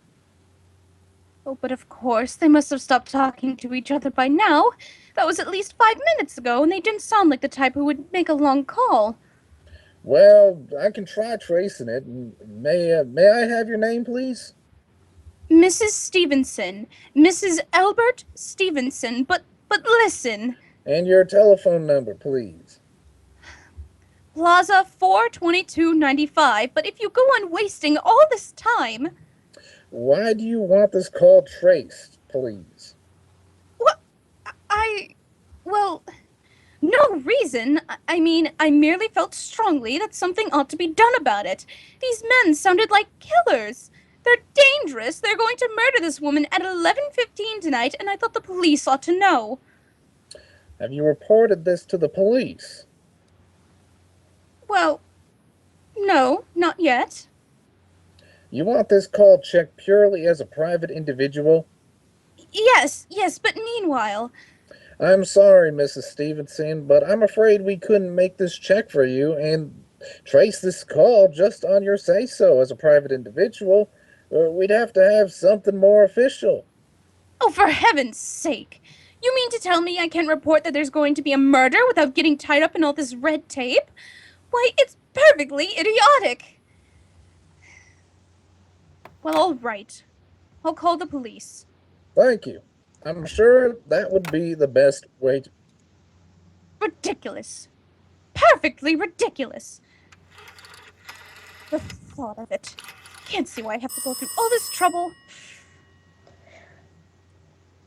Your call, please. Wait for the ringing cheese. I'm trying.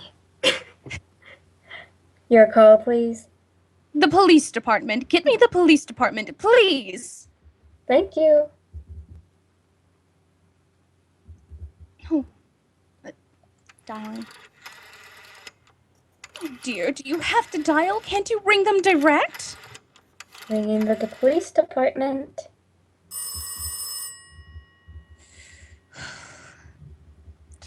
She can't call them directly. Police station, precinct 43. Sergeant Martin speaking. Police department? Yes, this is Mrs. Stevenson. Mrs. Albert Smith Stevenson of 53 North Sutton Place. I'm calling up to report a murder. I mean, the murder hasn't been committed yet, but I just overheard plans for it over the telephone, over a wrong number that the operator gave me. I've been trying to trace down the call myself, but everybody is so stupid. And I guess in the end, you're the only people who can do anything. Yes, ma'am. It was a perfectly definite murder. I heard their plans distinctly. 2 men were talking, and they were going to murder some woman at 11:15 tonight. She lived in a house near a bridge. Are you listening to me? Yes, yes, ma'am. And there was a private patrolman on the street. He was going around for a beer on 2nd Avenue, and then there was some third man, a client who was paying to have this poor woman murdered. They were going to take her rings and bracelets and use a knife. It's unnerved me dreadfully. And I'm not well, and I feel so nerved. I see. Well, when was all this, ma'am? About 8 minutes ago. Then you can do something. You do understand. What is your name, ma'am? Mrs. Stevenson. Mrs. Albert Stevenson. And your address? 53 North Sutton Place.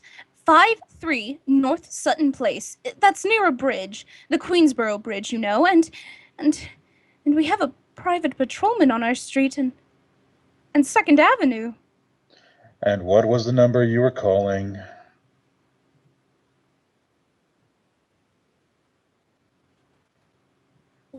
Murray Hill 70093, but that wasn't the number I overheard. I mean, Murray Hill 70093 is my husband's office. He's working late tonight, and I was trying to reach him to ask him to come home.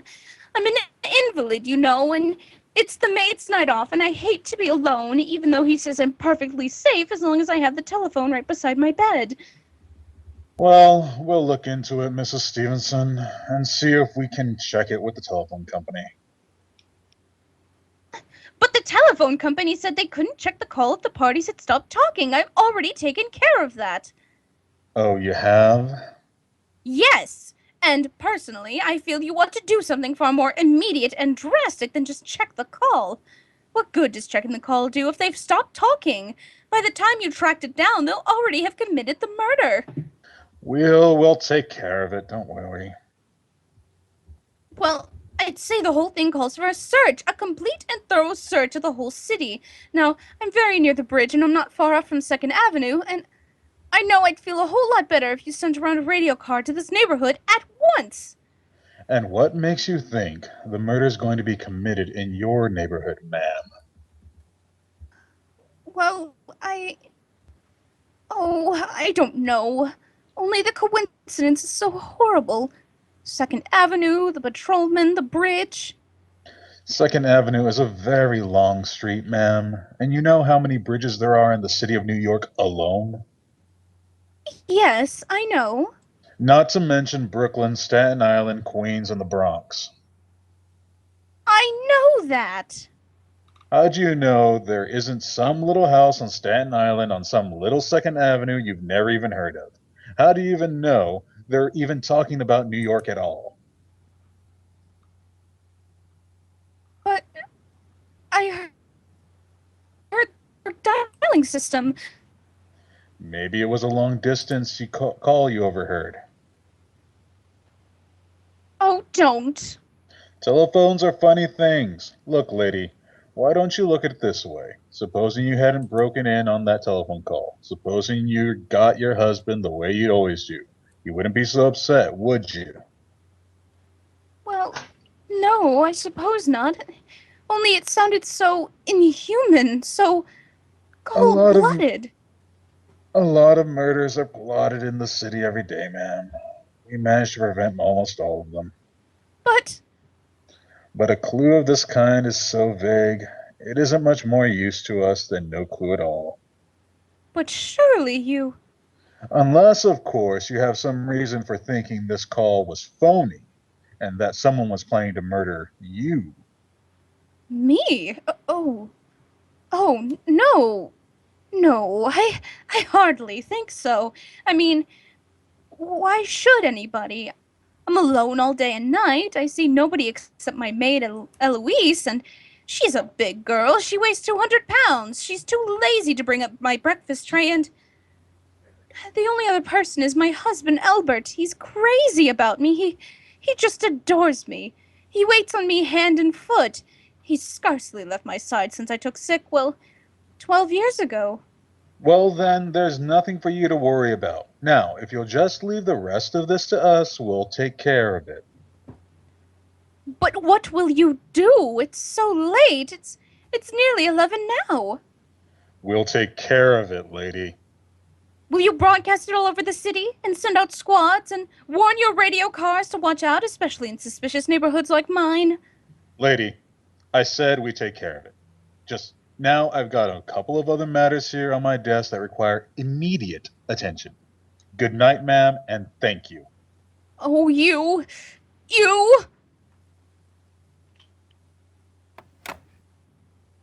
Idiot!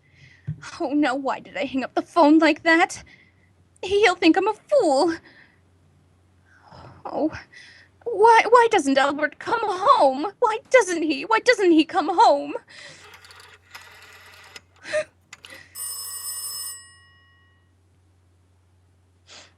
Your call, please.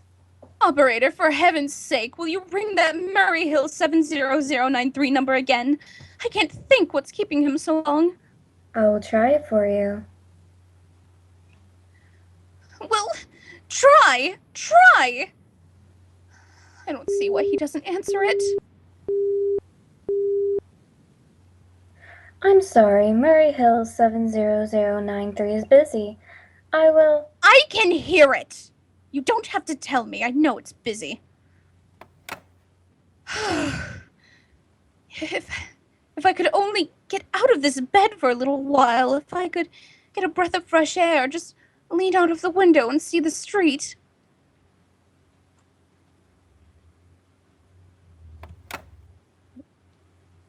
Ringing. Hello? Albert? Hello? Hello? Hello? Oh, what's the matter with this phone? Hello? Hello?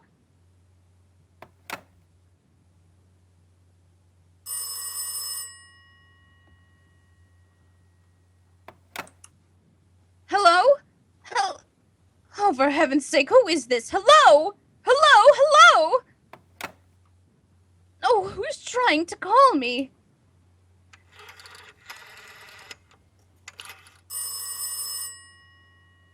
Why doesn't she answer? Your call, please. Hello, operator. I don't know what's the matter with this telephone tonight, but it's positively driving me crazy.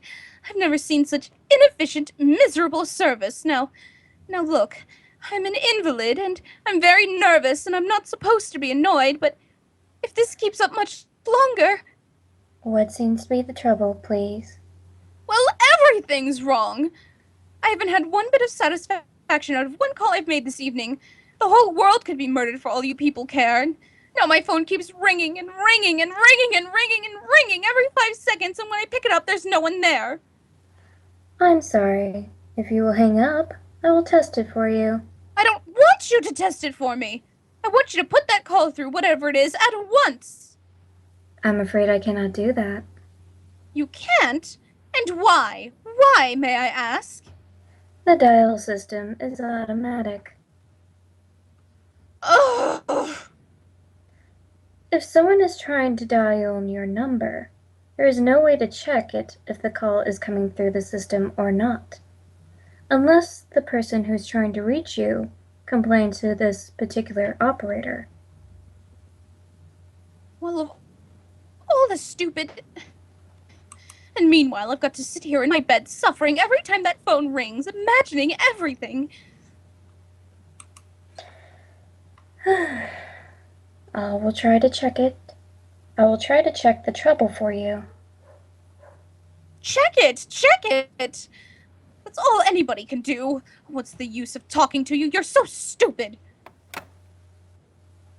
Oh, well, fix her. Of all the impudent... Oh, how dare she speak to me like that? How dare she? Call the operator.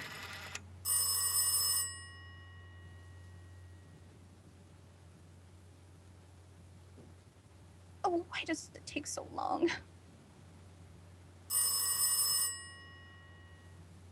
Your call, please. Young woman, I don't know your name, but there are ways of finding you out, and I'm going to report you to your superiors for the most unpardonable rudeness and insolence. It's ever been my privilege. Give me the business office at once. You may dial that number direct. Dial it direct? I'll do no such thing. I don't even know the number. The number is in the directory, or you may secure it by dialing information. Listen here, you. Oh, what's the use? Oh, dear. Oh, for heaven's sake, I'm going out of my mind. Out of my... Hello? Hello, stop ringing me, do you hear? Answer me. Who is this? Do you realize you're driving me crazy? Who's calling me? Who are you doing it for? No, stop it! Stop it! Stop it! Hello? Hello?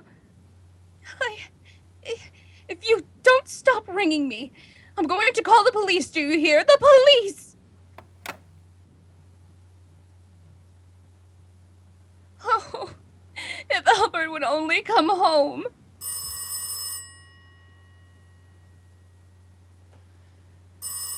Oh, let it ring. Let it go on ringing. It's a trick of some kind. I won't answer it. I won't. Won't, even if it goes ringing all night. Oh, you ring. Go ahead and ring.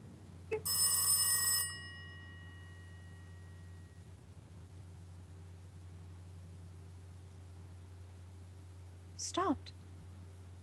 Now what's the matter? Why did they stop ringing all of a sudden? No. What time is it?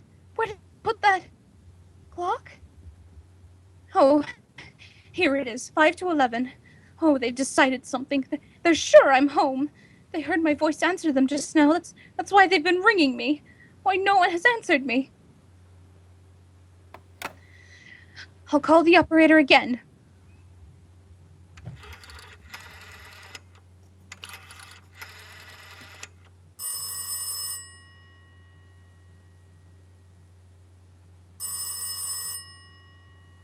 Oh, where is she? Why doesn't she answer? Why doesn't she answer?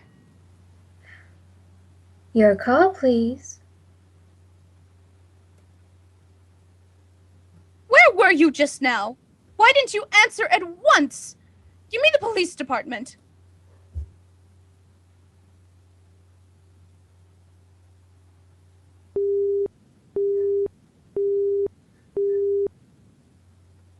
I'm sorry, the line is busy. I will call you. Busy? But that's impossible. The police department can't be busy. There must be other lines available. The line is busy. I will try to get them for you later. No, I've got to speak to them now or it may be too late. I've got to talk to someone. What number do you wish to speak to? I don't know, but there must be someone to protect people besides the police department. A detective agency, You will find agencies listed in the classified directory. But I don't have a classified. I mean, I'm too nervous to look it up, and I don't know how to use the... I'll connect you with the information. Perhaps she will be able to help you.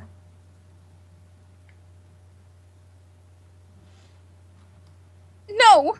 No! Oh, you're being spiteful, aren't you? You don't care, do you, what happens to me? I could die and you wouldn't care.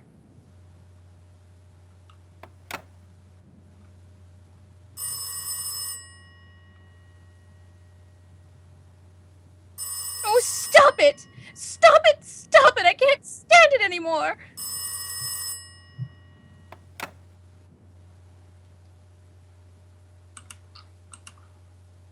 Hello? What do you want? Stop ringing, will you? Stop it!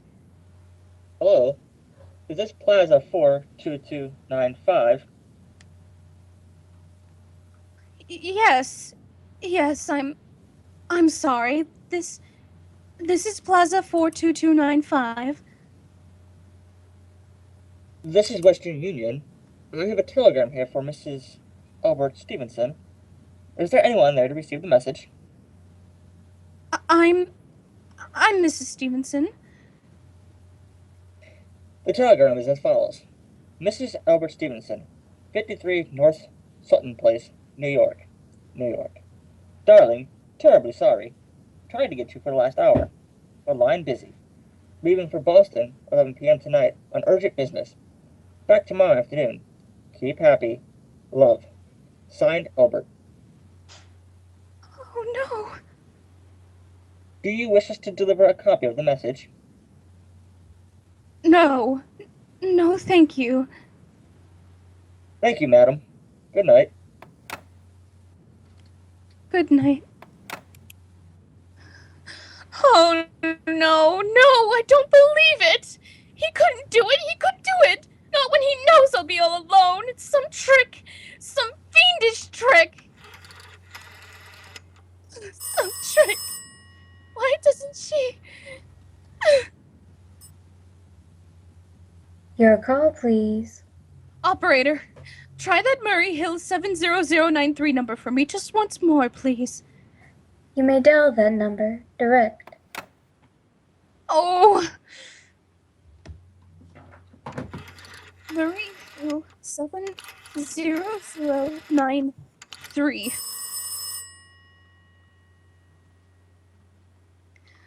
Oh, come on.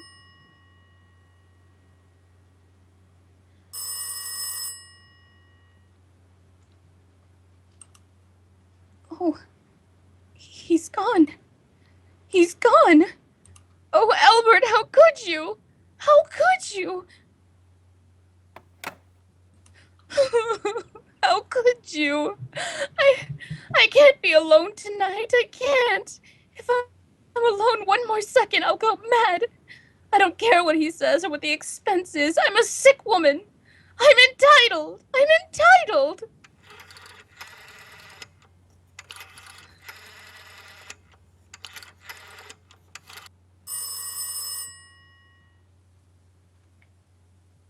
Information. May I help you? I want the telephone number of Henchley Hospital. Henchley Hospital. Do you have the street address? No, it's somewhere in the 70s. It's a very small, private, and exclusive hospital where I had my appendix out 2 years ago. Henchley, H-E-N-C. One moment, please. Please hurry, and please, what's the time? You may find out the time by dialing Meridian 71212. Oh, for heaven's sake, I've no time to be dialing. The number of Henchley Hospital is Butterfield 70105. Butterfield 70105. Henchley Hospital. Oh.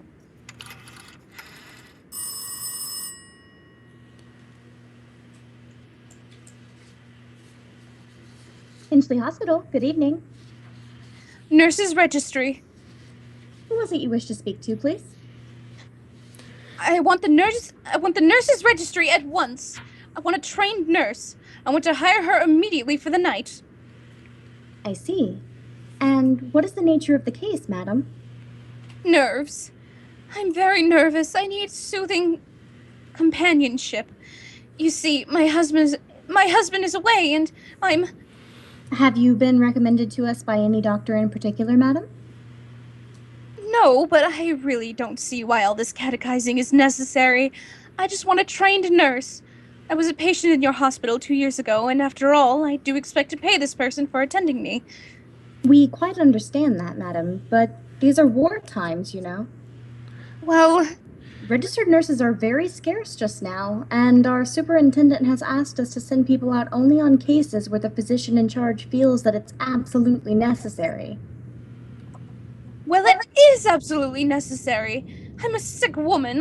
I'm very upset. Very. I'm alone in this house, and I'm an invalid, and tonight I overheard a telephone conversation that upset me dreadfully. In fact, if someone doesn't come at once, I'm afraid I'll go out of my mind. I see. Well, I'll speak to Miss Phillips as soon as she comes in. And what is your name, madam? Miss Phillips? And when do you expect her in? Well, I really couldn't say. She went out to supper at 11 o'clock. 11 o'clock? But it's not 11 yet. Oh, my clock has stopped. I thought it was running down. What time is it?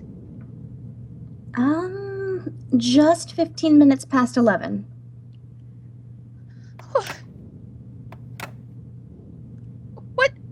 What was that? What was what, madam? That click just now in my own telephone, as though someone had lifted the receiver off the hook at the extension telephone downstairs. Well, I didn't hear it, madam. Now about this... But I did! There's someone in this house, someone downstairs in the kitchen, and they're listening to me now.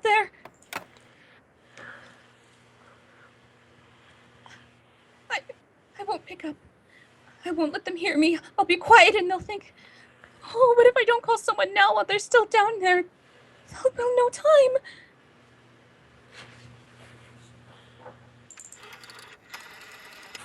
Operator.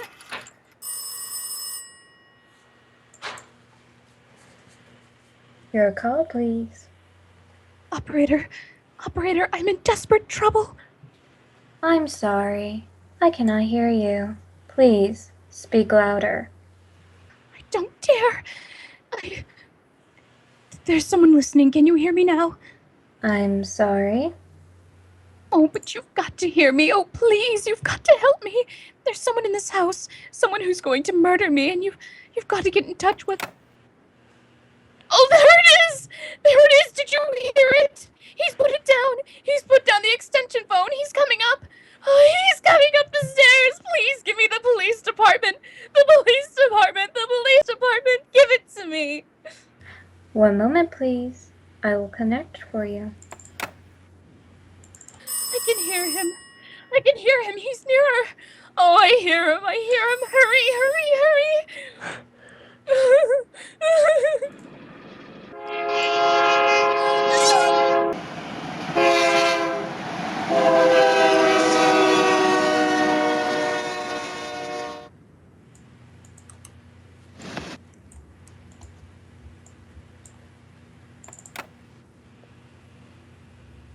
Police Department. Sergeant Martin speaking. Police Department.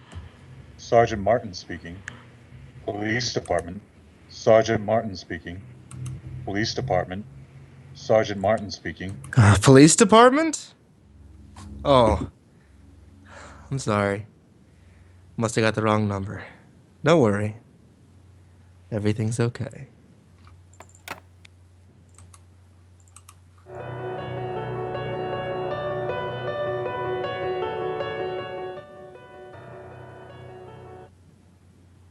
And so closes Sorry, Wrong Number, starring Kitten Reads Horror.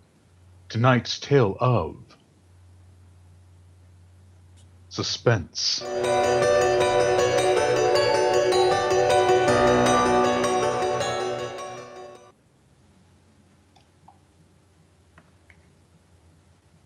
Did you want me to read that? Oh. Nah, I didn't give a crap. It's It's all good. wrong. Nice. That was a good story. That was a good story. She did. You know Trina. she did, though. Oh, wait, I'm dead. Trina. Yeah, you are. No! And the How are you operator took your talking, though? husband. Trina. Yeah? Trina. Yeah? Trina. Yeah? I would like to say, and in all seriousness, and commend you on how well that really went, because the whole time while I was listening, I was reminded of being in the car with my mom when we used to listen to old time radio shows all the time, and you sounded exactly like some of the actresses that I used to listen to. Nice. So Yeah. you did good, Meg. I thought you were about to say that I reminded you of your mother every time you went in the freaking Yeah, car. that's where I thought it was going too. Yeah. I was like, Trina, you remind me of my mother. My mother is an older racist Native American woman. Oh, Trina, you remind me of my mother. So what you're saying is Mrs. Elbert. Yes. You remind exactly, Mrs. Elbert. Yeah, that was a good story, Trina. Let me just like Barnabas said, commend you, because I'll be honest with you, the story pretty much it beats a dead horse after a while, but the way you presented it carried that story, and I was enticed the entire time, because it was really interesting to hear this old lady just like holding on to her phone for dear life, constantly calling the operator who doesn't care about her, and it's great stuff. I always love the way that Josie gotta- plays the I gotta operator. commend Josie for getting increasingly more annoyed. It's just like in real life. Oh. It's good stuff. Good stuff. I feel. Oh, with your tiny hands. Poor Trina. My She got wrecked. Why didn't the lady just leave her house? She was an invalid. You Someone in stupid. the chat actually asked that. She Why don't they was- just go to she the was- neighbors? She was a bedridden invalid. She could not get out of bed, and the only reason why she was on the phone is because her husband had it hooked up next to her bed. But who was husband? Exactly. Well, she Husband was was husband. phone. Remember, her name was Elbert. Oh, Yeah, she her was name was- husband. she was husband the whole time. She was husband whole time. She didn't know that she plotted her own murder. She knew. I was invalid She because I knew. had Alzheimer's. Plot twist. Operator was Elbert. Oh, Oh, God. that's why she was getting increasingly annoyed. This is why I hired someone to dead. Well, I'm not gonna lie.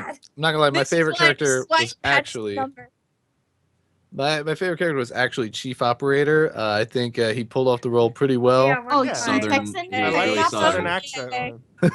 You They mean got more southern Okay. as it one progressed. cowboy operator? Well, Cowboy Missy, operator. I can connect you, I but I mean, reckon it you was ain't like- gonna like it.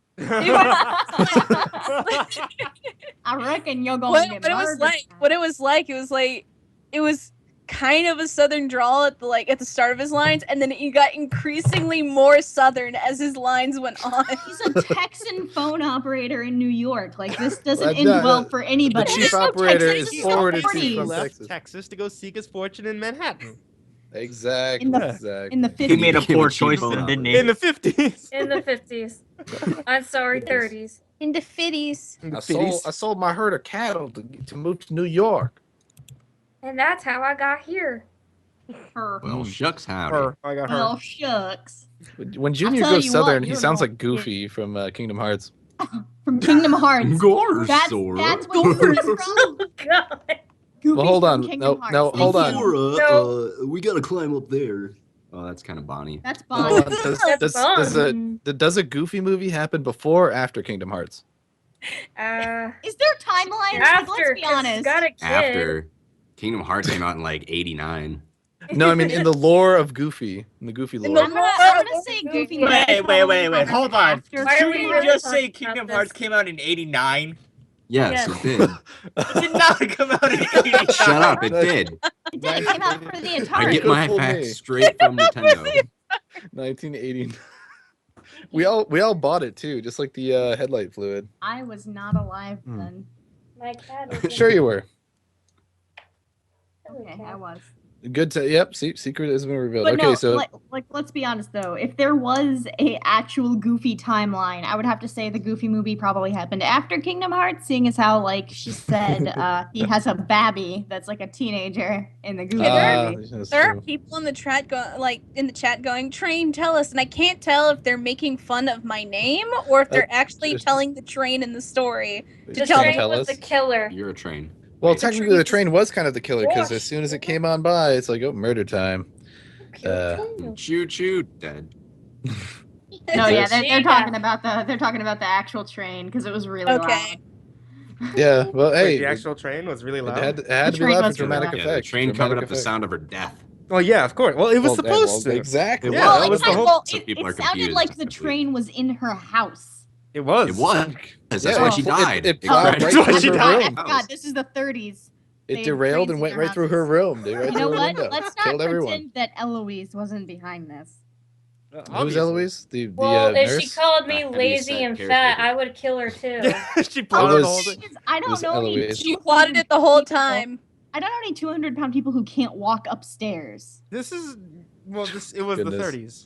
Okay. Oh yeah, they went upstairs back You then. were completely vertical. There were actually no steps. You had to climb up a vertical wall. It was a ladder, or no, it was a slide. That's we had actually to- why an upward Albert slide. was invalid is she slid down the stairs. It was actually a swing with a counterweight. Okay. Speaking of It's trains, I should go and eat. It's So a I train. I like how would- I've been yelling at you guys I like how the mentions of about trains. the train just now and explaining it over and over again, and I was on fucking mute this whole time. Yeah, you were on mute. That's- but we you know, are still I- in the G-rated stream, my friend. Also, Sorry Mark, about that. Steam's Mark- over. Steam's over. Let's go. Stream's I over. was at the we are 15th time now. Very good. we are now banned. We are banned from streaming forever on YouTube. Goodbye, bye, YouTube. Trina, Yeah? I've been instructed to tell you, choo choo.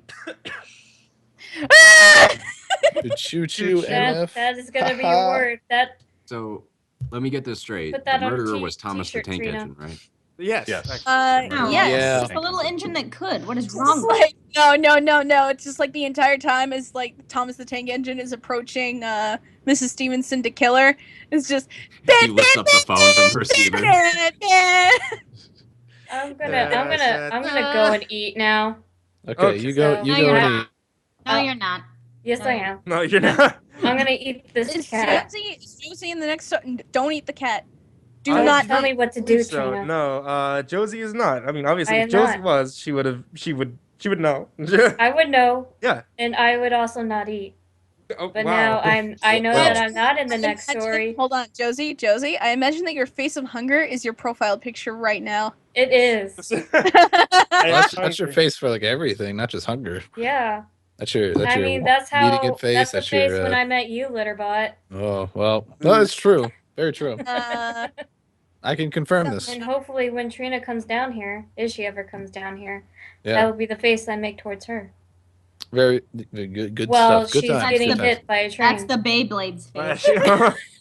You know, Beyblade. Miss Shadow Lovely, the fact that you were playing the nurse, that's like pretty ironic, That all is things pretty considered. ironic. That is Yeah. not you- not only was I playing a nurse, I was playing a nurse on the phone. Exactly. You know what? You played the role very well, and I know why. And Because it's my job. exactly, that's your Literally. job IRL. And, That's my job IRL. You're an Exactly. IRL phone nurse? you even Yes. managed to copy the idea of that fake courtesy that you got to put up for people on the Yeah, phone. So the fake smile. Perfect. yeah, exactly. Perfect replication of you not really caring, but you're trying to pretend to. It's like I'm I gonna got this. get I got this. fired if I I got don't this sound loco. like I I got this care, loco because it's all elderly recorded. person calling me about murder and about like being sick. It's just like, okay, yes, how can I help you? I want to go home. Calling Time Warner I want to go home. How may I assist? There you Just go. kidding. I don't care about your problems. Well, I there don't you give go. a frick about your problems. I'm sorry, G lady, rated. but you were just so damn annoying. Yeah. Ma'am? Now I'm listen sorry. here. I'm going to have to ask you to hang up Oh my and god. to completely Now, hold on. evaluate That is every my single decision favorite you make. line. Just, I am entitled. Buddy, No. there's a comment in Trina, the chats right Trina, now. make a shirt out of that. There's Because a I opened comment. up my Let's hear- my hold on, friggin' let's- spreadsheet. Yeah. Let's hear the comment. Let's hear the comment. There's a comment in the chat that just makes me laugh. It's, I sexually identify as a train. I have spent millions of dollars reconfiguring my body to become more like a train. Every night I pay, but I think they mean pray. I pray to Thomas to make me the train I am meant to be. Oh my goodness. Shoot. All right, stream's over. Game over, GG. Have fun. That's the 17th time. I say GG, but it's really BG. Let me go ahead. The goal of this stream was not quite to get you guys to believe that you were trains.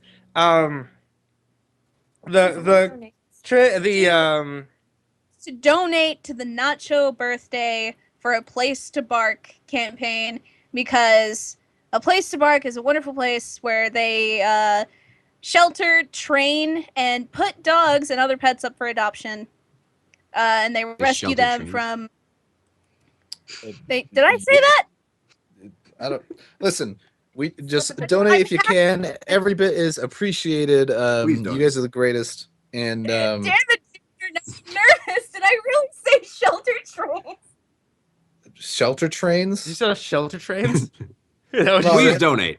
Donate if you can, and Please do it if donate you to the should. trains. If So you love trains. if you have Wow. even 10 cents is appreciated because Yeah. it adds up. I can tell you this right now. The right now we actually broke $1,000 for $1,036 right now. So you guys are doing really amazing. Yeah, I really appreciate this. Everything, even if it's just $1, $5, anything you guys can donate, is very, very helpful. You can leave a little message. If you don't know where to donate, if you check out below in the description below the stream, you could see the link right there to the Nachobirthday campaign, and donate there. I'm right on that, right? $999,000 to go. Yeah, $999,000 to go. Yeah, we're trying our damnedest, and you know, at the end of the day, it doesn't matter how much you guys spend out there. We appreciate it greatly, and you're great for coming. Good stuff. Yep. Good on you, mate. Anyways, train. we got about 8 minutes until the next train comes in, and it's gonna be a good train. We're all gonna ride the train to 0 Hourville. The train to The next story. Demise. Yeah, I Which will I have to admit. say is probably my favorite Ray Bradbury story is 0 Hour. Oh, 0 Hour. I'm gonna look forward to listening to that one, guys. It's gonna be good. I'm just going over the script right now and checking out my lines, and I noticed that we all have nicknames instead of our names as the cast list. I would like to point out that someone named me the Swaggiest, and Yes. thank you. I'm gonna. The swaggiest. Oh my Okay, well, let's see here. That needs to be And changed apparently- immediately. I'm apparently the goddamn furry, as per usual. That sounds Look at Rainbow's name though. And Spike, I like how you said that this was a G-rated stream, and yet in one of the pictures that you got for the slideshow, I just said I that. didn't I even just realize I was said that. Madame Macabre did that image for the dang it, madam! and it's no, dude. Honestly, I really do love it because literally Billy actually has something Why to do say, you get- which Billy why do never you get speaks. two So I actually do love that one, but I forgot that he actually does call me a fuckboy. So yeah. I like how everybody's got nicknames in the next story, and I don't have. I don't even get mentioned at all. Same here. Same. Rod Sterling. That's awesome because I'm talking to somebody right now, and they're like, "The stream's supposed to be PG, yet how is it PG when people die in it?" People die in Disney films. They do. Yeah, but it's not like you die. They do. There is a high kill count off screen. Off screen. It's off screen. And you want it on screen, like you want the dad, for example, to get killed by the son's pet or something on screen. What do you think the train was all about? I do. The train. Yeah, the train made it off screen. Exactly. But boom. Well, everything was off screen. There's nothing on screen. Yeah. Yeah. Bada bing, Okay, bada boom, Barney. baby. Barney, I changed it for you. You are now mentioned. We couldn't okay. We couldn't get Rod Sterling. Someone. There's two people fighting over my nickname. One keeps trying to write the pretty, and the other one keeps trying to write the weeb. Well, I'm one of them obviously is trying to true. write the pretty one. And it's Someone- obviously the weeb. Someone squeeb. named me the The goddess squeeb, right now. the squeeb, the queen of space swag, Rainbow, the booby claw. The weeb of space swag is my new The name. swag. Slash I the love the squeeb. pronunciation. Keep it up. Very good. Anybody? Okay, we're having too much fun with this text editor. Nobody can see what's happening. Everybody in the chat's just wondering what exactly we're talking about. Ladies and gentlemen, we're having a seizure on our Word document here. Guys, Yeah, the we're Word in the- document we're has all like 100 people typing in it right now. of I'm the the beeb of space squeeb. I am beeb? okay. No, Okay. leave it. That's the end. Beeb That's of my. the beeb yes. of space squeeb. That's a good compromise. I'm Yes, down with that's that. it That's right good. there. I'm That's the good. I'm beeb down. of space squeeb. I'm good with that. Okay, guys. I like how we're fighting over this, and I could be on a date. ladies and gentlemen, we have 5 minutes until Yeah, we have 0 5 minutes. hour. I'm gonna go ahead and disconnect you guys. I'm gonna give a call into 0 hour. Again, guys, thank you so much for helping out with the stream today. I really do appreciate everything. Good stuff. You guys being here. I'll tune in. It'll be good. Okay, yeah. Please do, Litterbuck. Yeah. I'll see you a little bit later on. Yes, sir.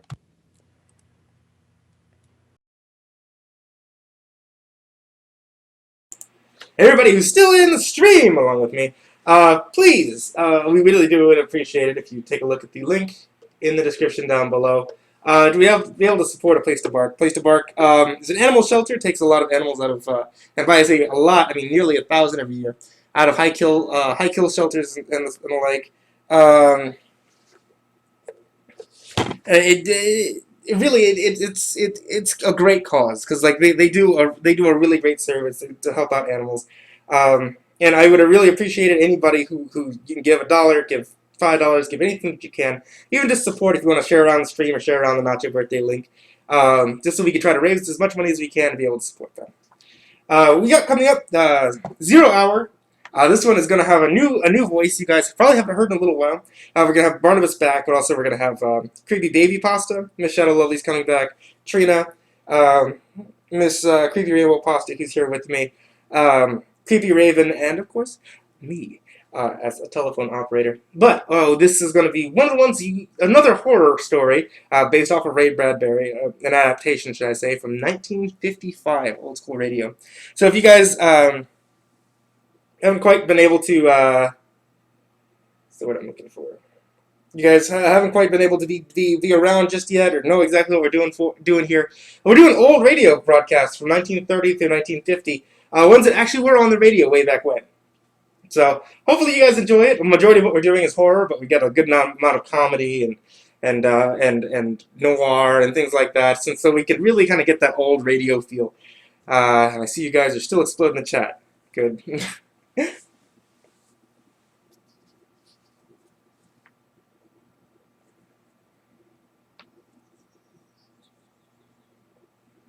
Okay, let me go ahead.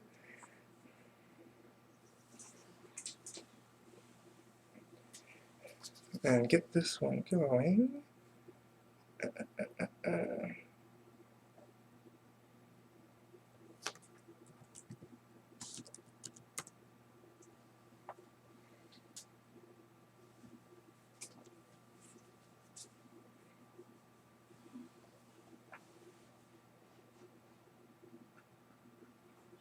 Hello! Wow, that is incredibly loud. Okay. Let me go ahead and get that fixed before I switch us over. Weeble.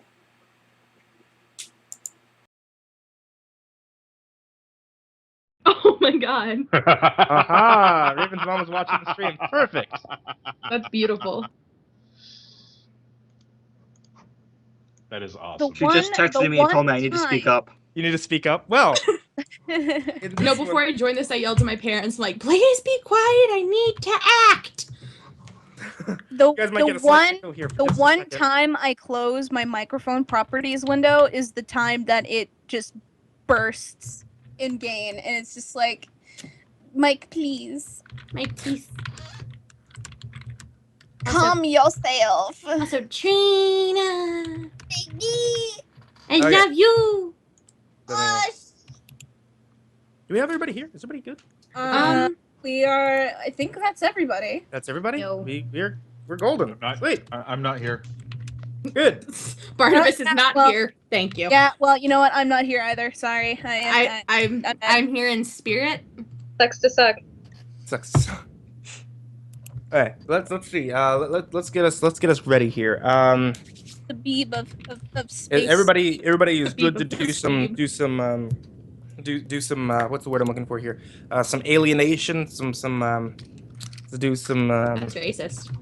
Wow. alienation. I seriously read this story for the first time when I was in third grade. Yeah, third grade. Really? Freaking love the Are story. you really that old? I am really that old. Barnabas is a 72-year-old man. Not that I was in third grade when this story first came out, but that we actually read it in my third grade class. Yeah. What are you, 50? Barnabas is a 72-year-old man. Okay. I mean, in gay years, yes, I am. In gay years. Wow. Oh, silver fox. Wow. Ow. Silver bear. But you know, in normal Silver bear. years, I'm only 33. But Silver yeah, bear. the Litterport. Litterport. Litterbort. Okay, you guys ready? I am super ready. Okay, Barney. Here is your You mean not Rod Sterling? Here is your Rod Sterling, please. Ready? Here is So the. sorry, Barney. That's not coming through, is it? Oh, Jesus. There we go. It took it a second, but we got it going. The Sweeber. How many years is in a gay year? 17. All right, let's get the show on the road. And now, tonight's presentation of radio's outstanding theater of thrills, Suspense. Tonight, Suspense brings you a repeat performance of one of the most controversial plays ever presented over your radio. It is called 0 Hour by Ray Bradbury, starring Miss Shadow Lovely, Creepypasta Raven, Trina, Creepy Baby Pasta, Mr. Creepypasta, And then some other third guy. Creepypasta, Rainbow. He's cutting in and out. Oh, God. Barney, you gotta speak up. Barney, please. I apologize. I was attempting to read the cast list, but unfortunately, somebody had added a whole bunch of extra stuff that I couldn't understand. Here is tonight's suspense play, 0 Hour.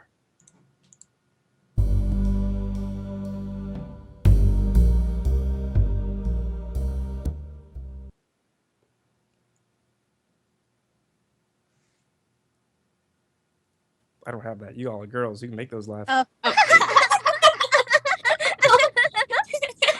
Oh boy, this is fun. What a game. Such excitement that they hadn't known in years. Mink talked earnestly to someone near the rose bush, though no one was there. Then the two little girls, shouting, laughing at each other. Such fun, such tremulous joy. Mink ran into the house all dirt and sweat. For her few years, she was loud and strong and definite. And her mother, Mrs. Morris, peeling vegetables at the sink, watched with amusement as her daughter threw into a sack old pots and tools and things which were relegated to child's play. My goodness, Mink, what's going on? Oh, the most exciting game ever. Just ever. Oh? It's alright if I take these, Mom? Just don't dent them and it's all right. Thanks, Mom. We won't. Bye. All right, dear. Oh, what's the name of the game, dear? Invasion. Invasion?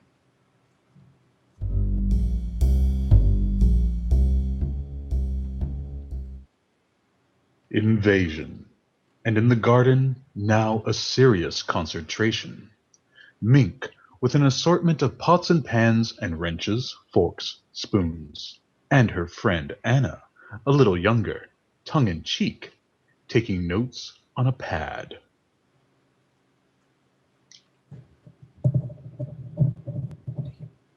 This, and this. What's it say next? Wait a minute, Mink. Well, hurry up! 4, 9, 7, A, B, and X. 4, 7, 9, A, B, and X. A folk and a string and a hexagon. Ow. A fork and a string and a hexagonal. What do we do next, Mr. Drill? And then Mink talking to the rosebush again, and to her own satisfaction, at least receiving some kind of answer, which she relayed to Anna. Triangle. How do you spell it? Oh, any old way, it doesn't matter.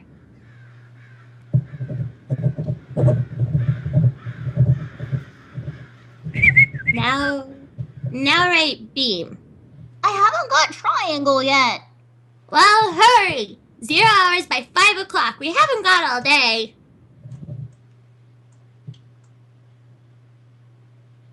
Music.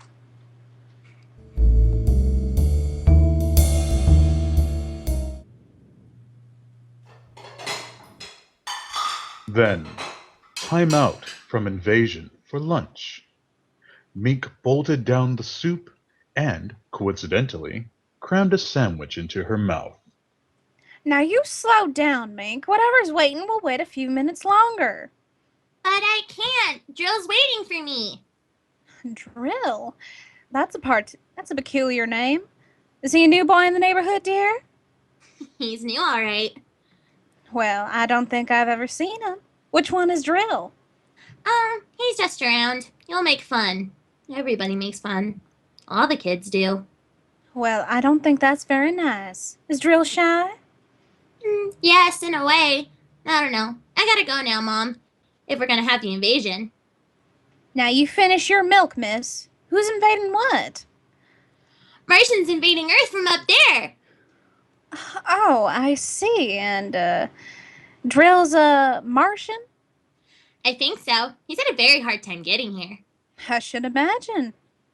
They couldn't figure out a way to attack Earth, how to get in or something, and Drill says they have to do it by surprise, and even get help from your enemy. Oh, a fifth column, huh? Uh-huh. And all this time they haven't been able to figure out how to attack until one day they thought of children. Well, that was bright of them. And they thought of how grown-ups are so busy and they never look under the rose bushes or on the lawns. Oh, that's where Drill is now, under the rose bush? Uh-huh. With all his friends, too. And there's something about kids under 11 with imagination. It's really funny to hear Jill talk. Well, it must be. You better run along out if you want to have your invasion before dark. Oh, and bath tonight. School tomorrow, you know. Jill says they won't have to take any more baths. Oh, he does he? And we can stay up until 10 o'clock. Well, your friend Mr. Drill had better mind his P's and Q's, or I'm going to call up his mother and... That's just it. Jill says you're dangerous because you don't believe in Martians. Just like you think Drill's a kid. Well, he's not. And they're going to let us run the world when they get in. All of us kids. And I might even be queen. Well, that's nice, dear. Now run along. Mom? What is it, dear? Mom, when the invasion comes, we'll have to get rid of you and Daddy. But I'll be sure it won't hurt very much. Well, thanks. Thanks a lot. Oh? Hello? Hello? Hello, Mary? How are things in New York? Oh, Helen! How nice. Are you in town? Oh, no. I'm in Danbury. I was just thinking of you and I thought I'd call. Oh, it's been a long distance, though. You shouldn't. Oh, I can afford 3 minutes. How's Henry? Fine. And Bill? Oh, just fine. How about Meg? Oh, wonderful. Noisier than ever. Oh, she's got a new game now. It's taking the place of hopscotch. It's called Invasion. She playing that too? Well, yes. Are yours? Same thing. Some kind of geometric jacks, I suppose. Isn't that a scream? You know, it's all the kids their age and they're playing it up here. Timmy's got a crush on some guy named Drill. I think that's what it is. Oh. Must be a new password. Mink likes him too. Oh, I don't know. It had gotten to New York. Word of mouth, I suppose. You know, kids. Funniest thing, I got a letter from my sister in Boston. She says her kids are playing it too. It's just sweeping the country. Well, I wonder where they learned it. Oh, don't ask me. Oh, don't ask me. All I know is what Timmy tells me at lunch. 0 hour at 5 o'clock. When? Today. That's when the invasion is going to be. Oh, these kids and their imaginations.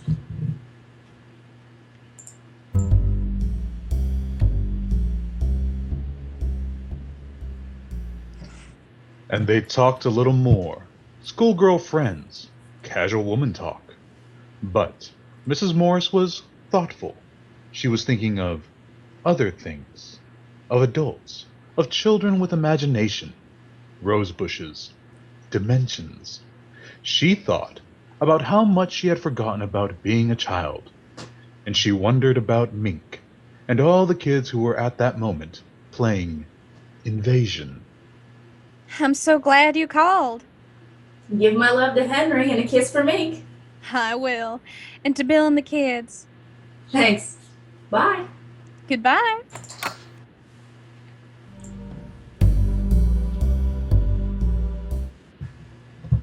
An hour drowsed by. It was 3 o'clock. There was an occasional hum inside the coolness of the house as a car passed outside.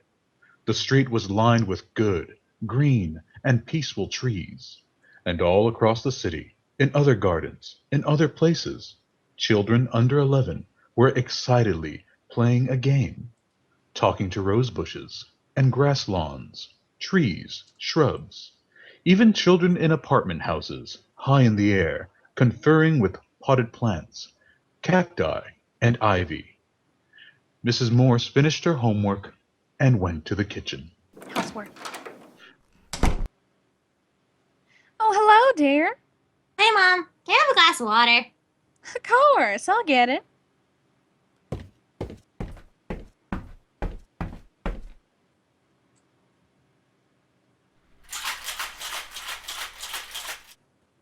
Pi r squared 0.7, 8 over 56 to the 7th degree, xt7. What, dear? Oh, nothing, Mom. Oh, here you are. Thanks. How are things going? Hmm? The, invasion? Oh, that. Yes, that.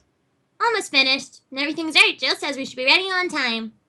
5 o'clock? That's right. How'd you know?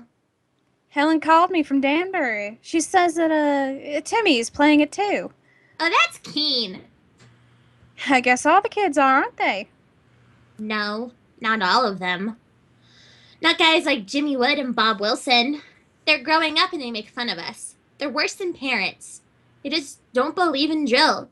They're so smart just because they're growing up. You think they'd know better. They were only a couple years ago.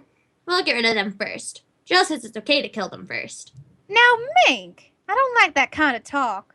Do you hear me? I don't like it at all. Oh, Mom. Now, I mean it. You keep on that way and there'll be no more playing. You'll have to tell Anna to go home and you'll stay inside until bedtime. I'm sorry. Well, I should think so. Thanks for the water, Mom. Mink. Yeah, Mom? What did those numbers mean? What numbers? Those numbers you were saying to yourself before. Oh, that. They're the things we have to do to get Drill and his friends out. That's all. Look, dear, why don't you and Anna go down to the drugstore and get some ice cream?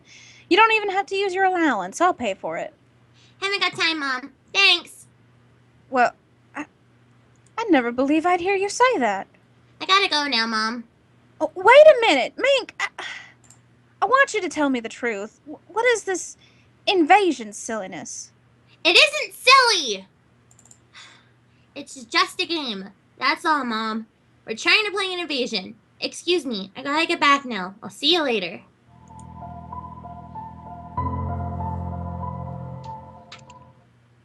It was a game called Invasion. Mrs. Morris' little girl, Mink, was playing it. So was Mink's friend, Anna, and all the other children under 11. It was called Invasion, and 0 hour was about to be at 5 o'clock. Mrs. Morris was disturbed. She wasn't sure why, but there was something about parents shutting ears and eyes to what was happening. And because she was disturbed, she did something she didn't usually do. She called her husband at the office. Hello there. Oh, hello, Henry. I'm sorry to bother you, but Miss Maxon said you weren't busy. Oh, not too busy. I should be able to get home early today. Everything all right? Yes. You all right? I'm fine. Mink? Oh, she's... Henry? What? Oh, nothing. I just wanted to talk to you for a minute, that's all. Are you sure you're all right? Oh, yes. Mink been getting on your nerves? Not really. Well, you tell her to behave, and when I get home, she and I are gonna have a talk. As a matter of fact, she's been a little fresh lately, and I don't think it's good. Well, she's playing outside. She's fine. Honey, is something wrong? Well, no, I told you. I was just thinking about you and wanted to talk. That's all. Nothing wrong with that. Not a thing. You go back to your work, dear. I'll see you soon. All right. What time do you think you'll be home? About 5. Maybe a little earlier. 5. Oh. Hey, come on. What's wrong? Well, I was just thinking. Nothing really. Just Mink and you and me. Goodbye, dear. You are okay, aren't you? Yes, I'm fine. Goodbye. Goodbye.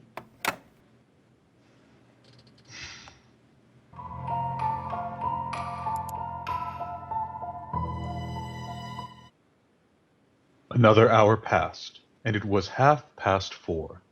The day began to wane. The sun lowered in a peaceful blue sky.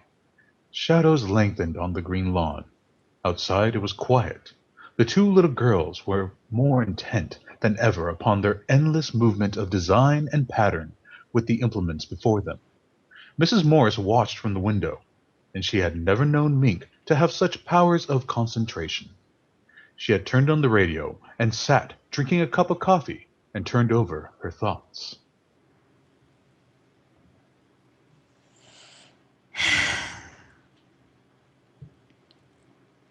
I'm waiting for the sound of excuse.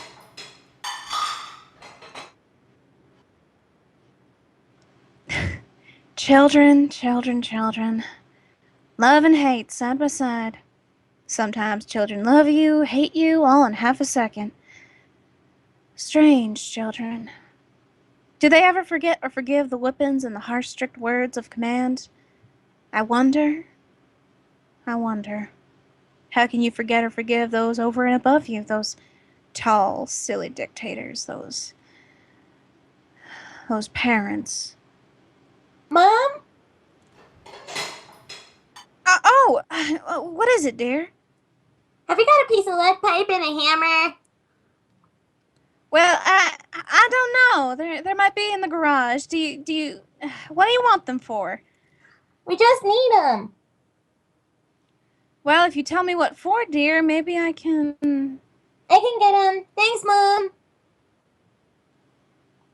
Is something wrong? Jill's stuck halfway, and if we can get him all the way through, it'd be easier. Then all the others can come through after him. Well, can I help? Thanks, Mom. I can fix it. You better get through, Mink. I want you to take your bath before your father comes home. All right. Now, he's coming home early, and Mink... Mink had disappeared behind the shrubs, and Mrs. Morris knew it. It was ridiculous to make an issue of it. Besides, what was the issue? Invasion? Drill? 0 hour. Unaccountably, a cool breeze came up, and although normally for this time of year would have been relief, Mrs. Morris felt a chill. She closed the window.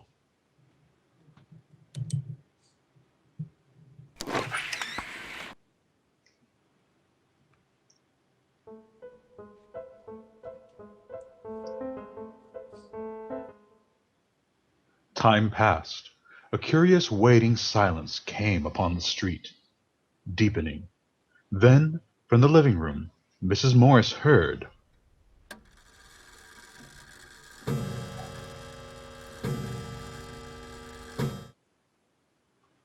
"5 o'clock. 0 hour. It had come, and now it had gone. But was the clock right? Mrs. Morris, knowing how foolish it was, knowing it, went to the phone and dialed. It's silly. It's silly.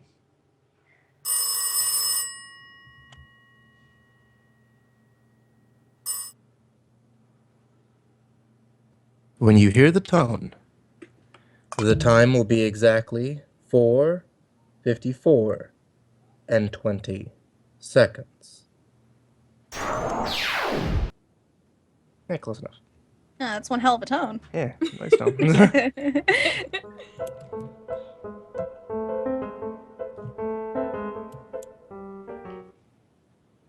4:54 and 20 seconds.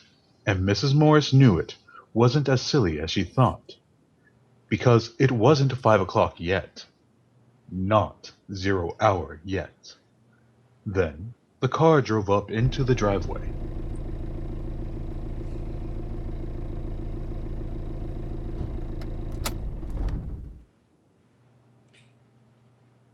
Hi, Mink. How's it going? Hi, Anna. Hey, Daddy. Hi, Mr. Morris. Fine. You got a kiss for your old man? I haven't got time now, Daddy. Well, that's a nice thing. What are you doing? I'm playing Invasion. Oh, swell. Your mother in the house? Uh-huh. Okay. Be good.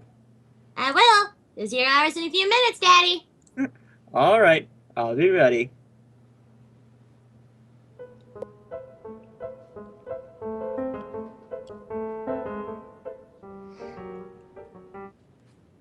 Mrs. Morris heard him chuckle. Then his steps up the walk to the front door.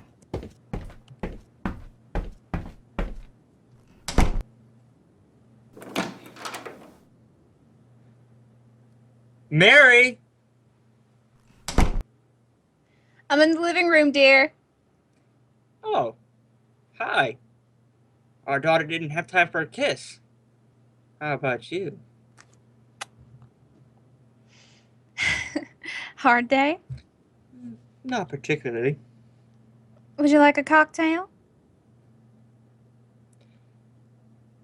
Spike. Oh, well, yeah. You were quick on that draw to make that cocktail, okay? That's a nice cocktail you made there. Just like skidded right to the kitchen. Just Quicksilver to the kitchen. Okay. You read my mind. Martini? Now you can do the shika shika. There you go. Perfect. Anything exciting happened today? Now, Oh, Helen called from Danbury. I told her she was crazy, but she just felt like calling. Like you calling me this afternoon.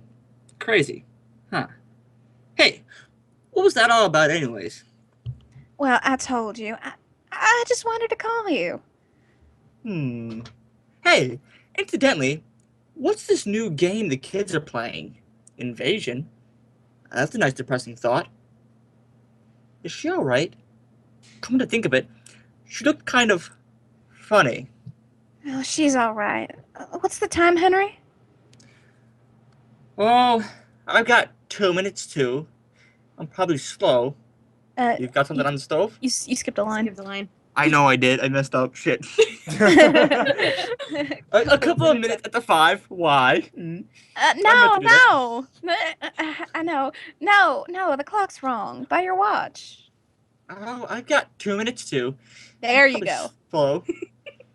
I'm probably really slow, actually. You got something on the stove? No, I just wondered. Honey, hey, look at me. What's the matter? Nothing, really. Now? Really? Mink's been up to something. No, of course not. Then what? I guess I'm a little tired, upset, that's all. You want to go out for dinner? Oh no, I've got a steak here. I'll tell you what. I'll barbecue. How'll that be? Oh, fine. What was that? What? Well, I thought I heard something. Well, I didn't. Well, I didn't. Well, I didn't. Don't you be... Don't belittle my acting skills. I must have been imagining it. Hey, you're jumpy. Why don't you have a drink? It'll do you good. No, I don't want one. What's the time? Mary, what is this? Now I mean it. Something's wrong and I want to know. It's silly. It's so silly. I'm on edge, that's all. Mary! I am. I don't like this. That kid's done something, hasn't she? Mommy, Daddy, I'm gonna get her in here. No, Henry, please don't. She hasn't. It's nothing at all. Why am I humming? Why are you humming? This is why we never hang out at your house, Mink. Mommy and Daddy are fighting again. Okay.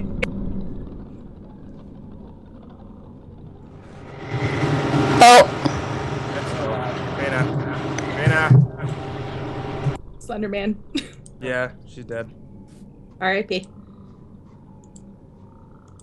Who's got the best southern accent? There we What's go. that? Go. Where's Barney? Barney, take over. Yeah, Barney, quick! I need you to be Barry. What's that? I don't know. No, shut up! I'm here. I got it. Why'd you get a deeper voice? Why did you go deeper to be a woman? I don't know. Yeah, you a drag queen. I don't know. Jesus. Can you hear me? Yes, you're good. Okay, Jesus, I'm sorry. My mic unplugged. Anyway. Don't apologize to Jesus. Apologize to me. Shut up. Jesus. Mom and Dad, I'm your husband. Okay, we're way off course now. Okay, the humming begins. Okay. What's Begin the that? humming. I don't know. Those kids haven't got anything dangerous out there, have they? I know it's a lot of junk lying around. I thought it was a game. She wouldn't have done it herself. They made her do it. What the devil? Maybe you better go out and tell her to stop playing now. It's after 5. You tell Mink to put off the invasion until tomorrow. It's coming from outside. What are they up to? I'd better go take a look. Mink! Mink! Good Lord! Ah!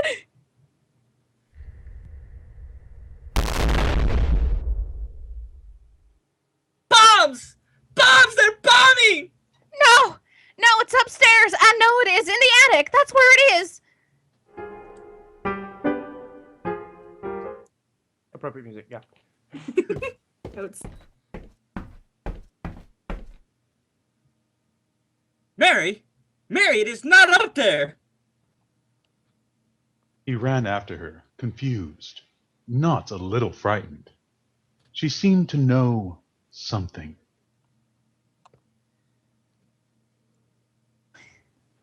Her mind had worked that quickly. An excuse to get him away from outside, to get him upstairs to the attic in time. And outside, there were more explosions, and they could hear the children screaming with delight. It's not in the attic! It's outside! Mink's out there! What's the matter with you? No, I'll show you. Hurry, get inside, quick!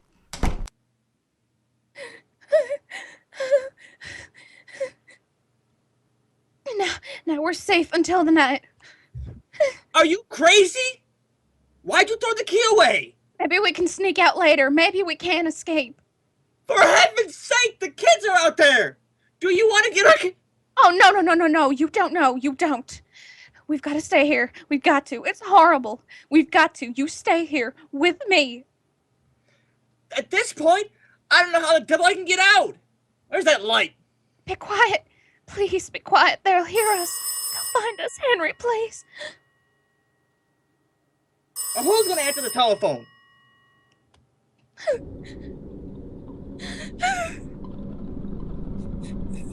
There's that noise again! It's in this house! Mary, what is this? Mary, what's happening? You know! Now answer me! Stop it! Mary, stop it! Somebody's downstairs! Who's down there? Who? Oh, no. Oh, hush, please be quiet. They might go away, please.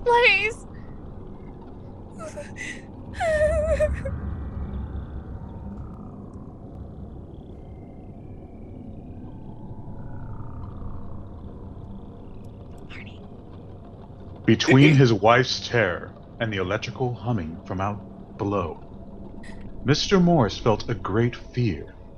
They trembled together in silence in the attic. Mr. and Mrs. Morris, parents of the little girl.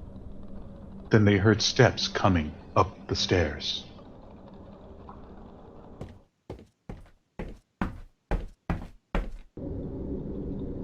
And a voice. Mommy, Daddy, where are you? And a queer, cold light became visible under the door crack. The strange odor and the alien sound of eagerness in Mink's voice was almost more than they could bear. Each wanted to scream. Mommy, Daddy. And another sound. And the attic lock melted.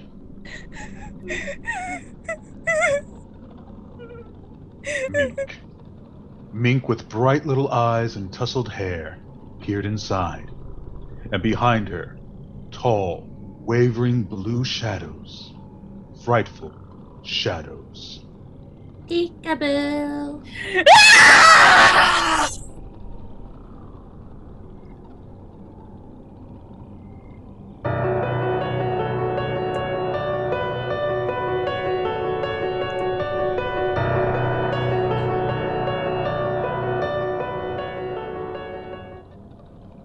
Yay! You know they did.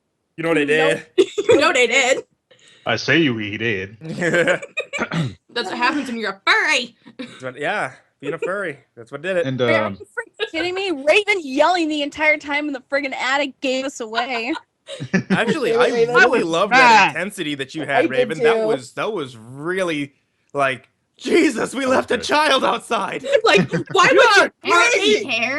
Our 8-year-old daughter is outside. Why are we going upstairs? Please explain. We are going really fast. We have like 26 minutes until the next thing. It's like, explain me why I shouldn't lock you in prison for leaving our daughter outside. Because you can't. Because you're dead. That's why. Because you're dead. I say you dead. Dead. I say you dead. Quite dead. But what happened to me? I couldn't even spell triangle. You went. hexagonal. did too. I thought hexagonal in the script, the all of hexagonal was really far away from the rest of the word, so I wasn't sure if it was a typo or if I thought I was supposed to say hexagon, so I'm like hexagon. Al. Oh. Al?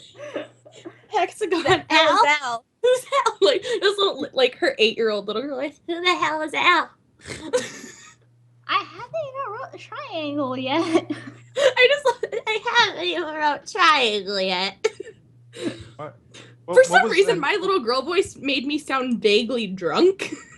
What? That's what children are. They're small drunks. No, when I was talking in Mink, I was like, I just needed, I don't know, it was nickel shot night. For a second there, I thought that we had been. For a second there, I thought that Giggles was in here actually. When I was doing it? Yeah, when you were doing it. It's Giggles, hi, baby. Hello, friends. Hello, friends. Whoa, you changed. Hexa-turtle.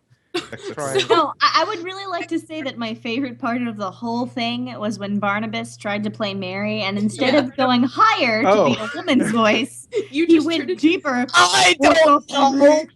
Just like a very brassy Oh drag God, queen. baby Jesus, why are you guys making fun of my voice when I try and do a female? What This is tickled the me? voice What I was tickled supposed to me? do for Mrs. Lachlan, by the Mrs. way. Kasha Davis, please. No, Barney. What tickled me about that whole thing was how you were so friggin' ready to take my place. It's my time to shine. I don't know. Barney's like, this was my I don't original know. role.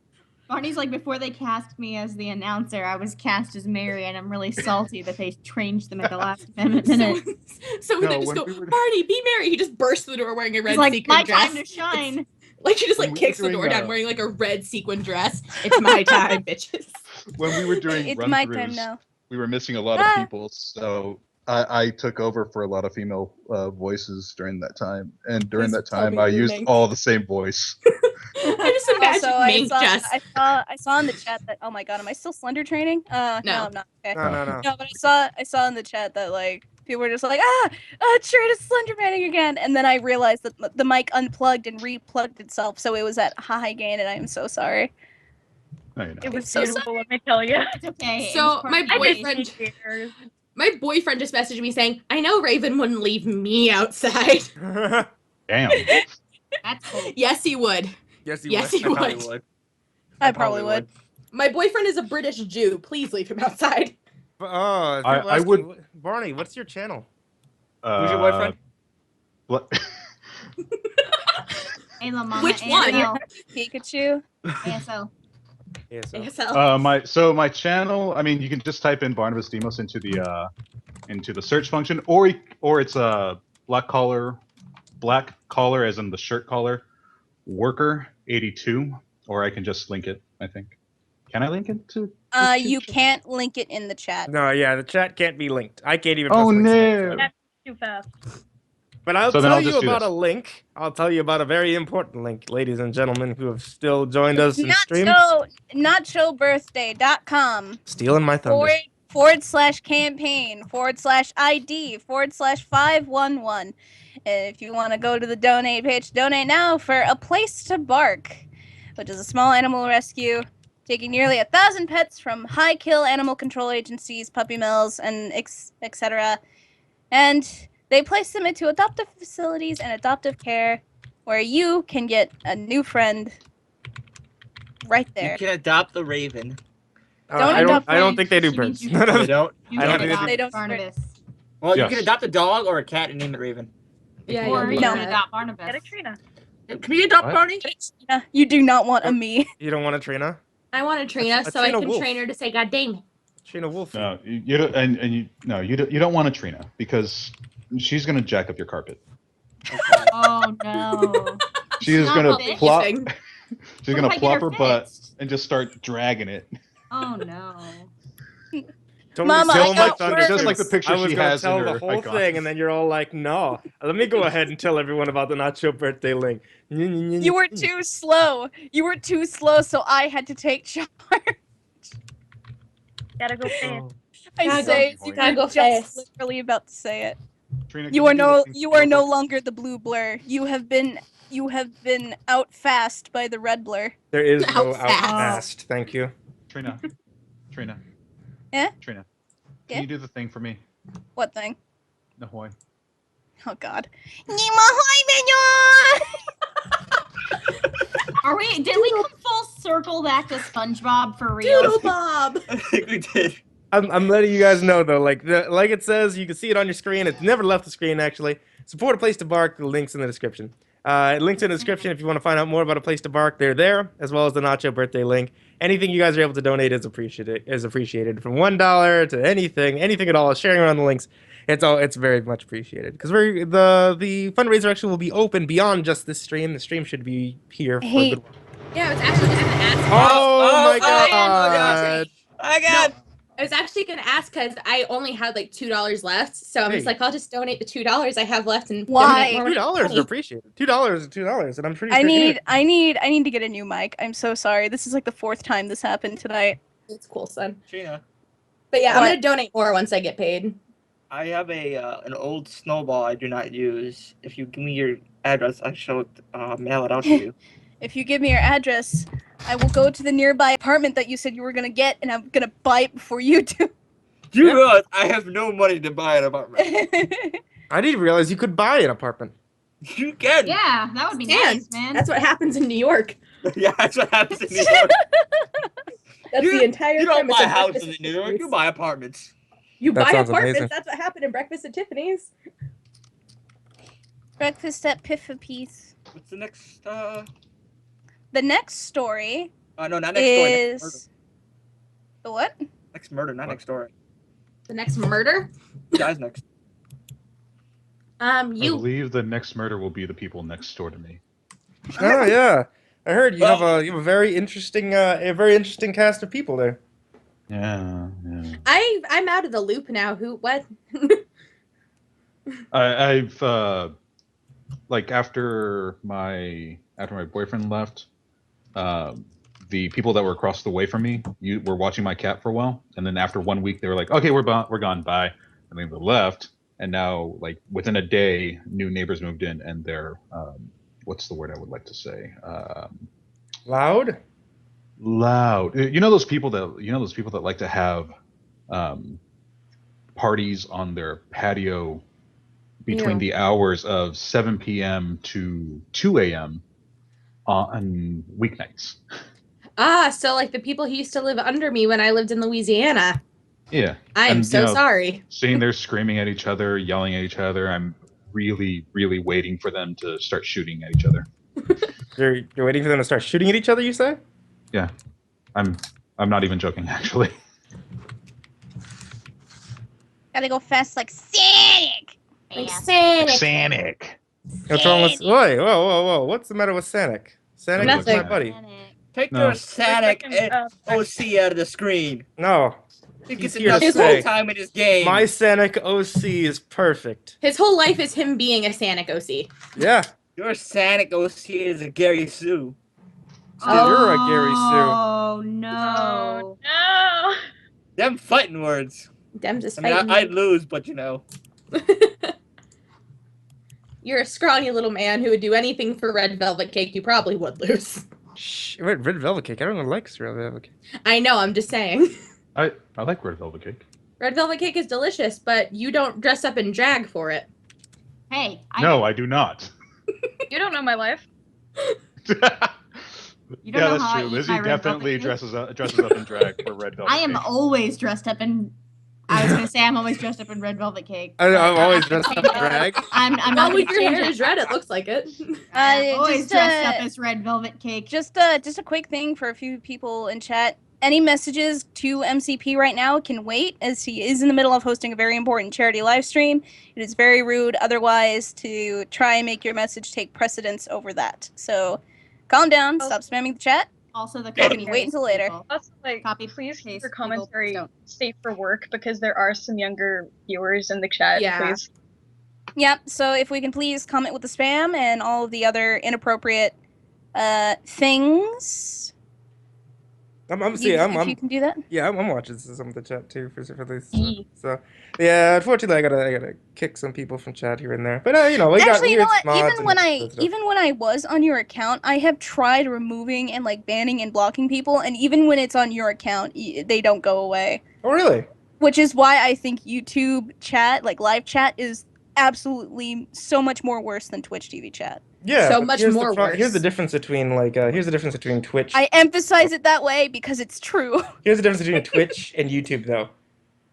All my subscribers are on YouTube. Yeah, I was gonna say you get more like traction and viewership this way. Oh yeah, no, definitely. If we were doing like a gaming live stream, though, Twitch would definitely be the go-to. Oh, definitely. But I mean, like, there was definitely a thing. When I was kind of like organizing this, a gaming live stream was the first thing that came to mind because it would have been a lot easier to organize. However, I feel like that we're getting a lot better reaction from people this way. Like, this is something that's related to creepypastas and everything like that, and I think it's kind of enjoyable because everybody gets to see some of their favorite narrators. Michelle Lovely, Creeps was around earlier, Raven, Trina, Rainbow, Josie, Junior. Everybody got to show up here and do voices in these stories that we don't normally see on our channels. And I mean, so far on the fundraisers has raised $1,500. So oh wow, doing good. They're doing good. Yeah. Why don't you plug that place to bark again since you got Thunderstole last time? Oh yeah, it's right there. Place to bark. Support a place to bark. The link in the description. Support a place to bark. I knew that was gonna happen. I knew it. Support a place to bark. It's right there in the description. You can check it out. There's a link just down below for Nachobirthday. Oh, by the way, I forgot to say this.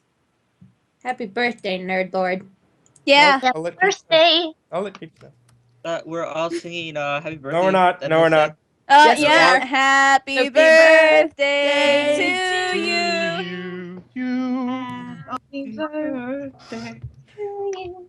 Because yes. So it's just you and me now, Mama Midnight. You rude. You and me. Nobody else is in the call. You a liar. You think you could get rid of me that easily? We wish you a merry birthday. We wish you a merry birthday. We wish you a merry birthday. You big old nerd boy. Yep. No, MCP, I got a new phone, and your contact name on my phone is literally Nerd Lord. Ah, perfect. Good. Good to know what's happening every time that I text you. Is that not his name? His name is Nerd Lord Magoo. I'm relatively sure that you had my name in your phone, Miss Shadow Lovely, as God, what did you used to call me? Spud. Yeah, no, that was an accident, but I'm not I sorry. like how everybody in the chat is singing happy birthday to Good. MrCreepyPasta. Yay! Oh, I just have to say one thing. MCP, do you remember when you threw ones at me and said, "I know how I can earn these"? Yeah. When I come to visit you next, hopefully in September, since I am a working woman now, I'm gonna do the very same thing. A working girl, huh? I'm a working girl. I make pizzas. Wow. Okay. Seducing all them folks, huh? Yeah. Wait, what was this text that you sent me? Did I send you a text? Oh, that was a while ago when you I think that was like That that was mid like last episode. Yeah, when I accidentally died. Yeah. I have my phone turned off. So the next episode is going to be coming up in just about another 10 minutes here. Is going to be starring Miss Shadow Lovely, Creepy Raven, and not me. And not me. Rainbow. Not Thunderman. Trying to remember what it is. It's one of the ones that it's actually a series we've done before. Well, from a series that we've done before. If you guys watch Mr. Creepy Extra, you'll see when the night shift does a couple Nobody of these watches old that video channel. dramas. What? Oh, is this the one where Giggles is the witch? Yes, Yes. it's the next episode of The Witch's Tale. Because we actually really love doing The Witch's Tale. Giggles made The Witch's Tale fantastic. Oh my god, she makes the whole story because of her witch voice. And if you need a legit cat noise there, I'll do it. Just gonna pick up. I have my cat. I can squeeze him. Not this Billy. Dude, Don't. Pick up Billy. Is this the Give me your same best cat noise. Well done. Oh wait, do you want me to actually get my cat? Okay, we're back to being live. Huzzah! Hang on. We're getting stream status. And just good.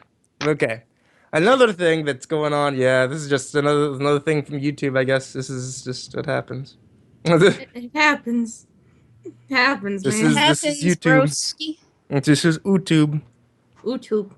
YouTube. Something you're about to say, oh God, we're not done. We have more episodes.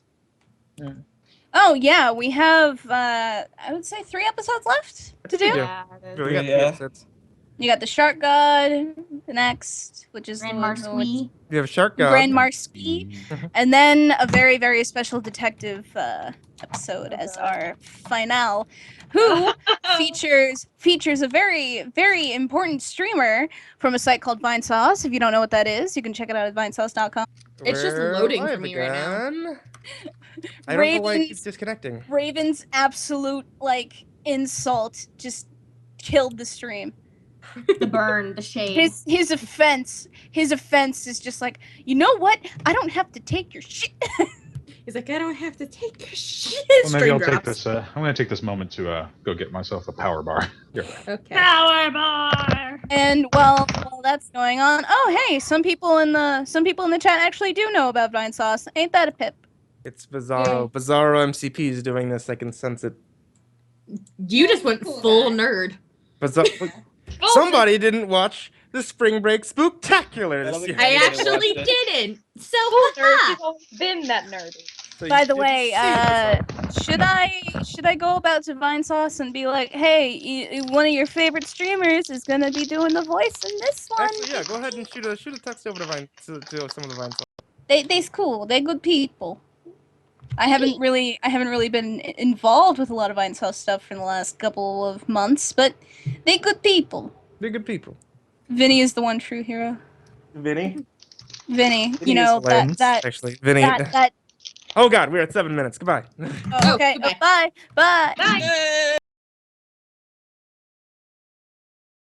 So it's been fun talking about Vinesauce and the like. But ladies and gentlemen of the stream, I'm going to go ahead and bring it back around to what we're doing today. We're doing old radio dramas from the 1930s through the 1950s. Oh, yes, everybody's coming back in. That's good. I have a feeling on MrCreepyPasta right now. You can go check that one out. Check it out here because in the link in both the description here as well as the link in the description on that channel, on that video, should I say. Let me pop back away from Billy. Here we go. The link on that video as well as down here, you can see in the description, leads towards the fundraiser we're doing for A Place to Bark. The Nachobirthday link is the one I'm talking about. Anything you guys are able to give really helps out. If it's $1, it's $5, anything at all. I would really appreciate it, even if it's just sharing around the link. Because A Place to Bark was established in 2001. It's a small animal rescue, taking nearly 1,000 pets from high-kill animal control agencies, puppy mills, police-confiscated cruelty cases each year and places them into adoptive facilities and adoptive care. Like I said earlier on, it's actually Bernie Berlin. She is the main operator there. She works this entire place. She takes in almost 1,000 animals every year. It's just her and 2 of her employees. That's it. Over this whole place. It's a fantastic thing she does. I'd really love to be able to support her in any way that I can.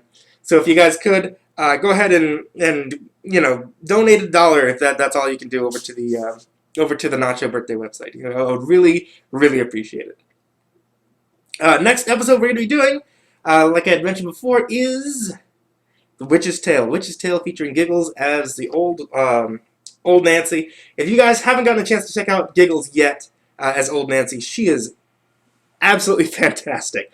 If after this whole stream is done with, if you guys want to check out Mr. Creepy Extra, it's my side channel. You can see we did a couple of these old radio dramas, a little bit more professionally done, a lot less banter back and forth and jokes between us. But we did Frankenstein and the Crossroads, Ghost at the Crossroads, and things like that. And every single time the Giggles has done the voice for Old Nancy, it's always been golden, as well as all the other actors. A lot of the actors you'll see here tonight But some of them, some of them are just in those, but it's always been a fantastic thing anytime we do these old radio dramas.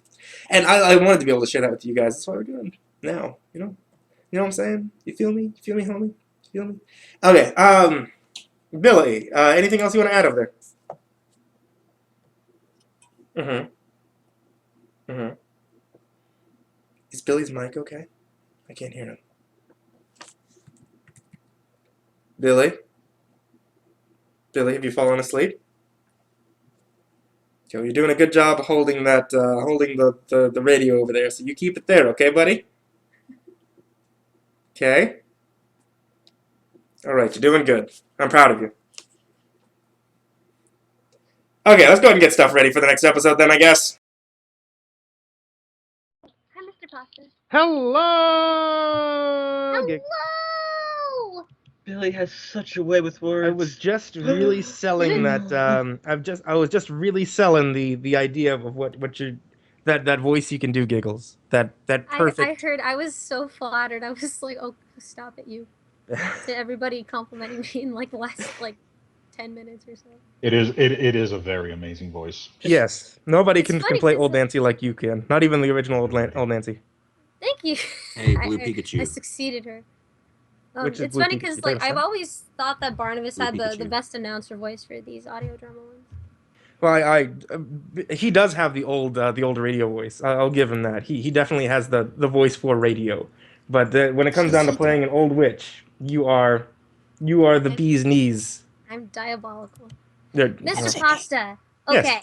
So I was here a bit earlier and I didn't realize it, but I didn't even think about it this morning. I put on my MrCreepyPasta shirt today and it's the same one that you're wearing. Yes. I Twinsies. totally forgot about it. I just have all these shirts set up and I was just like, put a shirt. You're- And then I was like, oh my gosh, I'm wearing MrCreepyPasta shirt. You're wearing my shirt on my birthday though. That's what I appreciate. Yeah, but I didn't even plan this. Yes, you did. I'm No, going I to pretend like you did. I'm going to pretend like you did. Okay. I feel Oh, bad now that wait. I'm not Let's wearing let's my just MCP edit this shirt. part out. I wore my Mr. Creepypasta shirt in honor of Mr. Creepypasta's birthday. Yeah. We'll fix that once this isn't live. Yeah. So, I feel like we should give the chance now to sing Happy Birthday. No. Please, Okay, come on. everybody. Okay. Are you ready, Barney? Okay, let's you all ready, do buddy? it out of Yeah. Okay, out ready? of sync. 1, 2. No, hang on. We're starting the episode. Wait. Before we start, why am I here? I don't know. Yeah, why are you here? You just brought me into the call. You were in here before when we were doing run-throughs. Oh yeah, you didn't That's remove right. me. Nope. Bye, Trina. Bye. Y'all have Don't leave fun. me here. Trina.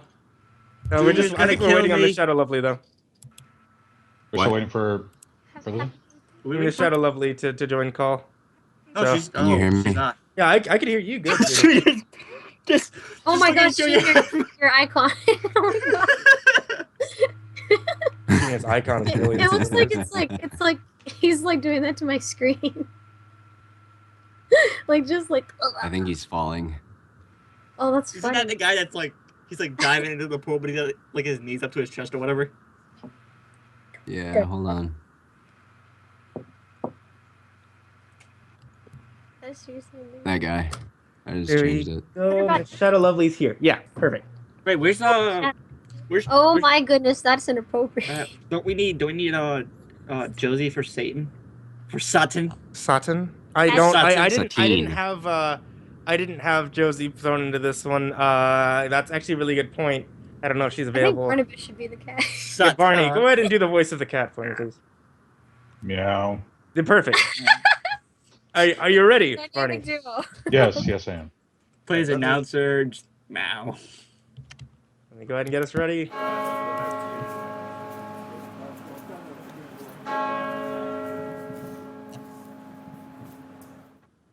The Witch's Tale. All right, Witch's Tale music.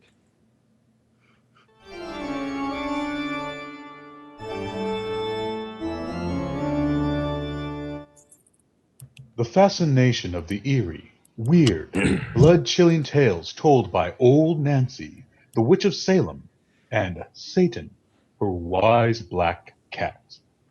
They are waiting. waiting for you now.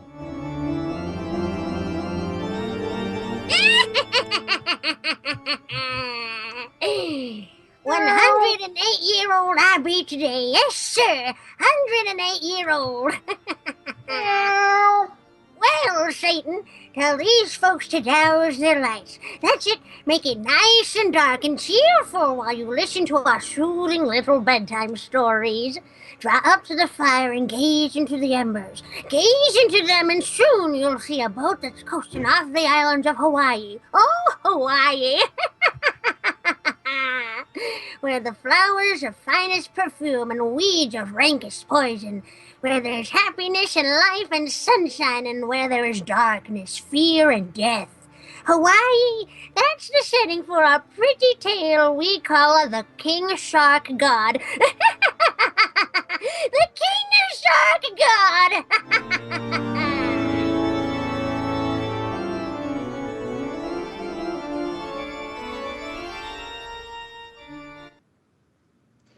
Roy, just look at the vale we're coming into. That beach, those mountains in the distance.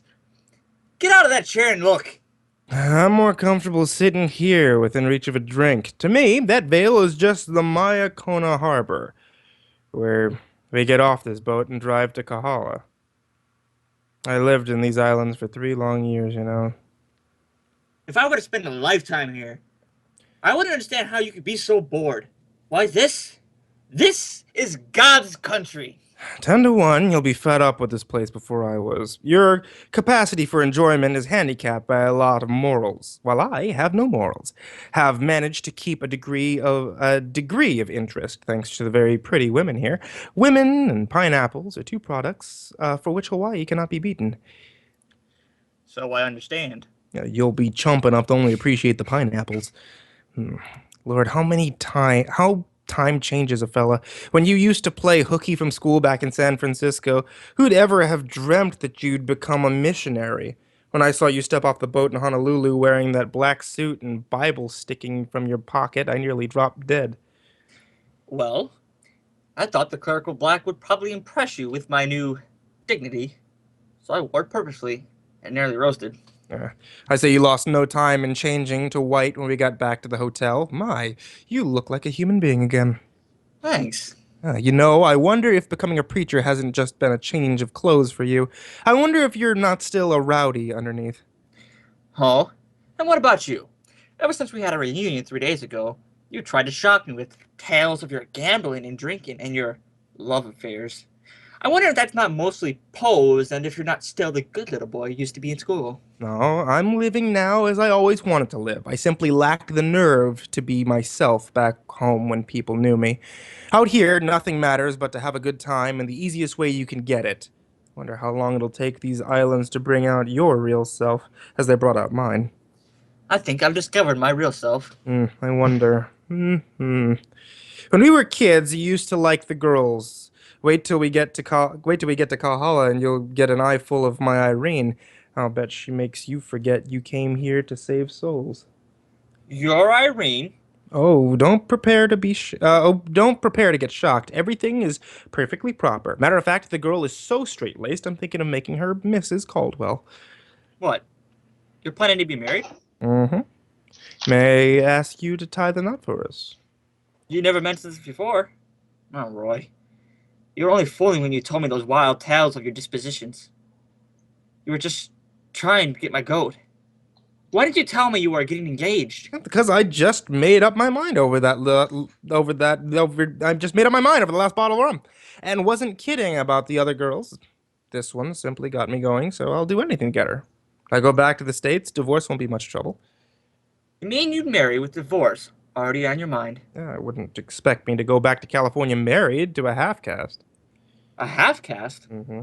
You'd never guess it in a million years to meet her. She's blonde as you are, speaks English like a scholar. Her name is Irene McClellan, yet her mother is a full-blooded islander.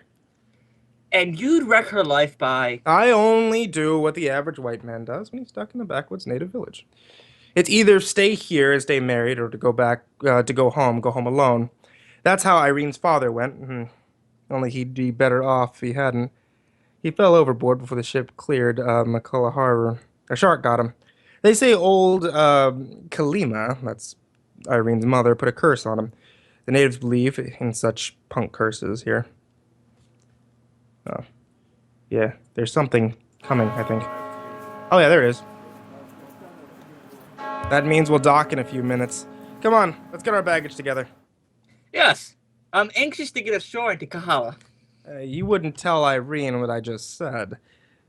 You think I'd allow you to harm anyone so horribly when it's in my power to prevent it? The moment we reach Kahala, I'm calling it out on the girl. Hey, wait. Come here, wait. Take your hands. No. Let me go. No, you don't. Listen, I don't mean a word I said. It was a joke, just a joke. A joke? Yes, to get your goat, to shock you, ha ha ha ha. And you swallowed every word. I was only kidding. I'm mad about that girl. Look, I'm so much in love that I even carry a lock of her hair in my watch. She keeps a lock of mine about her. I wouldn't do her any harm, I swear. I was only kidding. You could kid, as you did, about someone you really care for? It was in rotten taste, I know, but I wanted to shock you. I've been drinking too much today. The liquor made me forget I was going too far. Now, you won't say anything to Irene when you meet her. Promise you won't. I'm not sure you're telling the truth, Roy. Yes, I'm honest. As we used to say when we were kids, cross my heart, hope to die. All right, I believe you. Yeah, I knew you would.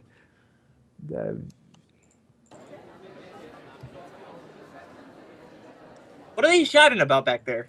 I guess they spotted a shark. Oh, where? I've never seen one. Everyone's running towards the stir if you want to take a look. I see it. Ah, it's a big one, a man-eater. What the natives call a manchai, I think. No, that shark ain't no manchai. That shark gung-ho lie. What did that native say? She corrected me. She said that the fish was no ordinary manchai. It's a gung-ho lie, the king shark god. King shark god.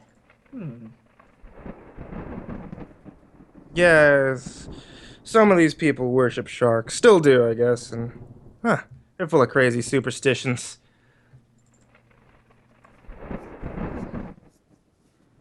Say, is that thunder? Thunder? Yeah, can't you hear it? No, I can't hear a thing except these people about us. It's funny, I hear it. Now it's growing louder. Roy, your face is white as a sheet. What's wrong? I feel suddenly dizzy. Too much liquor, I suppose. Here, let me help you to a chair. No, I'm all right. You still don't hear any thunder? No. I don't know what's the matter with me. You better sit down. Come on now. No. I wish that thunder would stop roaring in my head. It's like a voice. A voice that's calling me, calling from the water. Calling louder. Always louder. It's a voice. Roy! Oh, it's a voice. A voice that's calling. I've got to answer. Come back here. Roy! Stop down there! He's climbing on the rail! Stop! Roy! It's a voice. I've got to answer. Ah!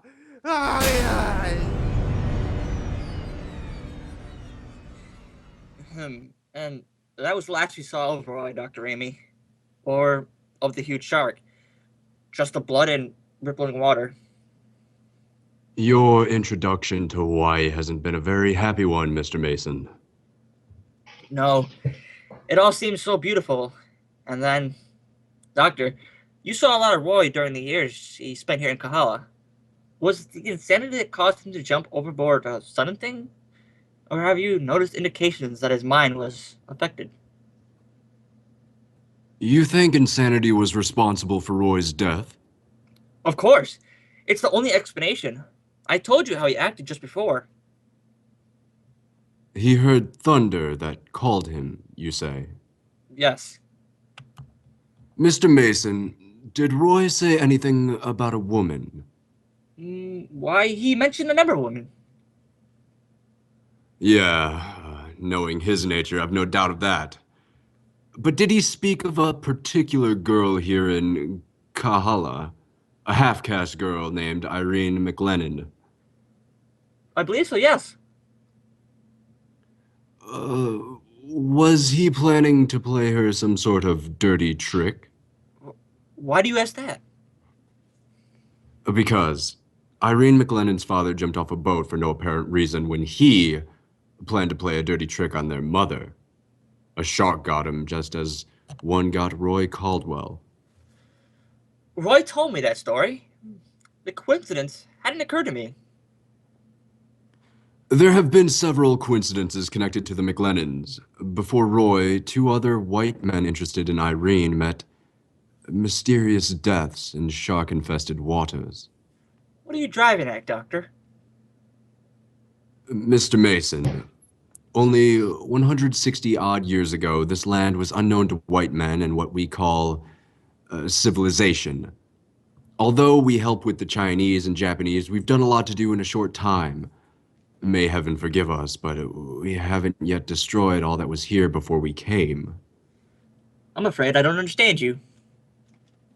And you won't until you learn these islands for yourself. I think you're a human being in spite of your black broadcloth. Take your old sinner's advice and stay away from Irene McLennan. I'm here in Kahala to preach the gospel, Doctor, and not to become interested in any woman. Stick to those principles and you'll be all right.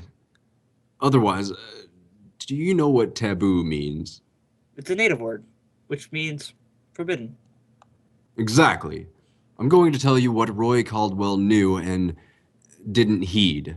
This girl's mother is a Hawaiian. She's a priestess of the old gods and the old order, which our civilization has only touched. The man she loved gave her cause to hate his race, and the islanders say Irene, her daughter, is taboo to white men.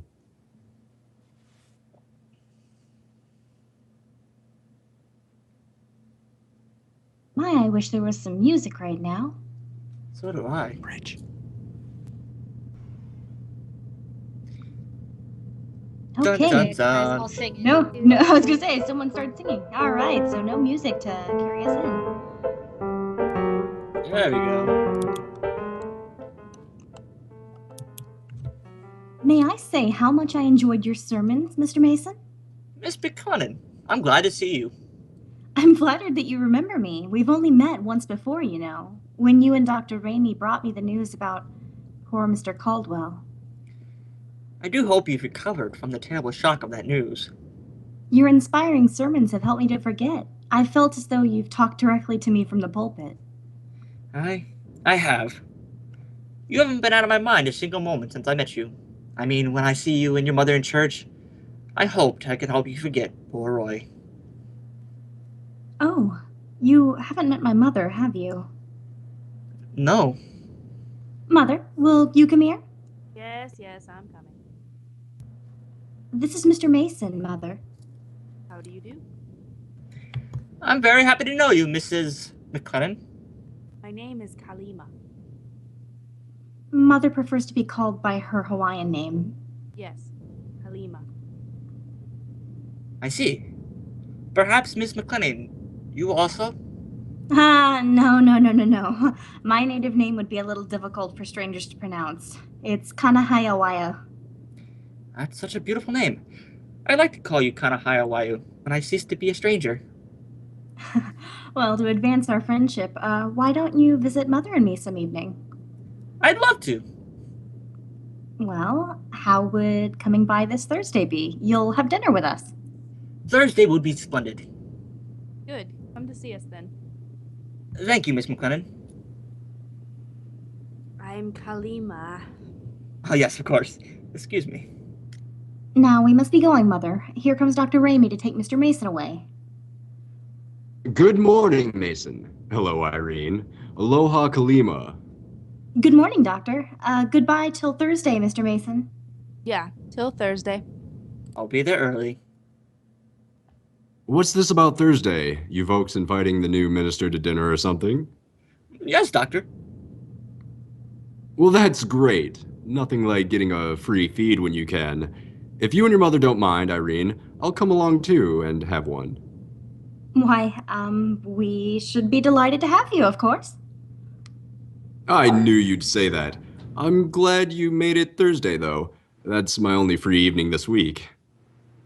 We shall expect you both. Come now, Mother. Goodbye, Irene. Aloha, Kalima. Aloha. Goodbye. Till we meet again, Mr. Mason.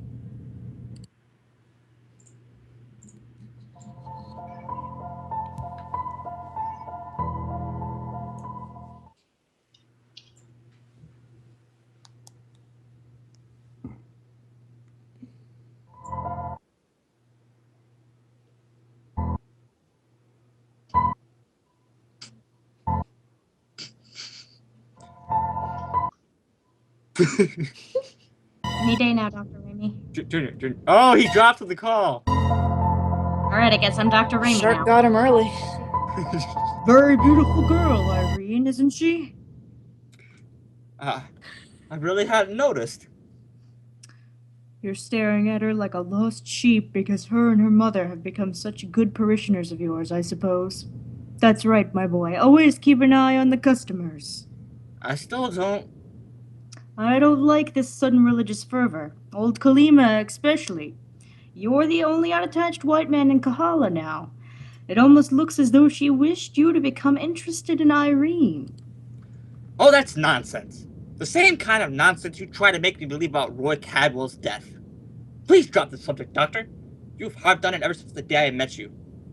And my harping hasn't And done my a bit of harping good? hasn't done a bit of good. That's what I love about Junior. Yeah, He my helps back internet in cut mid out, talk, and and it's he's like, bam, right here. No Roy hat. My internet cut out and kicked me from the call. Cool.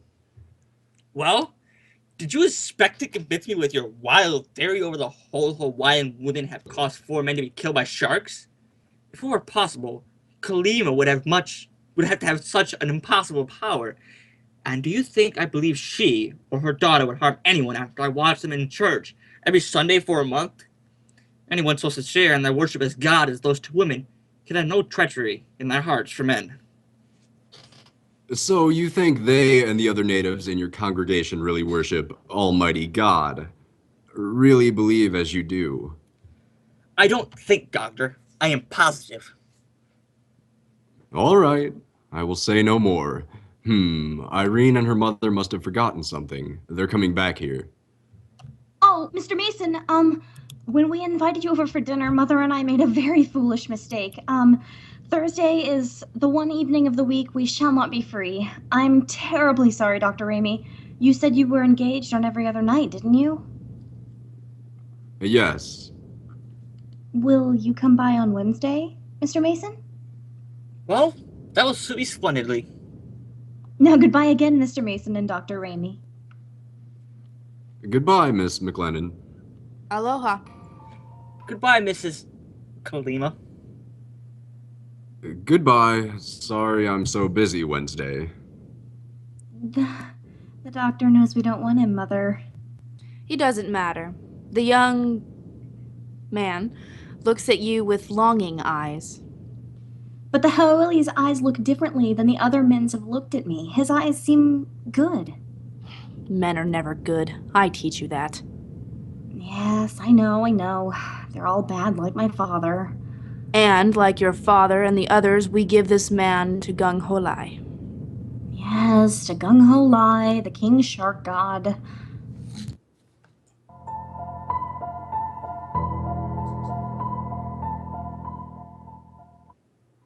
Good night, Kanalao Waiu.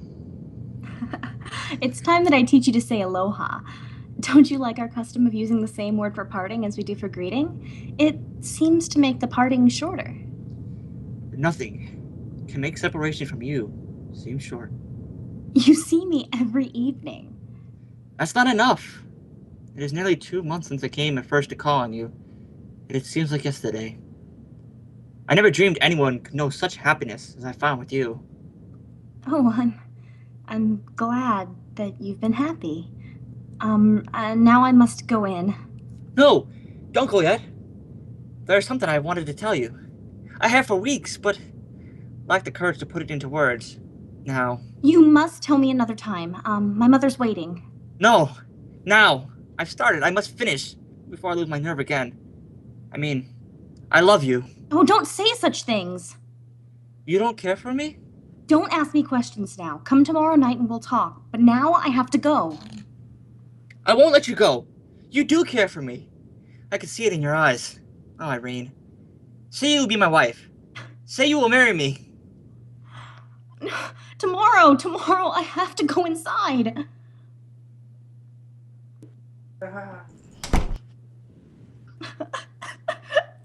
Why do you weep? Mother, oh, you startled me. I thought you had gone to bed. Why do you weep? Oh, no reason. Just because I'm tired, I guess. Did you do what I say tonight? No, not yet. Mother, you must give me time. I already give you time. Too much time. Irene, have you fall in love with this white man? Oh, Mother. Ah, you fall in love with this white man. No! That as well. It would be dangerous for one taboo, very dangerous for Irene. There must be no more delay. The king shark god has found it long. Tomorrow we must have another sacrifice. But tomorrow is so soon. Tomorrow is very late.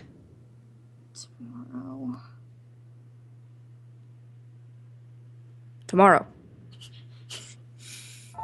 I couldn't hear.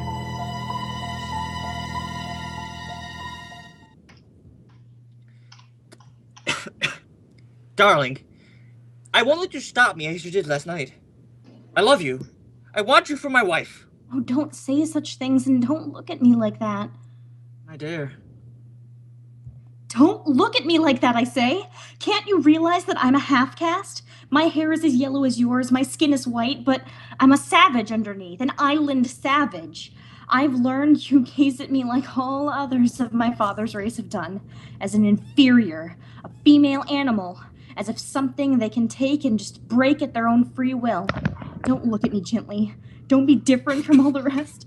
Oh, I want to hate you. You poor dear. I don't care what your blood is. I only know I love you. You don't know what you're saying. You must go away and never see me again. You don't want me to go away. You love me. Yes, I love you. That's all that matters. Then in the morning, you must take me to Honolulu. We'll be married there and take the first steamer for San Francisco. You mean leave Kahala? Yes, and Hawaii, forever.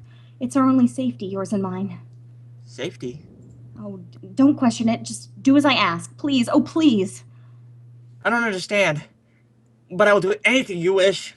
I'll try to explain it all to you later, but for now, take me home. I'll meet you at the dock tomorrow at 10. A boat is leaving for the mainland then, but you must tell no one of our plan. You mean except your mother? No. My mother least of all. You mean you don't want your mother to know? My daughter's joking. Mother! Miss McLennan! I'm Kalima. You were hiding behind those palm trees listening, weren't you? It is a warm night. We'll walk on the beach. Come with me. No. Mr. Mason, my daughter is joking with you. She doesn't want to leave Kahala, but tomorrow you'll go on a boat to Honolulu and bring back a wedding ring for my daughter, and you will marry here. Mother? You mean you'll let us get married? After Mr. Mason comes back from Honolulu. But Mr. Mason will be away all day on this trip. You'll be less lonely for him, but before he goes, you will take one lock of your future husband's hair. A lock of my hair? No! Don't let her have a single hair from your head. Not a single one. Not a single hair. Irene. Gung ho lai. I won't let you. You will take it. No! Ooh.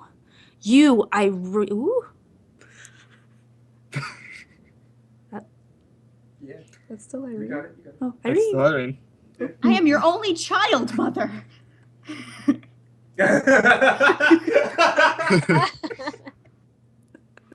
Irene. Nobody knows my name anymore. Go get eaten Who by a is the shark. woman I fell in love with? Go get eaten by a shark. I don't care. I don't know. What is her name? Shark. Mason, go ahead. Irene. Kalima. I don't understand. My mother has just reminded me of an old Hawaiian belief. The soul in life grows equally in all parts of the body. If you leave a lock of your hair with me, it will be as though I had you with me tomorrow, even though you're away in Honolulu. I heard about that notion. I would be glad to give you a lock of my hair, Irene. It's a rather pretty idea for people who are in love. But I really can't approve of any pagan superstition about it. I'll cut the hair. No. I'll cut it. Cut it carefully. Shing, shing. Now you have it. I'll keep it safe. Yes, very safe. For this lock of man's hair, it means a man's life.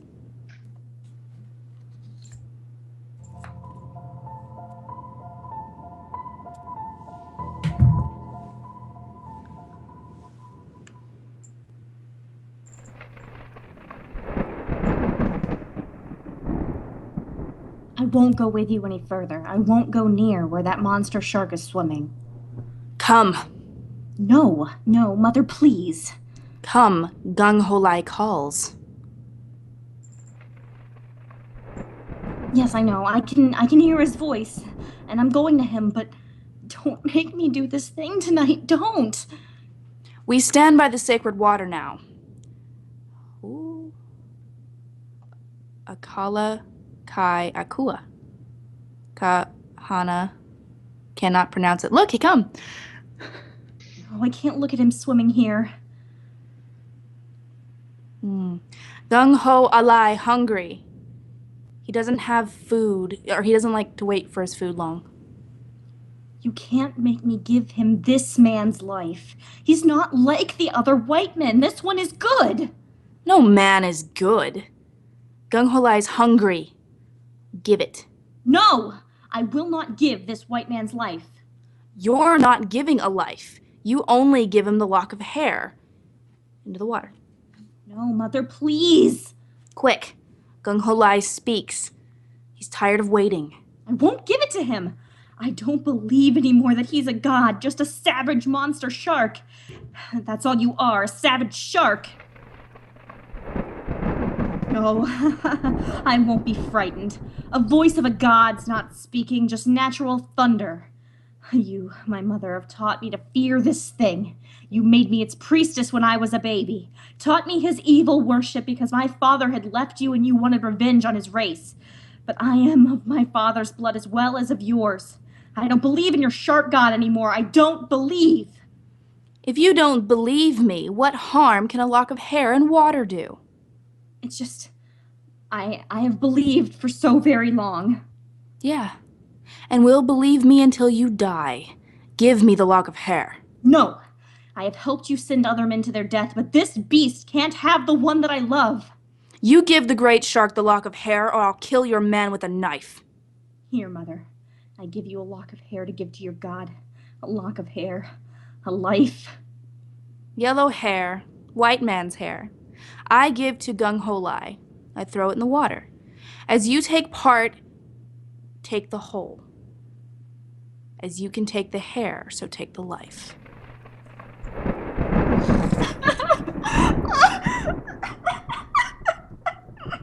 Gung Ho Alai takes.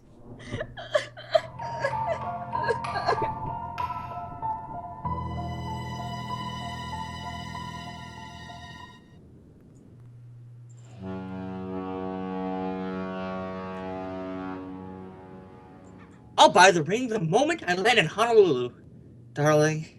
And then you will be here at the docks when my boat returns from there tomorrow. And then I have arranged for Mr. Evans to perform the ceremony. Irene, why are you so sad this morning? Aren't you feeling well? I'm all right. My daughter will wait here until tomorrow. I'll depend on you that she does. Ding, ding, dung, dung, dung. Clang, ching, ching. So many bells. There we go. Oh, they're getting ready to haul up the gangplank. Aloha, dear. You said that sort of goodbye meant separation seems sort of shorter. But if you really believe that heathen notion about the lock of hair, then part of me is staying here with you. Yes, and I've kept it safe. I have it right here. What? All aboard! Pull up the plank! I must go.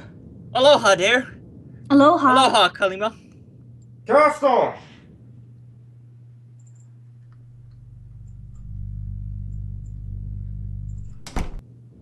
Close enough. Irene, where did you get the lock of hair? It's the white man's. Yes. My hair is yellow too. It was my hair that you gave to the king shark god. Your hair? I give my daughter to Gung Holai? Yes, you gave him my life, and now he comes to claim the sacrifice you pledged him. Aloha, mother. I must go to pay the debt of your hatred. My daughter. Come back. Irene! Stop her! She's running off the deck! Irene? No! Stop! A shark! There's blood in the water! Irene! My love! My daughter! Oh, my daughter!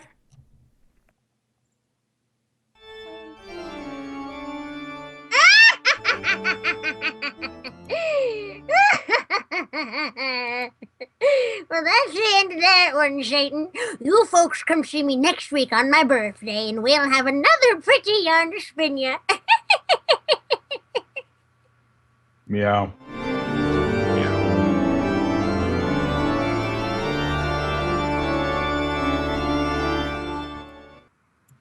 I just love Perfect Barnabas's last meow. The perfect cat noise. That broken English was killing me. Good job, guys. Like, Oh, words I oh, don't oh. understand. If we ever do another Hawaiian one, can I be the one with the accent? Yeah. I'm not Yes. good at accents. I just really like the words. Irene, Yes. Irene has 3 different Kana pronunciations. lau wayu. Simple. Easy for you guys to say. That last bit, you so guys much really sold it. I liked that. The screaming and the Yeah, yeah, like, it's so funny because I felt like it went in this big motion shadow lovely just and then Raven no, and then Raven was I'm like wait for me, I'm screaming. It's everybody did so I good. just have one question. I was like, Dang. someone's gonna think that Well, one quick question. Who played you when you were Me gone? have It was question. me. It was me. It was you? It was You me. read my lines? I was you when you were gone. Yes. Oh yeah. And Oh. let's not pretend that I didn't just like kill it as Dr. Raimi. Yeah, she killed it. Ho ho ho. She did awesome.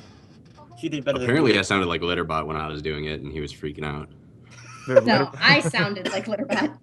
I'm just saying, like you No, guys. you sound like Litterbot right now. Snap, crackle, and pop. Okay, Everybody who's gotta- currently watching in stream, I just want to point out something here real quick. It's the text that's currently up the very top part of the screen that you can see up there, the very top left. Can you guys go donate to a place to bark at the Nachobirthday link? Any amount helps out the shelter. Keeps it open. Oh, we are 5 minutes late into the Grand Marquee. Bye. Bye. I'm dying. Ladies and gentlemen of the stream, one little detail I seem to have forgotten about this last one was that I had these scheduled out to be done a little bit differently. So we're 5 minutes late to the Grand Marquee. So let me go ahead and get the Grand Marquee pulled up. Haunt Me a House, Grand Marquee. It's from a single, miscellaneous single episode. However, yes, as you can see at the very top left, please help to donate. Donate to a place to park. Donation links are in the description below. The Nachobirthday link, any amount that you can be able to donate really helps out the animal shelter at Place to Park. Find out more about them and the Nachobirthday link down below. Who we got? You got me. Yeah, me. make sure I'm not double. There we go. Just me. Dude, I am like my throat is so sore right now. Are you really? Yeah. We've got 2 episodes to go, I think. I know. I'm pushing myself. Gonna be good? Oh yeah. You're doing good. I'll just have a bit of We got laryngitis just tomorrow. about everyone. Josie, Mhm. can you say a few words? Josie, slender training. Slender training. Slender. Slender training? Yeah, Slender you're training. getting a little bit of your mic has not quite Oh, refocused itself. sorry. Good. You become unto Slender Man. You become Trina. I've become under. Man.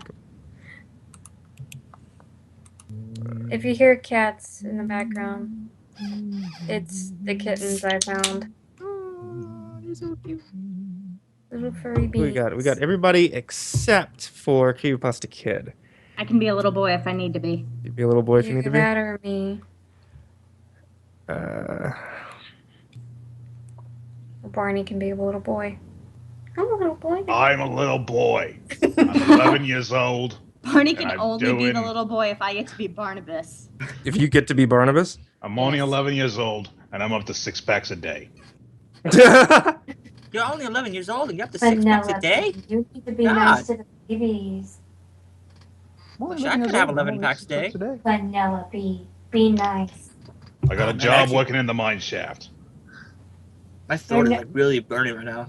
My cat's hissing at them, but she's hissing like real quietly. All this yelling's killing me. She's I have she's on guard. She can already sense the hauntings coming. Yeah. She's like, she brought 3. 3 is a bad number. I have 196 lines, I think. But no, honestly, In we're this just one? gonna Or just take in him this to one? the Yeah, vet. I have Okay, well, we wait for Kid. I need to do something really quick. You're right. He needs to pee. That.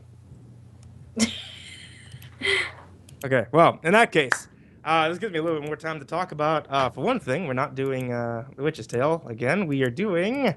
What are we doing? What are we doing? We're doing the Grand Marquee, which is Haunt Me a House, which I don't have one for. So we're doing this image right here. Ladies and gentlemen of the stream, if you can take a look at in the description down below. There is a link there. It's Nachobirthday.com. It's on the Nacho Birthday landing page that we currently have set up for the charity. The charity that we're running is, or the fundraiser that we're doing, I keep using the word charity. It's a fundraiser that we're doing. The fundraiser goes to benefit a place to bark. It's an animal shelter that was established in 2001. It's a small animal rescue that takes in nearly 1,000 pets every year. It's Bernie Berlin, it's her, and actually 2 other people. They're the only ones who actually run the entire thing. They're taking 1,000 pets every year from high-kill animal control agencies, puppy mills, police-confiscated cruelty cases every year, puts them into adoptive facilities, adoptive care to be rehabilitated, retrained, and ready for adoptive care. So every dollar that gets donated goes towards them. So I would really appreciate anything you guys are able to give, even if it's just $1. $1, honestly, like, you know. $1.50. Yeah. Anything's good. Yeah, you put $1 into a crane machine, you know what I'm saying? But this time the dollar could go towards It's a little puppy. Yeah, to help a puppy, dude. So tell me about your cats, Josie. Meow. I have a cat, and then I have a dog who's named Poncho, and apparently has more rights than me. That's a throwback. that is a really old joke. But What is a he's really old good joke? That Josie's dog has more rights than she does. Oh. The Josie. They accidentally heard my mom say that, and then they wouldn't shut up about it for like the whole year. Well, technically, Then- we haven't stopped yet. It hasn't stopped. And then I have a cat named Penelope, who I found. And then I have 5 other cats outside who are strays. And then these 3 that I just found today. They look like tiny jelly beans. Small jelly beans. So you have an entire basket full of cats at this point. Basically. But no, I'm gonna give these guys to the vet tomorrow so that they can be found really good homes. That's good. Hi, cat. Are you gonna get up on my chair now? Are you gonna keep hissing at them? Because you're mean? It's what it is, and like I'm telling you, the cat is sensing the imminent danger that's about to take place in this stream. In this stream, yes. Just as soon as I can get a hold of Creepypasta Kid, if he's going to be around. Otherwise, I might just recast him. What about Stop. I'm sending him a quick message and seeing if he's going to be around. If he's not going to respond, then I'm going to go ahead and grab hold of somebody real quick. what about Giggles? Giggles can do a boy. Giggles could do a little boy. I could check with Giggles if she would like to do a little boy. I'll check with some people, see if they want to. Or we could just have, you know, like Junior be a really throaty little boy. Hey there. Hey there. I'm 4 years old, but I don't sound like it. I was gonna make a really inappropriate joke, and I realized we're still streaming. We are still live. People are still watching us. So, chat, tell us about your pets. Tell us about your puppies and your cats. No, And don't your say fish. that. Don't say that. Why? It's gonna get ugly. It's about to explode. You've acknowledged It's the about to chat. explode. Oh, God. You've acknowledged them. We're not supposed to acknowledge their I'm not existence. supposed to acknowledge them. Little boy voice. Giggles, are you here with us, my friend? I just Yes. need the script. Okay, let me go ahead and link you over to the script we're doing. If you could, we're just gonna fill in for Creepypasta Kid. You're gonna be doing the voice of Wilbur. Problem. Wilbur. Dude, I am a little. Like, if you really get a good look at me, Wait, what? I'm a little boy. I'm just kidding. I'm a little boy now. I can't hear you. You just gotta sound like Kid Drunk. Mousy and effeminate. God. Okay. Okay, ladies and gentlemen, were we ready to start on this grand adventure, this grand, dare I say, Marquee? Marquee. Marquee. Oh God, that hurts to hear that. Marquee. Grand Marquee. Oh God. Oh Sorry. God and baby Jesus. Oh God and Oh, baby dear Jesus, Lord, she I'm farted so and I think it went down my throat. You ready, Barney? Wait, so I'm Larry and Jim? Or are they the same person? They are the same person. I'm changing this. Wow, tag your spoilers. They are the same person. Alright. They both die, so it's okay. Spoilers. Tag your spoilers. This They're is not a Tumblr now? Tumblr. Okay. Thank you, Josie. Jim is the name of the actor who plays Larry in the original broadcast. Hang on, you know what? We're gonna make this simple right now. We're gonna make this simple. I already changed it. No, too late. Look, we're gonna make this simple. Too late. What? No, put it back, sir. Put it back. Making it nice and easy. Please, sir. Put it back. Please, sir, may I have some more? Please, sir. Oh, why are there so many orphans outside this Here we stream? go. And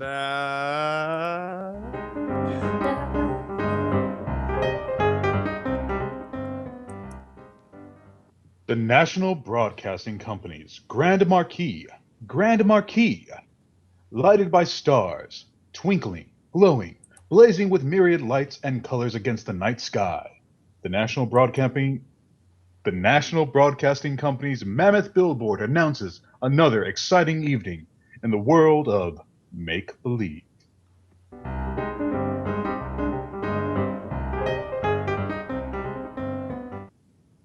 Tonight, the Grand Marquee announces a gay and fantastic comedy drama by Mary McSkiving and Ralph Hunter, entitled Haunt Me, a House. Oh, please, Larry, not so fast. I just can't keep up with you. A real estate man. Starving in the middle of a real estate boom. All because I can't get a house to sell. Well, you sold one house in the past year. Uh-huh. Our own house. Yeah. Oh, Larry, wouldn't it be wonderful if, say, we were walking along and, like, suddenly saw a nice, substantial-looking house? Yeah. In a quiet suburban neighborhood like this. All shaded with trees. Yes, handy to transportation and all modern improvements. Empty and just waiting for a live real estate man to take over. And with a big, beautiful sign. That said for sale by owner, so you'd know no other agent had it. You know, like that sign over there. Oh yeah, and just that kind of a house too. So I could, hey Helen. Don't interrupt our daydream. Daydream nothing. Look at that house. Wyatt, Larry, it's just what we were talking about, even the sign. Come on, we're gonna go see the owner. We're back in business.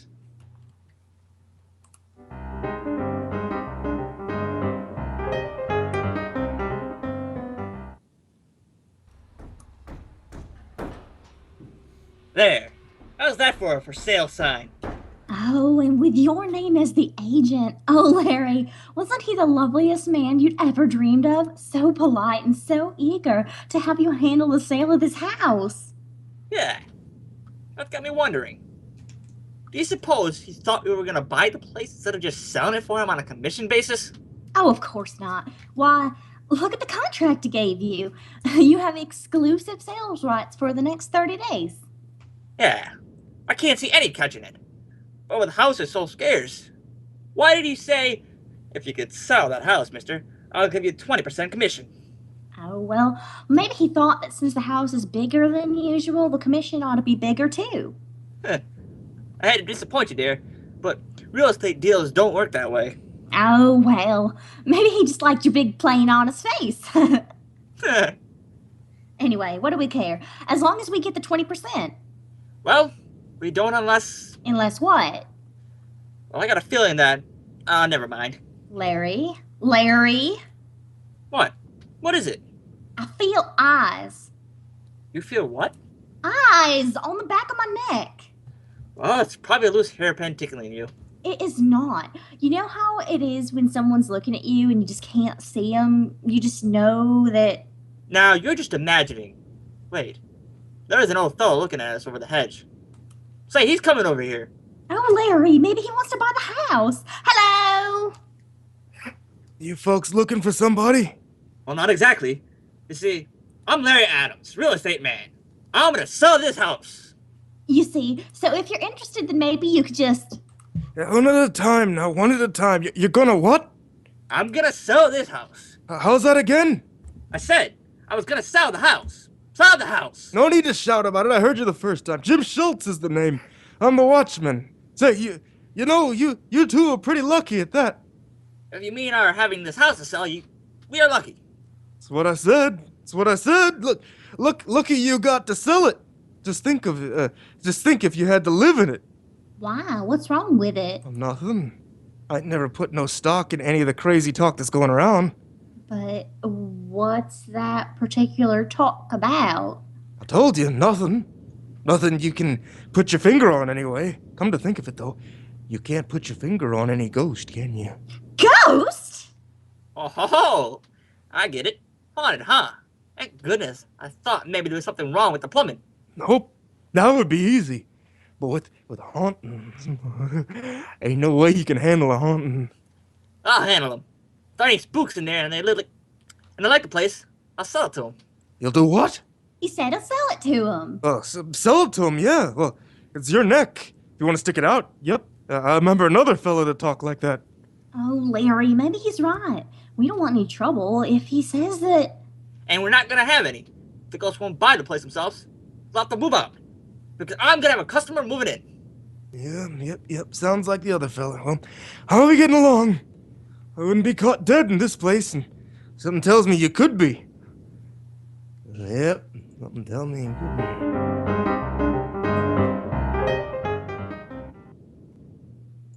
Larry, why don't we go back to the apartment? We've been at the house all day. Yeah. Got 2 hot prospects already. Come on, let's take another look inside. Right, creepy.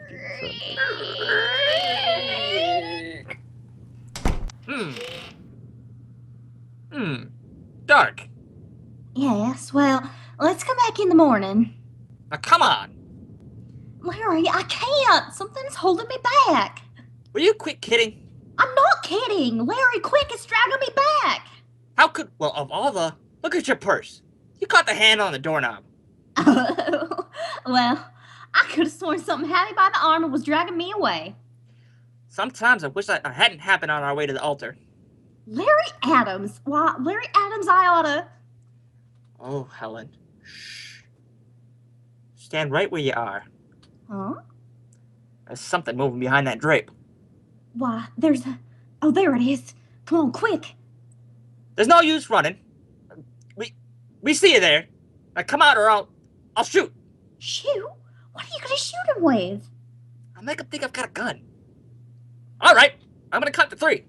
What if it's someone we know? Hand me that face. I'll throw it. 1, 2, 3. Adams? What'd I tell you? Letting your imagination run away with you.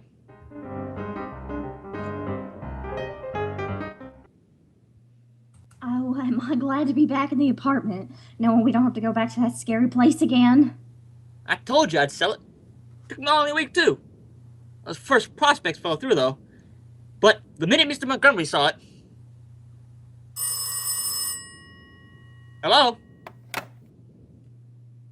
Oh, yes, Mr. Montgomery. I was just gonna bring the papers over. Oh, swell, Larry, he's taking it. What? But, Mr. Montgomery, you said... Well, but even so, that doesn't mean that, well, that's ridiculous. Oh, no. I'm not doubting your word. But common sense should tell... I see. Yes. Okay, Mr. Montgomery. Goodbye. Oh, Larry, don't tell me that Yes, just like the others. For the 50th time, we got that spook-infested pavilion back on our hands. But Montgomery said he'd buy it. Why, they even moved in. That was my mistake. I should have gotten the money first. Oh, well, what happened this time? Just 3 hours after they moved in, we started hearing the clanking of chains and footsteps coming from nowhere. Oh, why don't we just give it up? What, eating? You know what I mean. What good does it have having a house to sell if the ghost in it keeps scaring the customers away? You're right. As long as, Say, I've got it! Got what? The solution! Start packing, honey. We're gonna move in that house and scare the ghost away.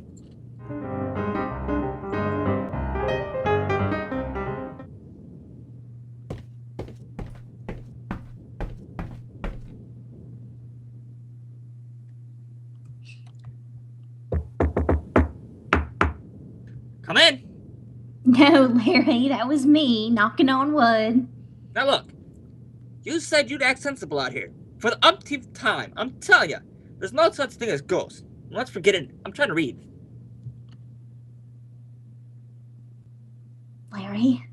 Larry. Yes?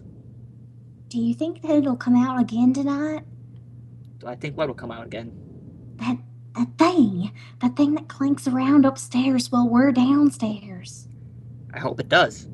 Because if it does, I'll get it. It's the last thing I do. But Larry. Now look, there's nothing to be afraid of. Then, why are we whispering? I don't know why we're whispering. Why do we do any of the silly things we do? Temper. Just because your nerves are on edge, you always... My nerves are not on edge. This is a perfectly normal, peaceful living room. We're perfectly normal people if you insist on imagining. I am your host, the ghost. Larry?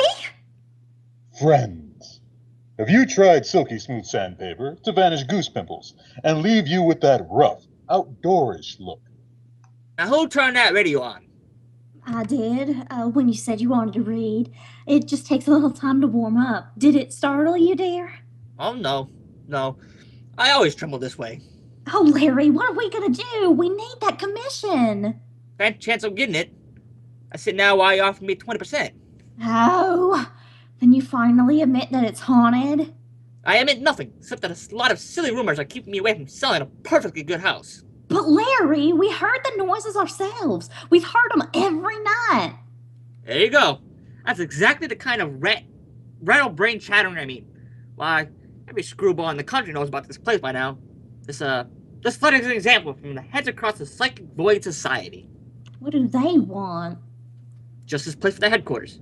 So they heard it was suited for their unusual work. For real? Well, let me see the letter.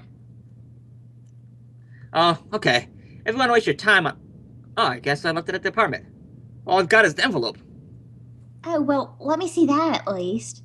The Hands Across the Psychic Void Society, 2107. Say, this is pretty exciting. Yeah, it would be to you. Now let's just settle down. Larry, do you hear that? That settles it. If that sound is in this house, I'll find it if I have to tear the place down. Come on. You think I'm going up? Larry, wait, I'm coming. Sounds like it's coming right from the head of the stairs. Say, look. What? I thought we left that bedroom door open when we came down. We did. Remember, you purposely went back to open it. And now it's closed. Maybe. Larry, it's coming from in there. Come on, let's get out of... No, we're gonna settle this here and now. Getting back with me. We're going in there.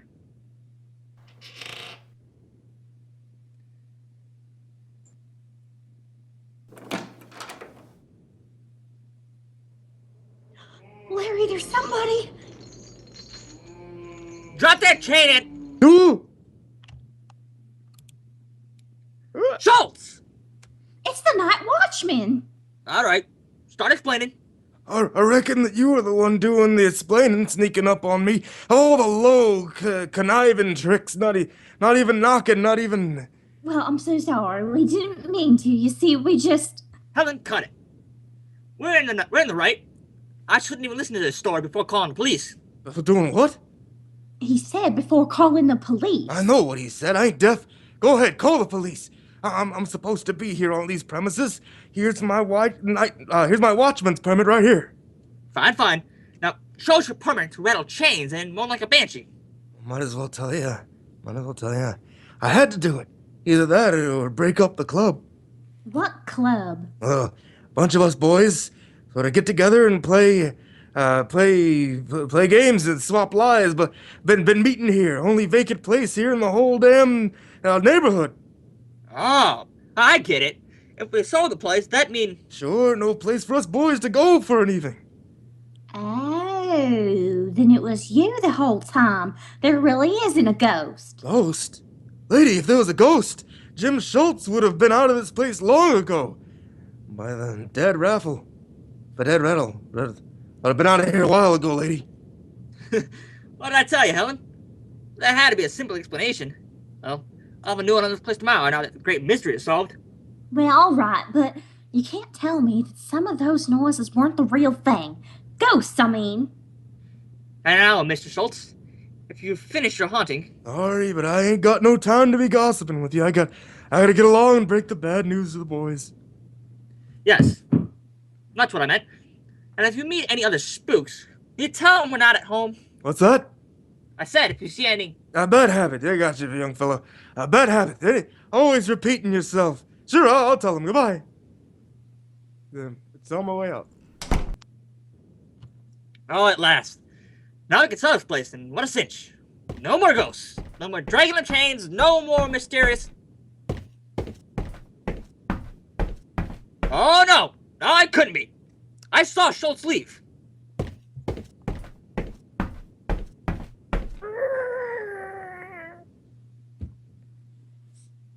Was that the ghost? Yeah, that was a ghost. It was a weak ghost. Gotcha. Larry, there's a ghost, I think.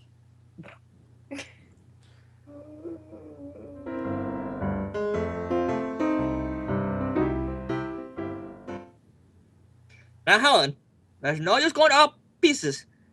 There's an explanation for this. There has to be. You bet there's an explanation. This house is haunted. You can't talk me out of it this time, and you can't blame the watchman either. But it doesn't make any sense. I was out here in the hall almost before the noise stopped. There was no one on the stairs, no one in the hall, and the front door is locked. And no place where anyone could possibly have hidden. Doesn't have to be. Ghosts are invisible. Oh, that's ridiculous. All right, then. If it wasn't a ghost, what was it? Well, it was, well, I don't know what it was. I'm gonna try to figure it out tonight. Come on, let's call it a day before I... Larry, do you hear that? Someone's out on the porch. Well, maybe it's someone who saw that for sale sign. Wait, Larry. Now, I'm not going to have you going out there and facing a visitor from the other world. No, wait. Just because somebody came up on our porch. Well, maybe I ought to take this poker along, though. You don't have to go out. It's coming in here. Stop calling it it. Could be human or something. I hope. Oh, no. It'll be something sort of misty and ethereal. It'll look at us with those horrible eyes, and then... Quick, get behind me. Oh dear, pardon me. I just wanted to see if anyone was home. goodness, you are, aren't you? It, does look that way, doesn't it? Oh, you're alive. Alive? Well, yeah, if you count breathing and paying taxes, I guess I am. Well, what was it what you wanted? I hate to disturb you, but that for sale sign out in front? Oh, you mean you're interested in buying the house? Well, of course he means that. Come right in. Only too glad to show you what a wonderful bargain you get. I better wait. You see, my mother-in-law, Wilbur! Is, that? Yes, that's her. Oh, well, you shouldn't have made her wait outside. Made her? Oh, goodness, no, you don't know my mother-in-law. Oh gosh, here she comes. Wilbur, I thought I told you to call me if they were home. Sorry. Can't I trust you? Oh, hello. You people own this place? Oh, well, I'm the agent for Mrs.,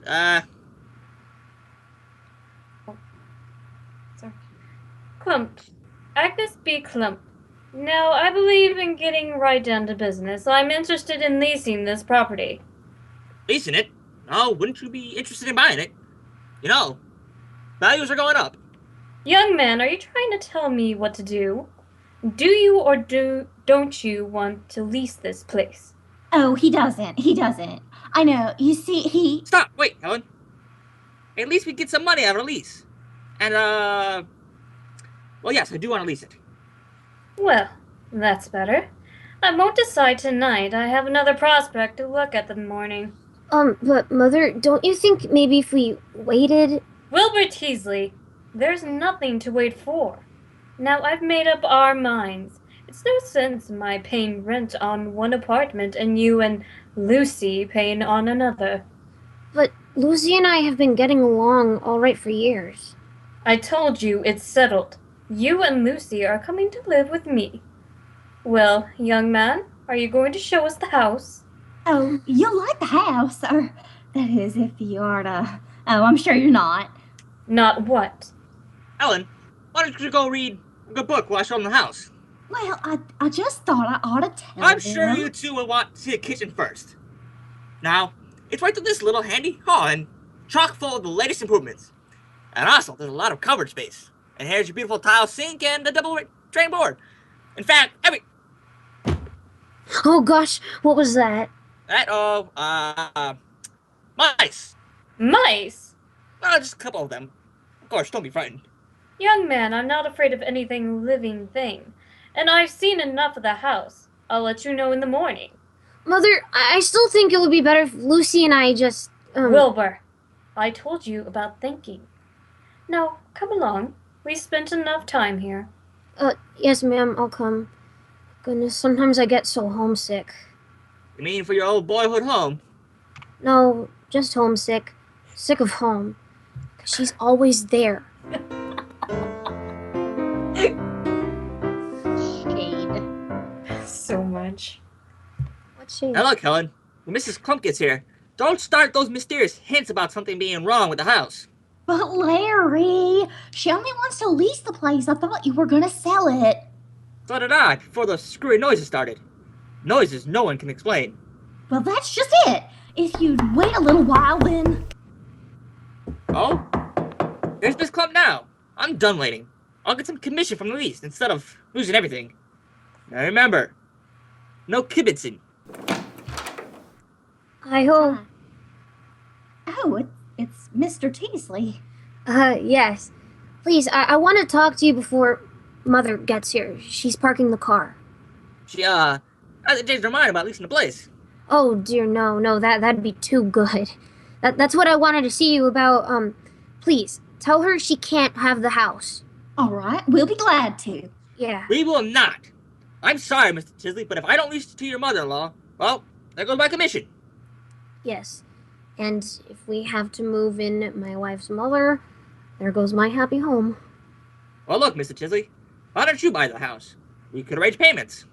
Oh, it isn't the money. I have that, but even if I bought it, Lucy's mother would still move in with us. What? If we don't lease her this house, she'll just... No, she can't. She's looked all over, and there isn't another one in town. Oh, Larry, maybe you should... Oh, here she comes now. Oh, gosh. Good, good. Now remember, Helen, I'll do the talking. Good evening, Mrs. Clump. Never mind the evening. Let's get down to business. I'm ready to sign the lease. Oh, that's wonderful. We were just beginning to think we were stuck with a lemon. She means the old lemon squeezer in the kitchen. Doesn't work. She keeps worrying about it, but we'll replace it, of course. No, Larry, I meant about the spooks. Oh, the spoons. Yes, the spoons. I'm sure there's plenty enough for 3 people. Mother, won't you please reconsider? Wilbur, did I ask your advice? Young man, perhaps if you and I could step into the library where we could sign the lease without interruption. Oh, we never go in there after dark. The library's just full of... Just a place to discuss business. Yes, fine. Miss Clump, if you'll just come this way. I know you wanted to get this business settled. Now, if you'll just sign here on this line. Oh, no. Agnes B. Clump doesn't go around signing things without reading them. Now, let's see. A party of first parts.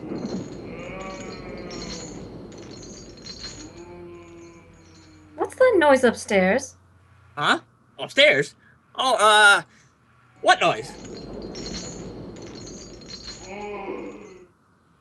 That noise sounds like a chain dragging. Oh, the chain. Well, that's next door. Yes, next door. The house on our right. In the garage, the man's working on his car. But that noise was from the left and overhead. It was. I mean, it's the acoustics. Very unusual acoustic in this house. Seems to throw the sound all over to the left and up. Oh. I suppose the acoustics threw that, too. Oh no. That's probably youngsters in the neighborhood. Playful little fellows. I'll stop that sort of thing once I've moved in. Now, let's see, where was I? Oh, yes. Party of the first parts. Who in the world is that? My wife, yeah, Helen. Young man, you're trembling, and that isn't your wife. Unless she's wearing snowshoes, I'm going to see.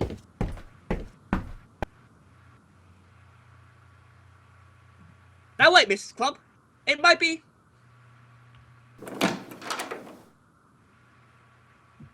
Why, there's no one out here. Well, there must be.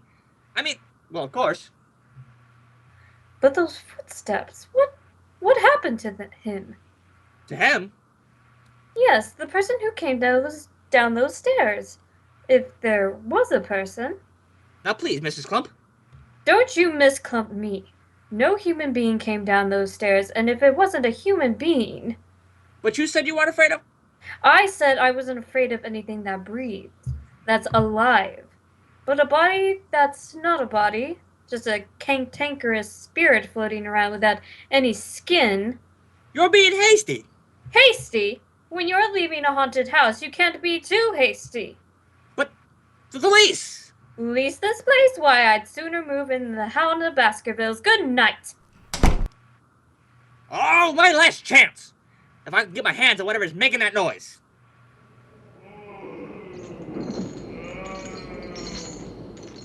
There it is again! This time I'll get it if it kills me!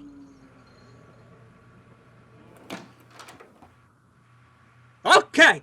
I see you up there! Stand still! Helen? Oh, hello, dear. Helen? Look at me. What was noise down the stairs? Did you? Shh, don't let Mrs. Clump hear. Mrs. Clump has gone away. For good. She wouldn't leave this house if we paid her. Oh, well then I won't have to use this other roller skate. Roller skate? Yes. I just put it on the top step like this, and I gave it a little shove like this, and then...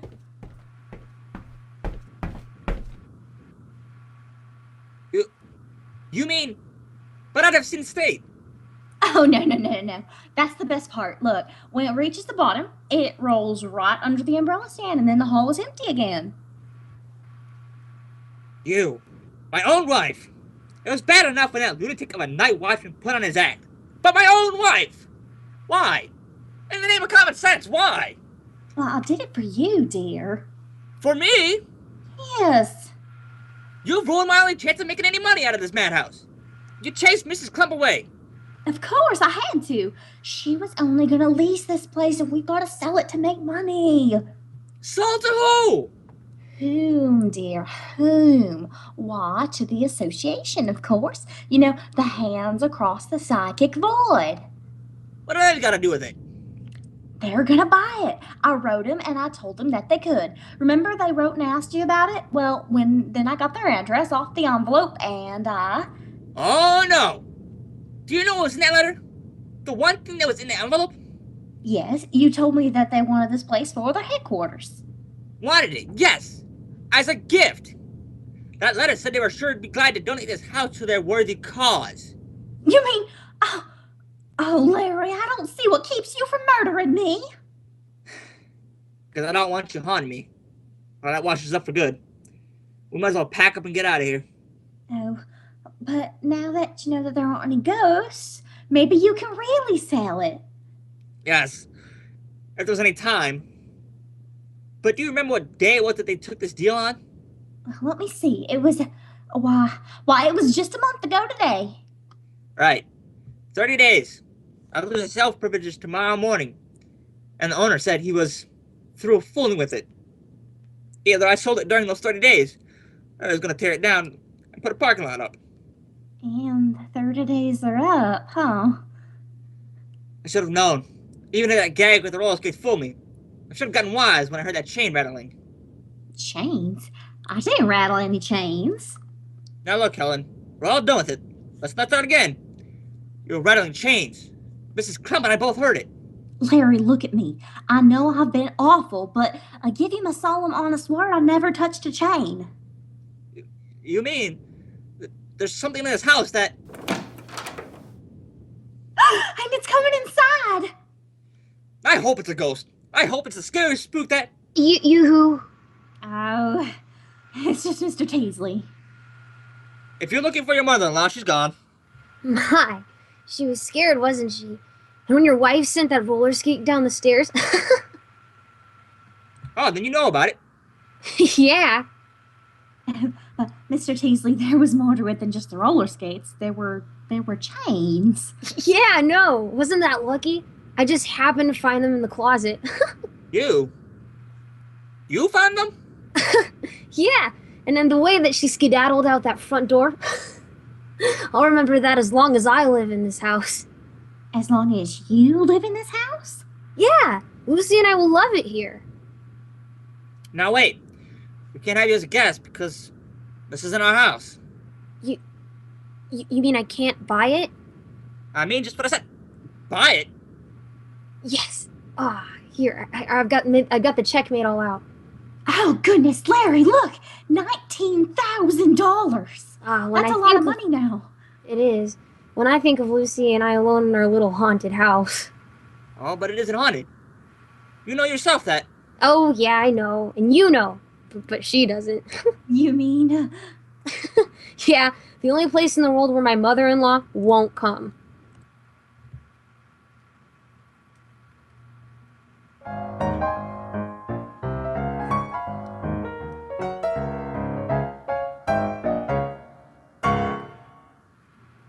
Thank you, ladies and gentlemen. This is Jim Anchi again. We hope you enjoyed tonight's story. Hold your applause, please. Next week, Grand Marquee is a romantic South American comedy of a young love involving a gay caballero from Colombia. Excuse me. And a very romantic maid from Manhattan. So try to be with us, won't you? When Grand Marquee presents Virginia Stafford's Lynn's Wedding in Colombia. Good night.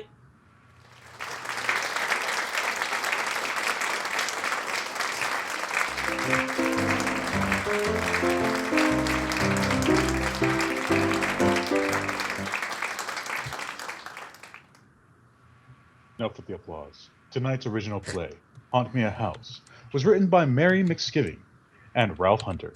Listen again next week, when Grand Marquee will again blaze with light and color, high in the gay airwaves, inviting you to join our audience for a performance of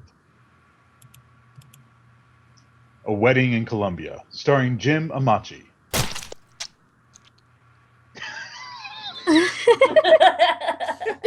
What's that sound effect though?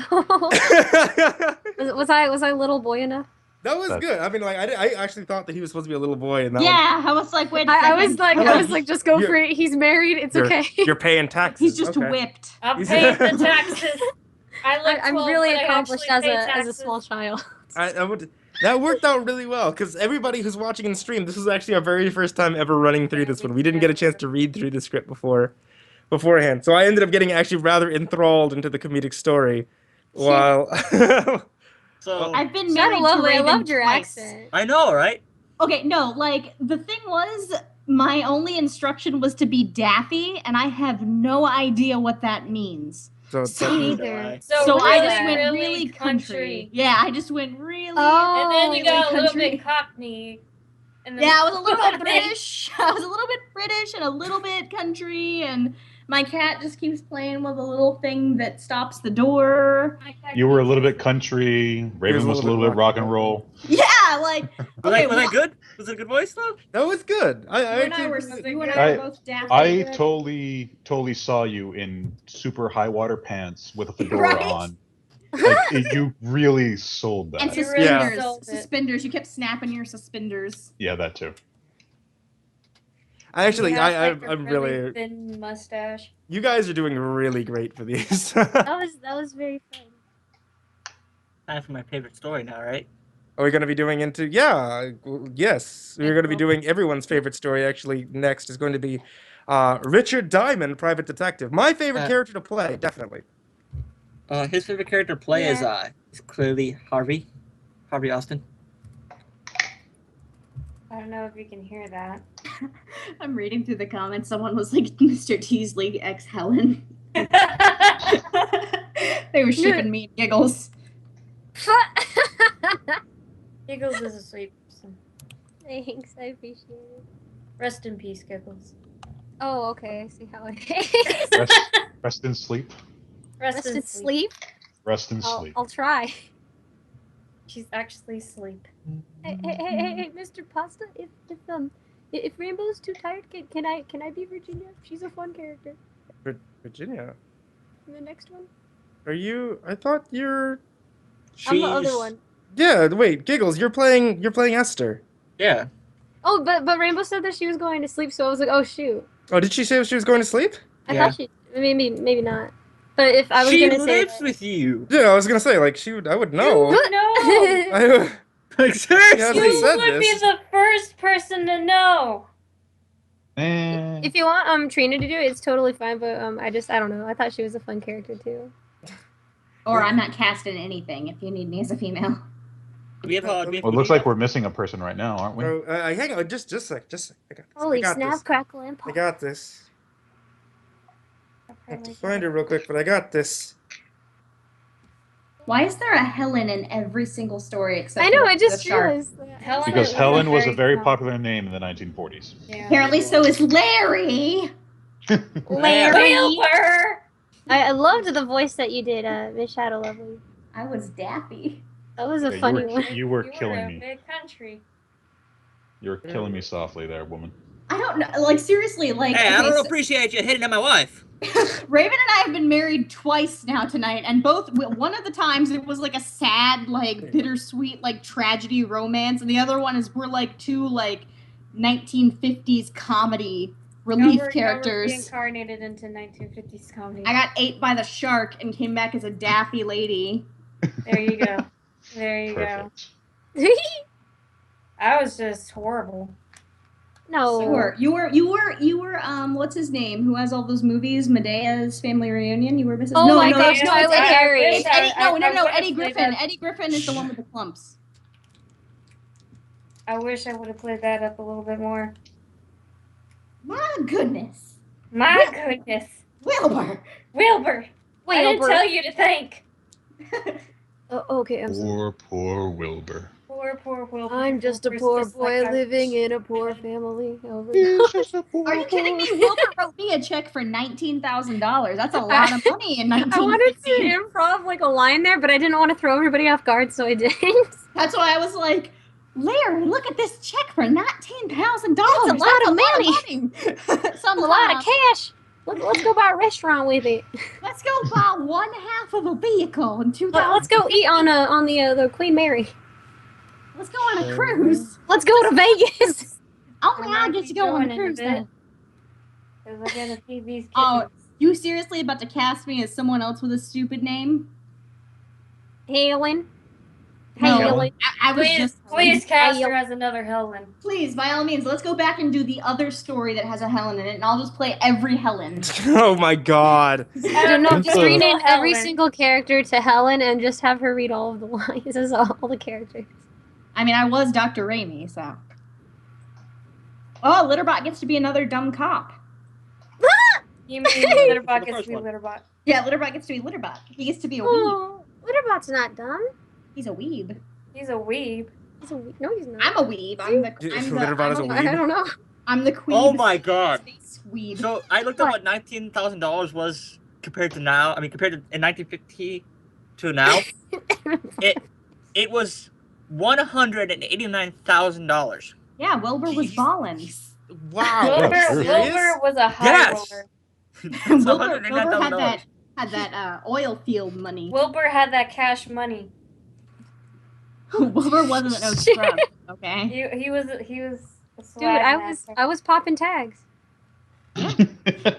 Wilbur sounded like a lady, but Wilbur didn't need to be masculine because he had that fat wallet. Hey! It said effeminate. I did my job correctly. Yeah, it said I'm not a effeminate bad boy, actor. which I didn't Hey, quite mine understand. said Daffy. At least yours was a real word. Also, for the record, the name of that game is Pinochle, Mr. Creepypasta. Pinochle? No, we used to play games. Also, I would like to applaud you on the fact that the script had a non-swear word and you substituted it for a swear word. Yeah. Right, it's called adding flavor. Okay. Flavor. With an A, excuse you. Check your Why privilege. do you gotta be all up in the Kool-Aid, spoiling all the flavor? Flavor. Tell me what's your flavor. Daffy. You know, while I was Yeah, gone, what I is was feeding Daffy? the Does cats, someone want to like Silly. and they hissed at me. Silly, mildly, Oh yeah, Daffy is a word. It's like So you nailed it. happy-go-lucky, lackadaisy. It's very silly and mildly eccentric. So you did nail it. It was Yeah. me. You see? The cat? Or are you just gonna hiss at him? Yeah, What do you sure. mean? No, seriously, like my three-legged cat was laying on her side, like up against the door with her paw on the door, and she just kept flicking the little thing, the door stop. And it kept going, and I'm like, I hate you. See, my cat decided to hiss because the That was just kittens Mrs. are Clump. in my room. That was just Mrs. Clump. And my cat is Mrs. Clump, in her carrier. So she's not too happy about that, and now they're looking at me. Hello, kitties. Oh snaps! Are y'all hungry? Do y'all need to eat, you fat asses? Wow. Oh. Okay, I'm gonna go ahead and end this Whoa, one real you quick since we're switching changed. over to Richard Diamond in just a minute. So, I Miss Shadow Lovely, I posted the script there, and you're also edited into Richard Diamond. So, Yeah, I'm in there. okay, cool. I will be She calling you won guys in it. just a minute. I'm gonna talk to the stream real quick. okay. Bum, bum, bum.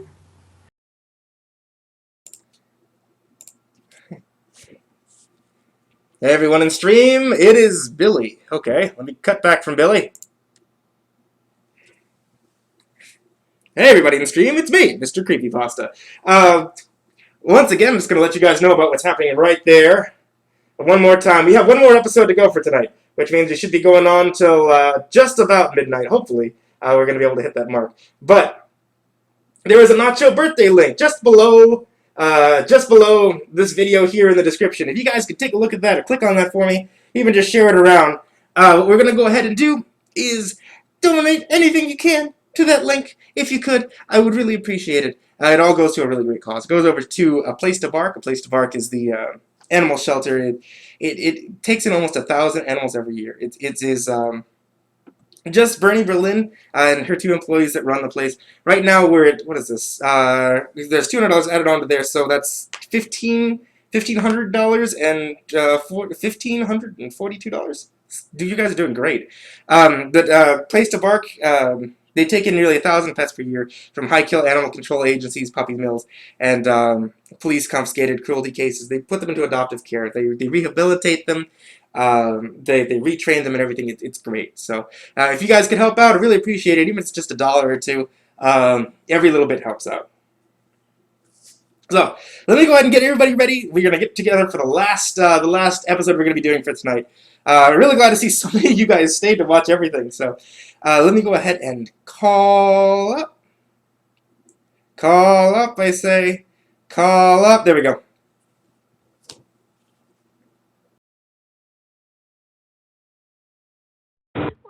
Shut a lovely Hey. Say it, but Hi there. Hey, everybody. So apparently, I never refreshed my live stream thing. So when I finally returned up the volume on it. It's still playing the one with the imposter. The one with with Ted the imposter. Oh, wow! We're a good while back. That's how far back my stream is. That's hilarious. That is great. Hello. Do we have everybody? Barney. I have a question. Barney, I swear to God, if you do not do the part of Virginia with that damn voice, I'm going to cry. I'm not doing it. It's Miss Shadow Lovely. Pronounced vagina. Is that what I have to imitate? Because I'm down. Yes, you do. No, you have to do. she just argues with Hootie's character. Hey, I Trina. think they're a thing. Yeah, yeah. Yeah, Like, Very remember the one story during rehearsals? Virgie. Is there a channel that I can Virgie. host? There's a, did you want a did you want the link? This is not on Twitch, Hootie, but you could share this link around. It's a YouTube link. Speaking of which, Hootie from Vinesauce, everybody, give him a round of applause. Hi. I was gonna say, yeah. Well, let me go get the full cast list. We actually have a pretty big cast for this one. So this time, Barnabas, of course, is gonna be playing our announcer. Barnabas has always been our announcer. He's a fantastic announcer. This is gonna be this one is going to be me playing as Richard Diamond, Dick Diamond, as I like to say. Harvey will be played by Hootie from Vinesauce. Virginia will be played by Miss Shadow Lovely. Leland Gibson will also be played by Barnabas. Helen Asher will be played by the amazing Mama Midnight. Mama's here. Yeah, Mama.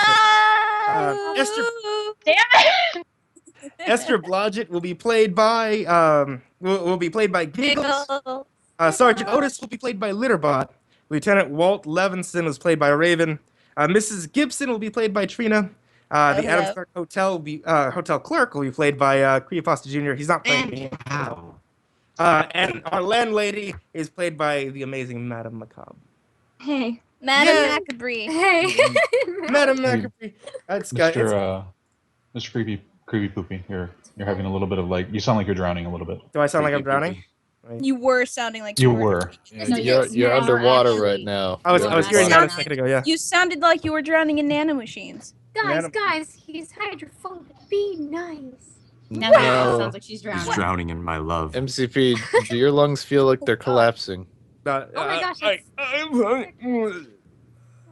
Do we have a spot for a cat in this story? We do not. I got it. I'm Because, sure Esther owns a cat. Sure, why not? Because I have a fat cat fun sitting on my story. lap right now. I'm really happy to be doing this. Whoa, Hey, keep no one's your gonna steal personal my life cat. out of the stream, my buddy pal. No one's gonna steal my cat roll. We don't need to be knowing about no kitty cats, if you know what I'm saying. Why you gotta be dirty? Thank you for asking me to. I have to. A singing. And a hush fell over the crowd. Okay. Are we? Is everybody's good? Everybody's got scripts. Yeah. There's a little bit of a lag for there? me and Shadow. Let me go ahead and reconnect with them. Yeah, I've got a bad connection as well.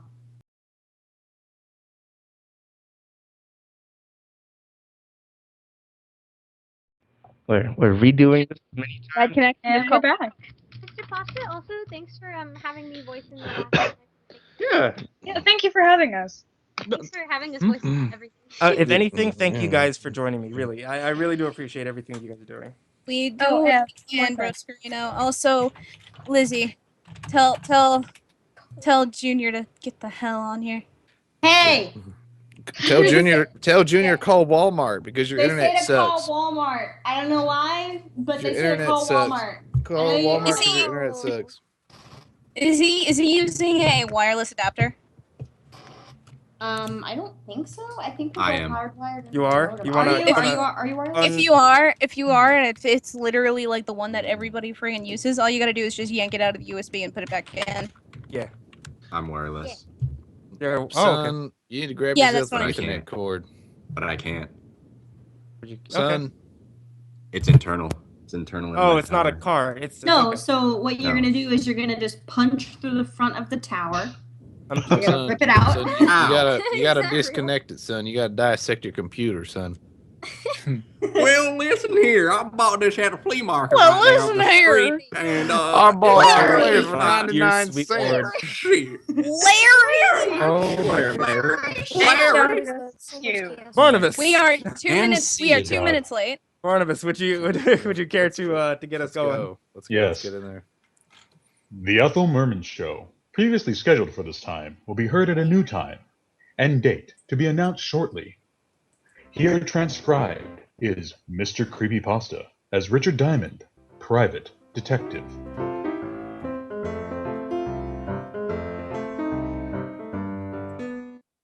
Hello there. This is Diamond. Hey, I got a beef. I went shopping for my girl Helen Ashley the other day. You know, stuff for dinner. This town's gotten hotter than a blast furnace in Death Valley, so you gotta pick out things that make for a cool meal, like salads, cold cuts, beer, real picnic style. Well, I figured I could whip up something fancy with like a tossed salad or something until I got around to the tomato counter. Have you glommed over the price of tomatoes lately? No, what's with that?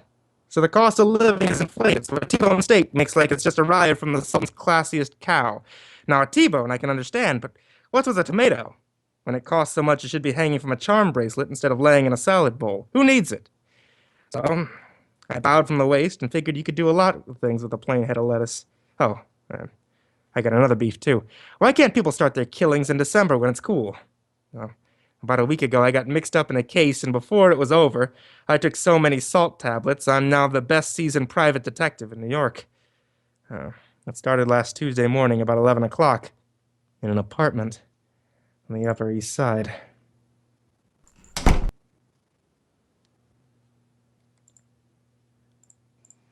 Jenny, Yeah, genius. no cracks. No cracks. We're both waiting for old Gibson to turn us into the cops, and you say no cracks. This whole rotten mess is your fault. Well, how did I know the old goat wouldn't fall for it? Well, he didn't, so we better start packing. What for? Because I don't want to play hostess to the large little men in blue. I'm allergic to handcuffs. Relax, will ya? He won't find us. He can trace me from the other apartment. How? Gibson don't know your real name. Did you leave anything at the other place that would lead him here? No. Cleaned out everything except for the clothes. I didn't intend to move them. Notice he got away with a mink.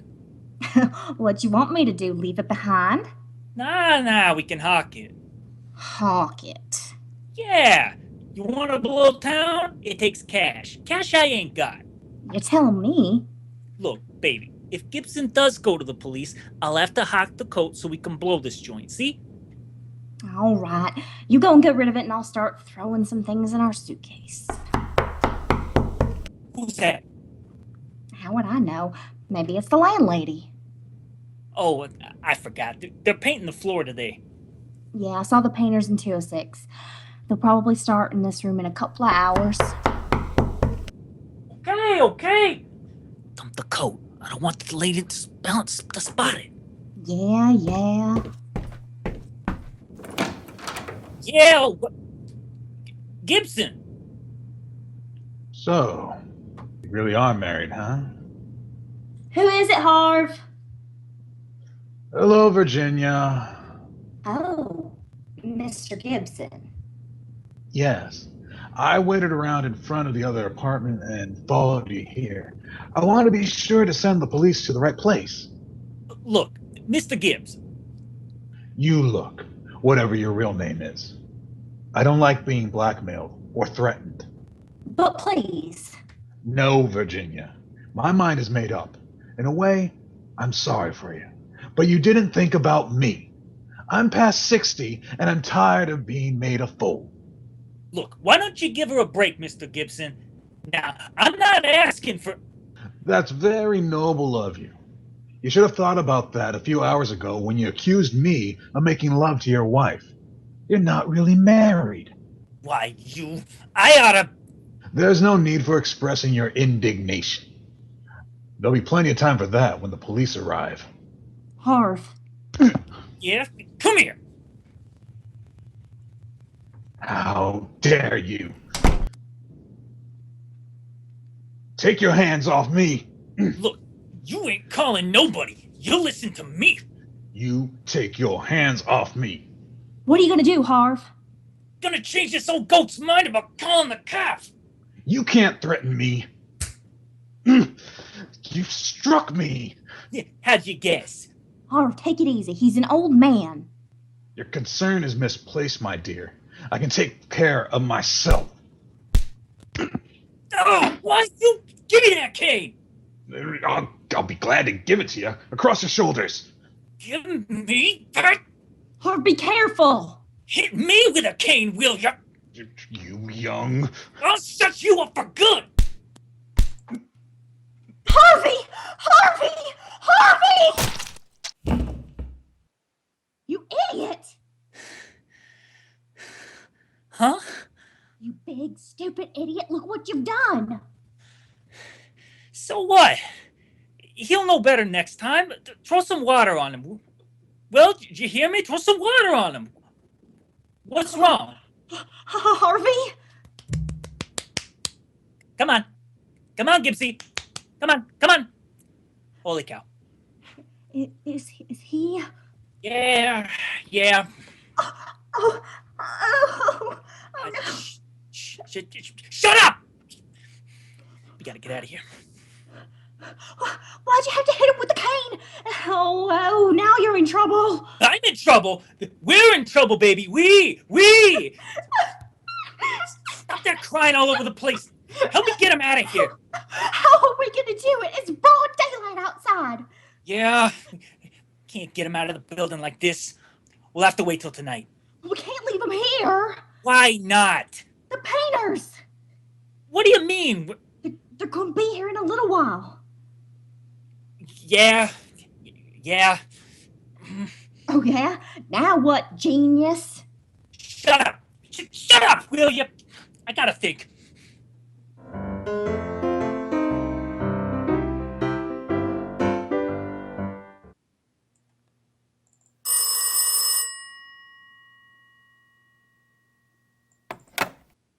Diamond Detective Agency. Murders financed while you wait. Oh, you idiots. Is this the Toodles Asher, the belle of Park Avenue? This is Helen Asher, the girl that goes steady with the Diamond Detective Agency. That sounds like a good organization. Are they reliable? Very seldom. Oh.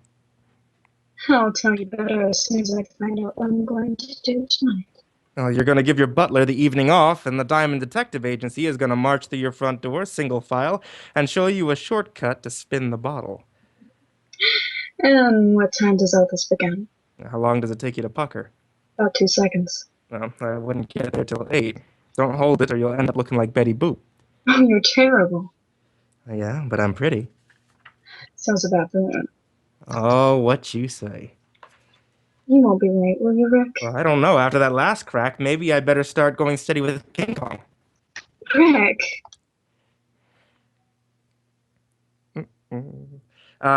No, I'm mad. Ricky, I love you.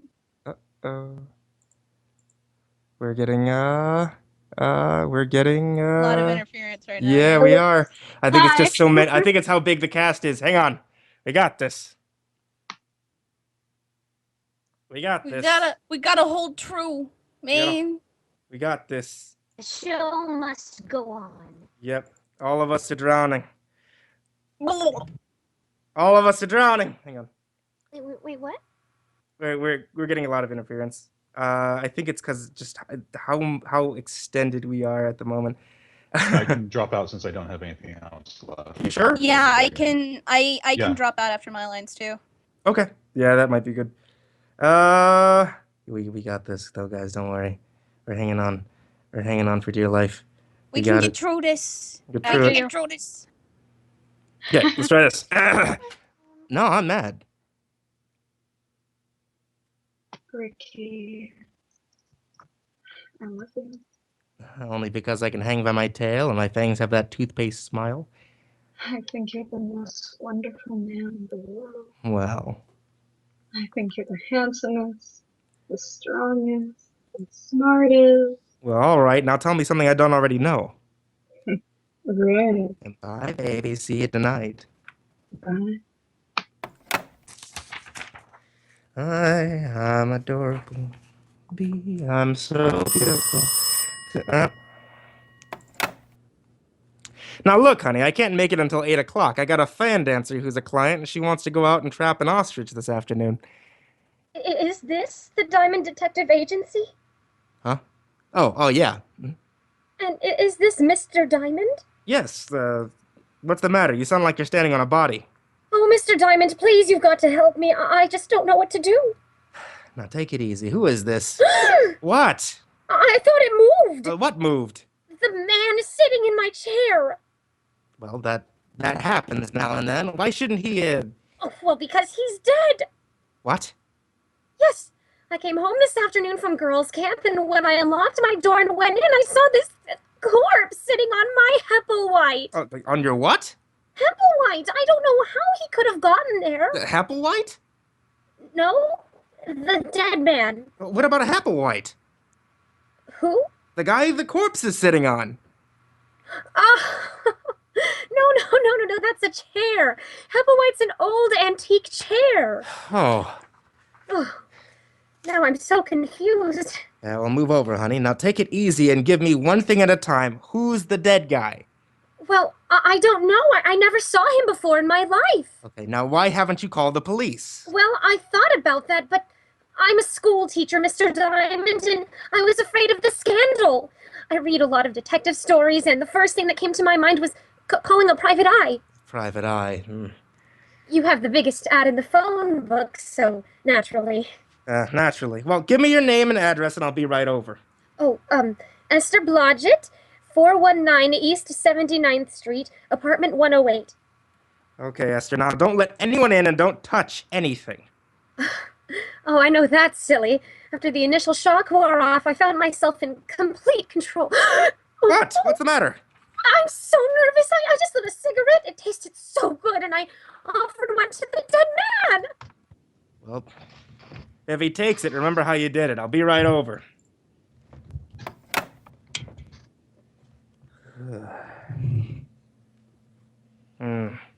Hepplewhite. Oh, is Walt gonna have fun with this?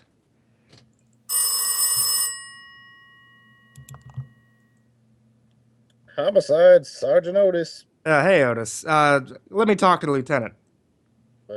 Diamond? No, this is Black Beauty. I just did a mile on the 112, and I want to report that I've been duped. Very funny. I thought so. I didn't win the race, but I was the happiest horse on the track. Now put the lieutenant on the phone.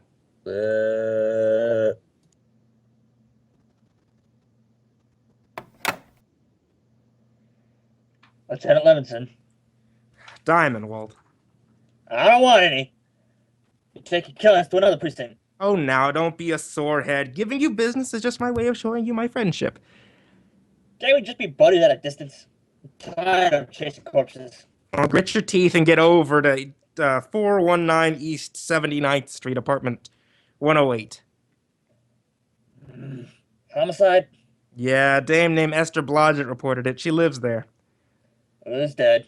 Well, I don't know. Oh, yeah. A guy named Hepplewhite. Hepplewhite? You ask Esther about it, she'll put you straight. You coming over? Yeah. Bye.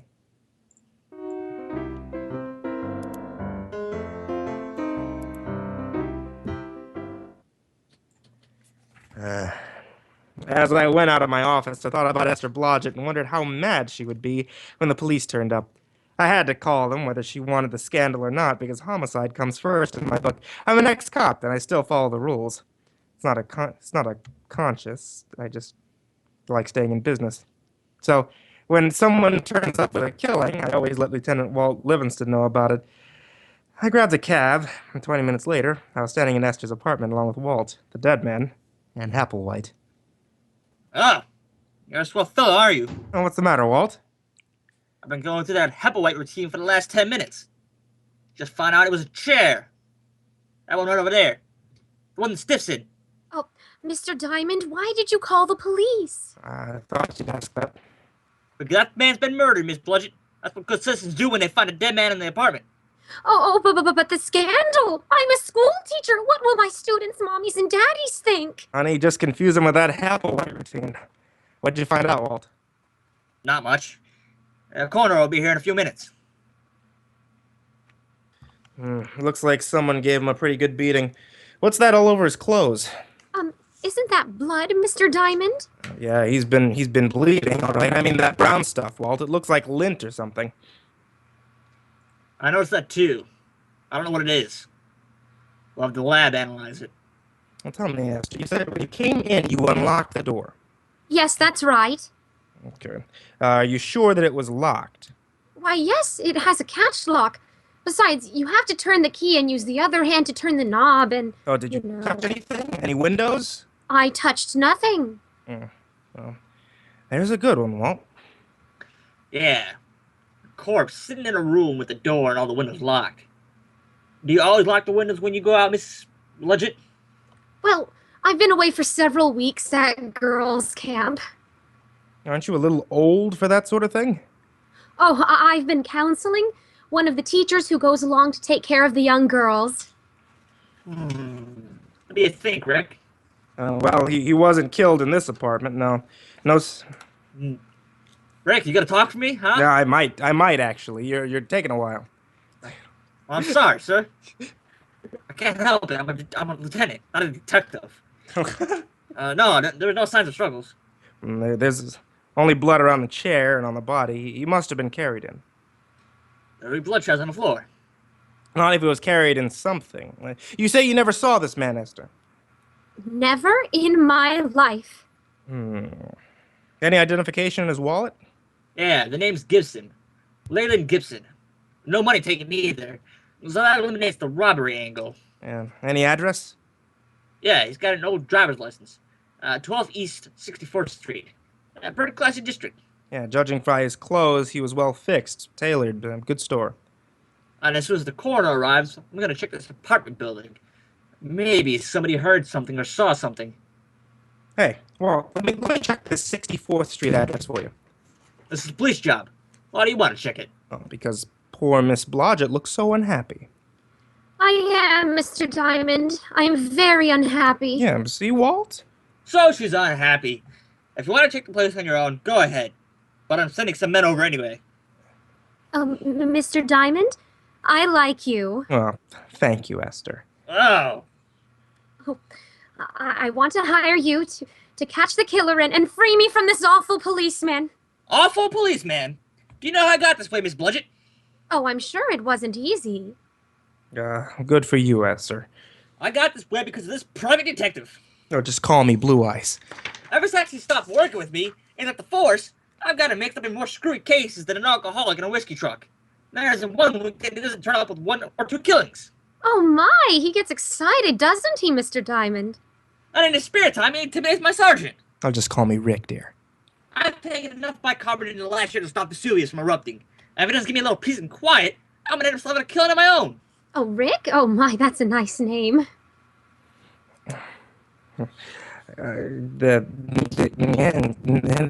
How did you get to be a school teacher? You don't look the type. Are you listening to me? Oh, what makes me so different? Oh, I've seen signs on highways that say it better than I can. What are you two babbling about? Oh, you mean the ones that say, danger, stop, look and listen. Well, that fits, but I was thinking about curves and soft shoulders. Oh. That's it. Oh, now you listen to me, Diamond. This is a serious case. A man's been killed in Miss Bludgett's apartment. If you want to take her on as a client, go ahead. But any requests from here on will have to be gotten down to police headquarters. You're taking me in, Captain? Yes. You will have to come down for questioning. Oh, Rick. You have to go along with the big bad policeman, dear. I'll have you out in no time. Well, all right, if you say so, but this thing has never happened to me before. Oh, now. That's unfair. Walt. Stop blubbering. Walt. What? Tisk. Now you get out of here. Oh, no. Otis. Where the devil is Otis?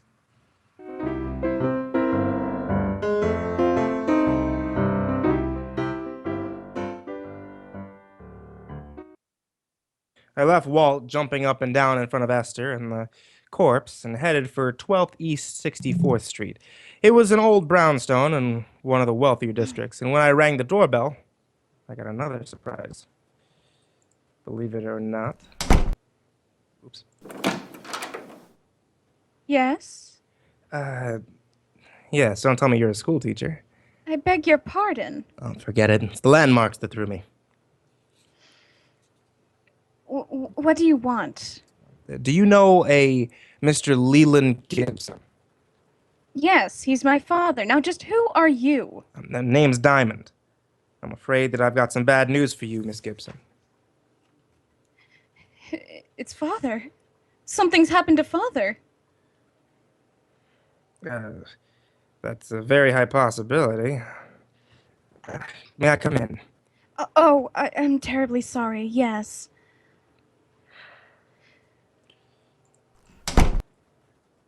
No, please. What is it? What's happened to Dad? Oh, he's dead.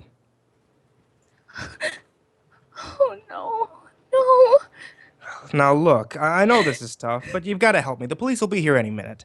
The police? Yes, your father was murdered. Oh, I knew something like this would happen. You did? Well, tell me about it. Well, I don't mean I expected Dad to be. Okay, now, just take your time, cry it out. I'm sorry. Have you a handkerchief? Yeah, sure. Here. Thank you. Now, do you think you can talk about it? Dad? He left the house about 3 weeks ago and moved into a hotel. Did you have a fight or something? Oh, no.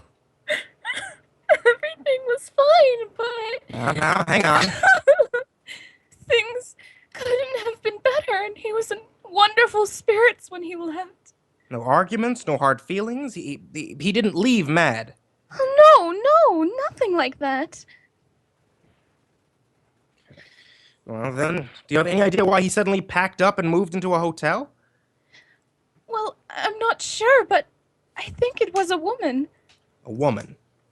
Yes, he told me that one day he met someone he liked. Oh, he told me one day he met someone he liked very much. The day after that, he moved into the hotel. I never saw her, and he never said any more about her. Weren't you a little worried? Naturally. Father isn't a young man anymore. I mean, wasn't. Just one more question. What hotel did he move into? It was the Adams on Madison Avenue. He used to go there 3 nights a week for dinner and a game of bridge before he decided to move in. Well, thank you. Are you alone?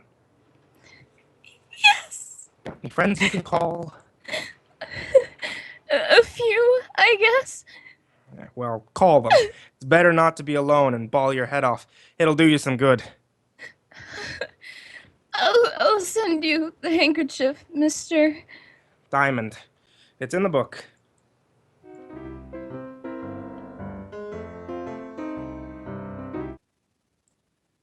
Oh. For some reason, I've got a talent for leaving people emotionally disturbed. Walt hops around like a rabbit in a cabbage patch, and Otis always tears his hair out by the handfuls. Miss Gibson was less active about it. She just tried to smile and feel enough grief to fill a tub. I grabbed another cab and headed for the Adams Hotel. I headed there. Yes, sir. Do you wish to register? Well, no, but I want to find out about someone who did 3 weeks ago. Oh? Yeah, Mr. Leland Gibson. Oh, why, yes, sir. He's staying at the hotel. From now on, let's just make that past tense. I don't understand, sir. He hasn't notified us, that he was leaving. Well, that might be a little difficult. If you'll run down to the morgue, I think you'll find you're stuck with an empty room. Morgue? Yeah, Mr. Gibson has taken over one of the slabs. Rent-free? Oh my goodness, what happened? He's kind of dead. When did you last see him? Early this morning. He left the hotel around 10. Know where he's going? Why, no, sir. Do you remember him having any visitors in the last 3 weeks? A girl, I mean. No. Are you looking for a girl? It's gonna be a long night. Yeah. Mr. Gibson's daughter seems to think that he was running around with a woman since he moved into the hotel. Oh. You say that like you knew what I was talking about? It was common gossip around the hotel, sir. What was?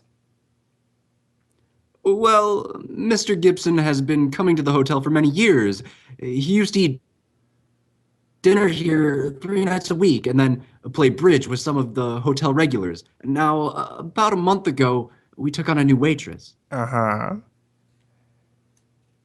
Now, it was very obvious that Mr. Gibson was quite taken with her, so much so that he moved into the hotel and ate at her table every night. Oh? What was her name? Virginia. Virginia Pelgrim. Quite good looking, about 5 feet, brunette, very well, I'd like to see her. Oh, that's impossible. She left the hotel about a week after Mr. Gibson arrived. Oh, swell. Wasn't Mr. Gibson unhappy? Oh, no. He was rather happy, in fact. I believe he wanted her to move so he could see her more often. Now, what makes you say that? Some of the things she said in the kitchen to the other girls. You know where she might have moved? No, but you might check with the flower shop. Mr. Gibson used to send flowers every day. Huh. Well, thank you.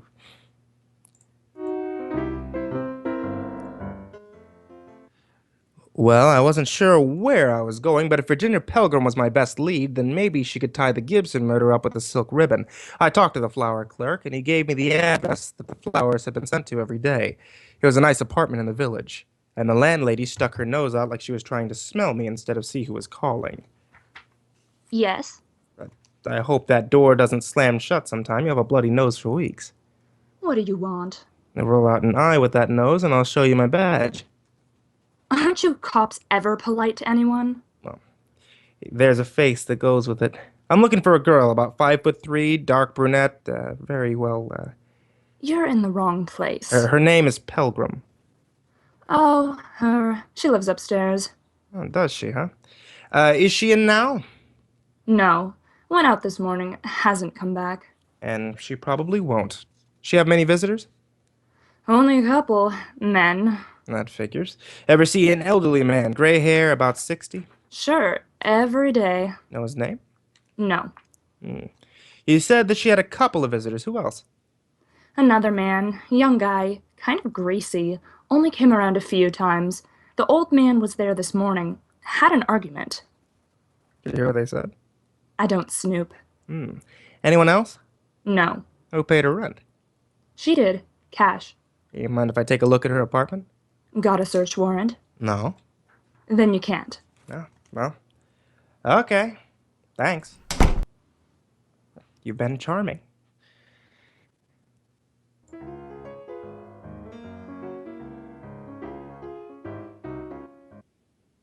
I left the old bat and headed back to the school teacher's apartment. If I was right, I'd seen setups like this before. But there's still the problem of finding out how Gibson was linked and how he got into a locked room.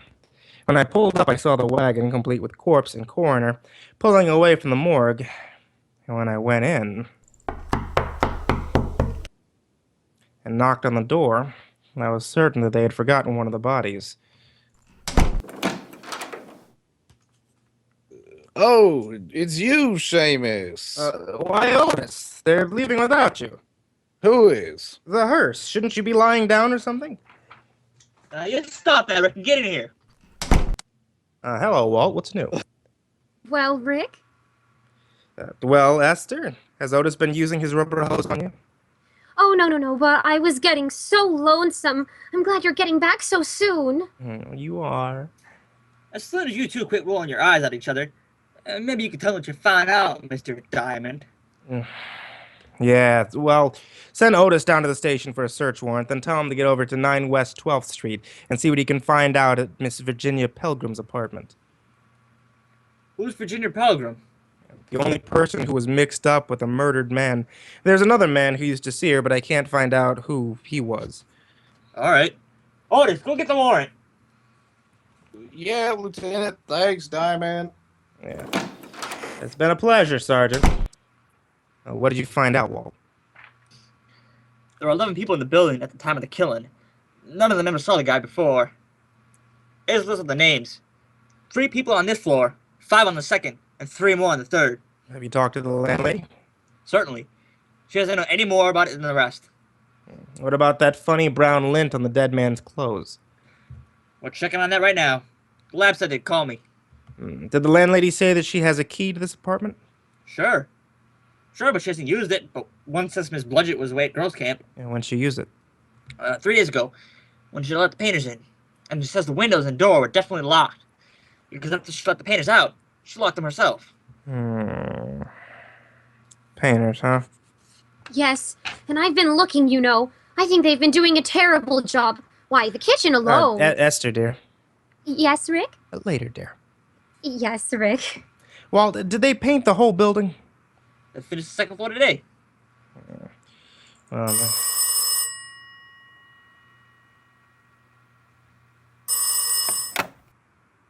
Oh, I'll get Miss Bludgett. Probably the lab.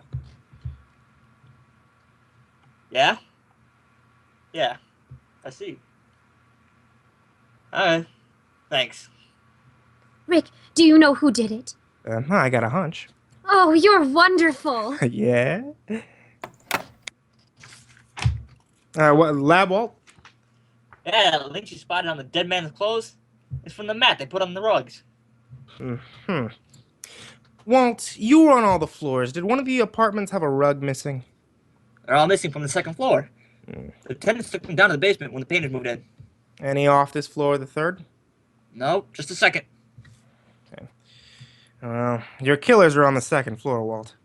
How do you figure? Well, let's look at what we got. A dead body in a locked room, blood on body and floor around body. Nowhere else in the room carried in. In a rug. Bullseye. Oh, this is so exciting. Esther. Sorry. Yeah, but how does a dame called Pelgrim figure into it? There's no Pelgrim listed in this building. Well, there shouldn't be, if I'm right. The dead man met Virginia Pelgrim when she was a waitress working in his hotel. She gave him a pitch and he fell. He put her up in an apartment so he could see her more often. So what? I think she was working with another man. A man who was seen around her apartment by the landlady. Then how'd the body get over here? The guy the dame was working with probably lives here. What about the motive? My guess is that Gibson was being blackmailed, and he followed the girl here. He was probably going to yell cops, so they killed him. Okay. Now what about the locked room? Explain that. I'll let the landlady of this building explain it, Walt. Go ask her one question. Who had this apartment before Miss Blodgett? Esther. Oh, I'm sorry. Esther. Oh, I can tell you that. Mr. and Mrs. Austin. They moved into a smaller apartment and let me have this one. It's more rent and they couldn't afford it. I expect this is a better apartment, though it has very, Esther. Um? What apartment did they take? Oh, it's on the next floor, apartment 209. According to this list of people who were on the 2nd floor at the time of the killing, the Austins are the only couple. What did Mrs. Austin look like, Walt? Oh, about 5'3", dark brunette. Very well. Say no more.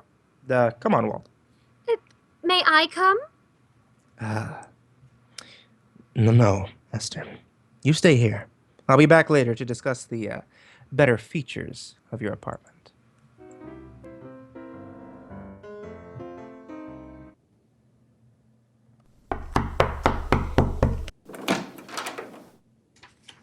Yeah? I want to talk to you again, Mr. Austin. Why? I already told you everything I know. Oh, where's your wife? In the back. We're coming in. Okay, you don't have to shove. Oh, who is it, Harvey? Nah, them cops again. Hello, Virginia. Do I know you? Where you rung, Mr. Austin? It's down in the basement. Miss Pelgrim, how long have you been married to this man? About 3. Hey, how'd you know? Shut up. Know your name? You might as well let the lieutenant know everything. Why did you lie about not knowing Mr. Gibson? I didn't. I never saw him before in my life. I didn't tell you the dead man's name was Gibson. How'd you know that? Don't answer that. Oh, shut up. You and your husband killed Mr. Gibson and carted him downstairs on a rug. Oh, why would we do that? Because the painters were on their way to paint your apartment and you had to get him out without being seen. You dumped him in Miss Blodgett's apartment because you knew she was out of town and you used to live there, so you still had a key. How? Just shut up! We get enough to hold on both of you. The rug will have bloodstains on it. Get out of my way. Get out of my... Ugh. Oh, Walt, you're so rough. Yeah? I didn't kill him. Harvey did. I didn't kill him. Okay. You can tell me all about it down at the station. Hey, where are you going? It's 6:30. I've got a date. What about Miss Bludgett? She's gonna get lonesome again. She was born that way. I've got to see a girl who's going to hold a pretty interesting class of her own. Bye.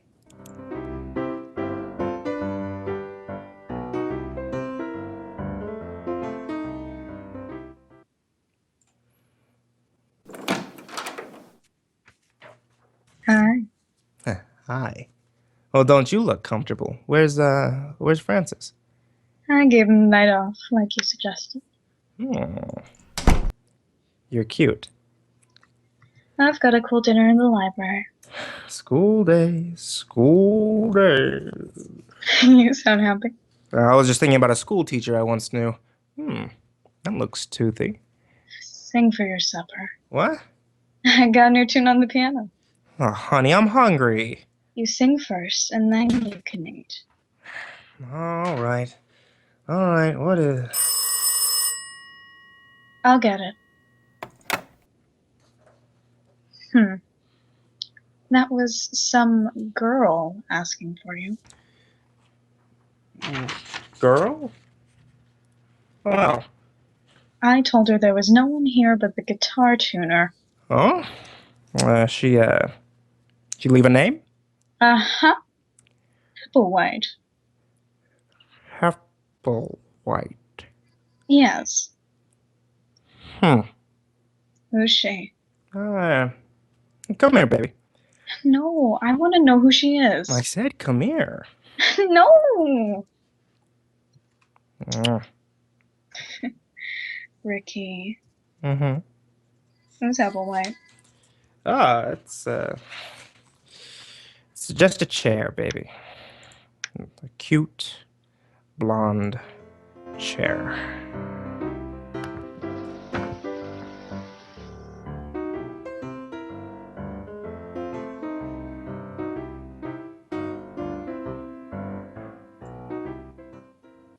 You've just heard Richard Diamond, Private Detective, starring MrCreepyPasta, transcribed.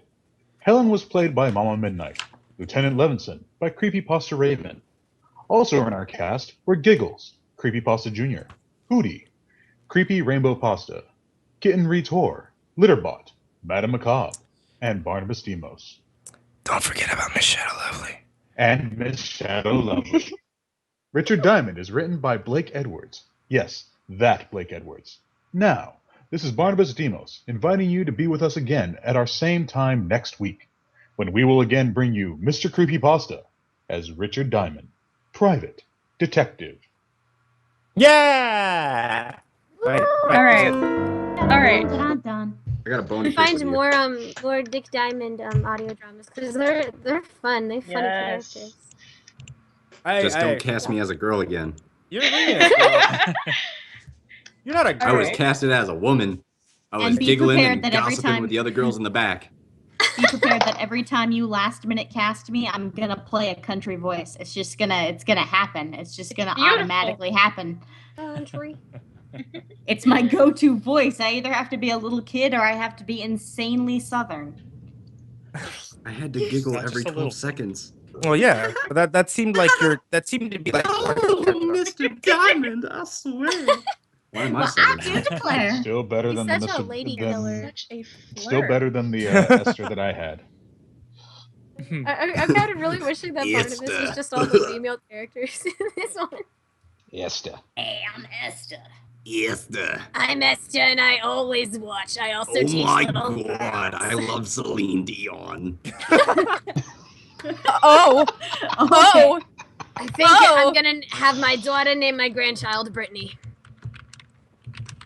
Spears. Oh man! Everybody who is here, thank you so much for helping out with the stream, showing up, and it's a pleasure having you guys in any stream that I. We were on a stream. Oh, dude, yeah. By the way, who's streaming? We were just hanging out. Yeah. Oh god. I thought this was a game of charades. That's how much fun we had. All Oh, right. I'm sorry, G-rated. Frick. Poop. I have one interruption. Poop. I don't think this is G-rated It's Oh anymore. my god, interruption. poop. But let's do it. All right. He's been avoiding it all night, so we might as well get it done. Uh-huh. He's gonna hang up again. I don't care. We're gonna do it. Wait, On one, I actually just took my headphones off and put them back on. What's happening? 1, 2, 3. Happy birthday to you. To you.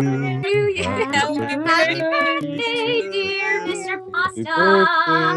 Happy birthday to you. Happy birthday to you. Oh my gosh. The thing is that Well, you that don't. was beautifully off time. I was gonna say you guys are very Yes. off time, and not to mention that all of the data is just making all of this all garbled as it comes in. So like, I can't hear anything.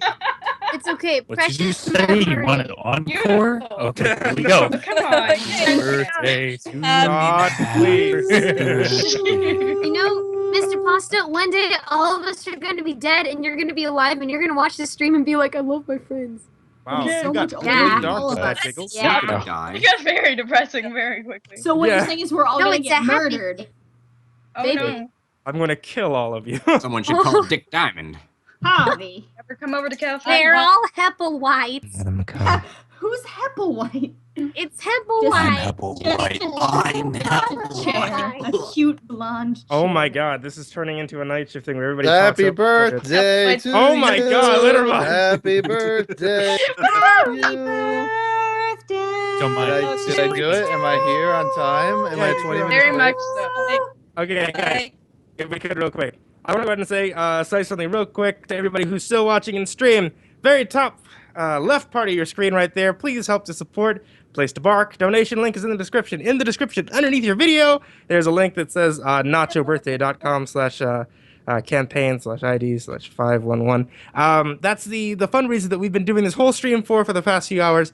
We want to try to get as much as we can to be able to give to a Place to Bark. Place to Bark was established 2001 as a small animal rescue, taking nearly 1,000 pets from the high-kill animal control agencies, puppy mills, and police-confiscated cruelty cases each year, places them into adoptive facilities and adoptive care. They retrain and they retrain and rehabilitate animals. They put them. They basically give them the care that they need so that they can be adopted. It's a wonderful cause, and I appreciate anything you guys are able to give, even if it's $1. Because $1 is what, $1 menu. You guys get like what, medium fry for that? Or And if you can't give any money, at least sharing it around, sharing the campaign link around, could help just as much. So be sure to. $100. Nice. We're at 1,500. Actually, that Happy should be birthday, 1,700. 'Cause we're almost there. Happy birthday Yeah, to you. Check your Steam.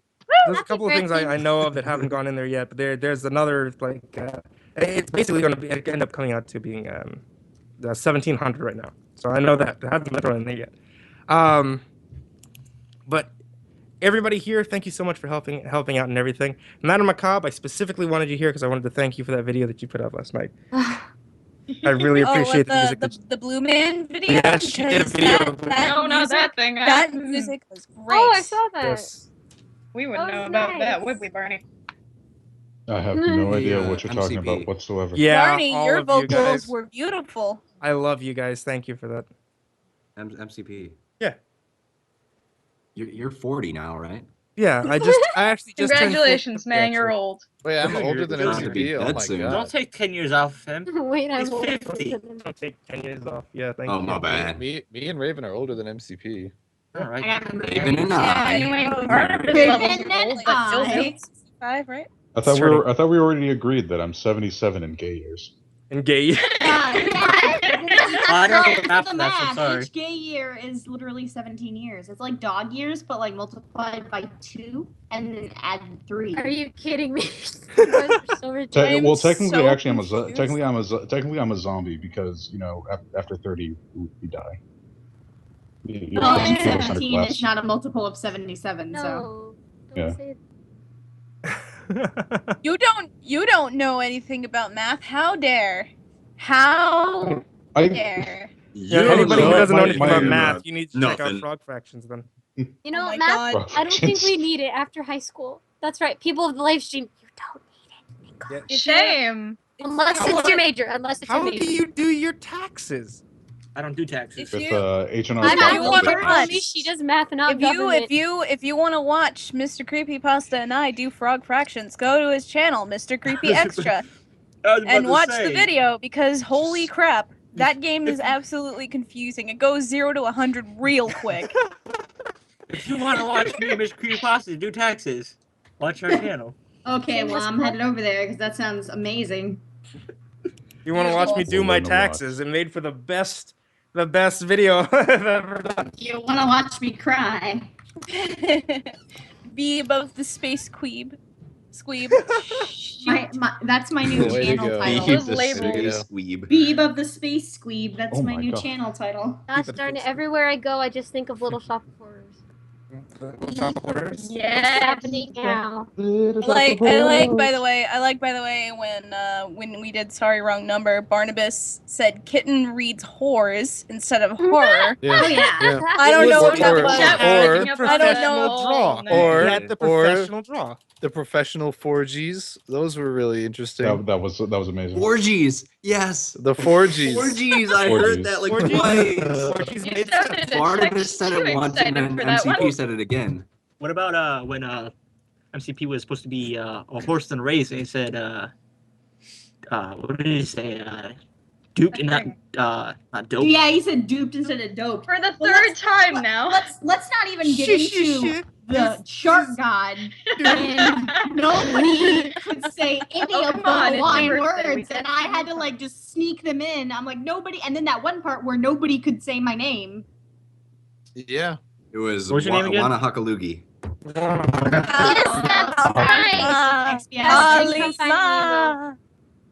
Shark bait. Ooh ha ha. No. Well, I think this has MCP. been a team. very constructive stream. I think we've all learned a lot about each other. It's pronounced Team. Like apparently everybody learned tonight that I read whores. What? Yeah, team? and you do it, You and you sit do it there. proudly. No tea, no Very tea. proud. Talk crap about them right in your face. Reputation ruined. Oh no. What? Ladies and gentlemen, Give if it up for anything, Rudy and his New York accent. That was, Yeah, I literally That accent- actually I feared that he His was gonna voice do acting something is snacky. absolutely beautiful. Just saying. I thought I was. That gonna was get his natural child voice. abuse. How you doing, Toots? Alice. Right kiss her. Right kiss her, Alice. It's actually an illness. Pow, right in the kid's bang, zoom straight to the moon. I thought I was actually gonna get I was gonna get my teeth kicked in a couple times. 86. I was. Shut up, will ya? Yeah. I love the dialogue when the two were big because I don't think they could actually kill each other. Listen. The hardest part about doing that was not actually doing the sound of like shut up. I had to stop my hand. The hand went forward. I was like, no, don't. Oh my god. Don't do Please it. do not assault the love. Don't do Right, the thing got that you with Tuna the does banter. every time she speaks. You gotta hold your hand. There was like there's one part where Hootie was supposed to cut off Miss Shadow Lovely at it, and like she said something, and then he was just like, "Shut up," and it like sounded really funny because he just said it so fast. Yeah, Shut up. Shut up. Shut up. I kept trying to like, cause like in the big space we had between our first set of lines and the end, like I wasn't like practicing, and so at the end I had finally nailed like a New York accent, but at that time I had already committed to being Southern. It was too late. So I was like, it like kept slipping in and out, and I'm like, oh no. I like how people are just now starting to admire your wonderful chest, Spike. Oh yes, thank you. Well, to be Chest. fair, That majority is a of the good time my chest. chest is in like the bottom right hand corner. So now Spikes. Now everybody can enjoy the Mr. Chesty shirt, Pasta. the Mr. Creepypasta shirt. It is available on my Spreadshirt, spreadshirt.com. I bought one. MrCreepyPasta.spreadshirt.com. That's my store. I don't know. You okay? You okay there? I don't know what my own links are. Bust your It's bubble. part of age. For to check out more of my stories, go to youtube.com/creepsmcpasta. I look That's over me. and all I see on the Like, stream is just you comment, and feeling your subscribe. chest. Everybody here, be sure to like, comment, and subscribe. Follow us on Twitter. Being Sherlock Holmes. It was so much fun. Tell me he was not the best Sherlock Holmes, especially as soon as like he hears Creeps McCumberbatch. Quick, he's jumping from the roof. Oh, oh God.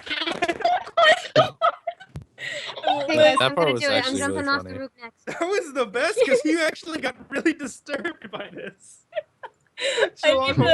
I need to go back on the stream and watch that part again because that was actually really freaking hilarious.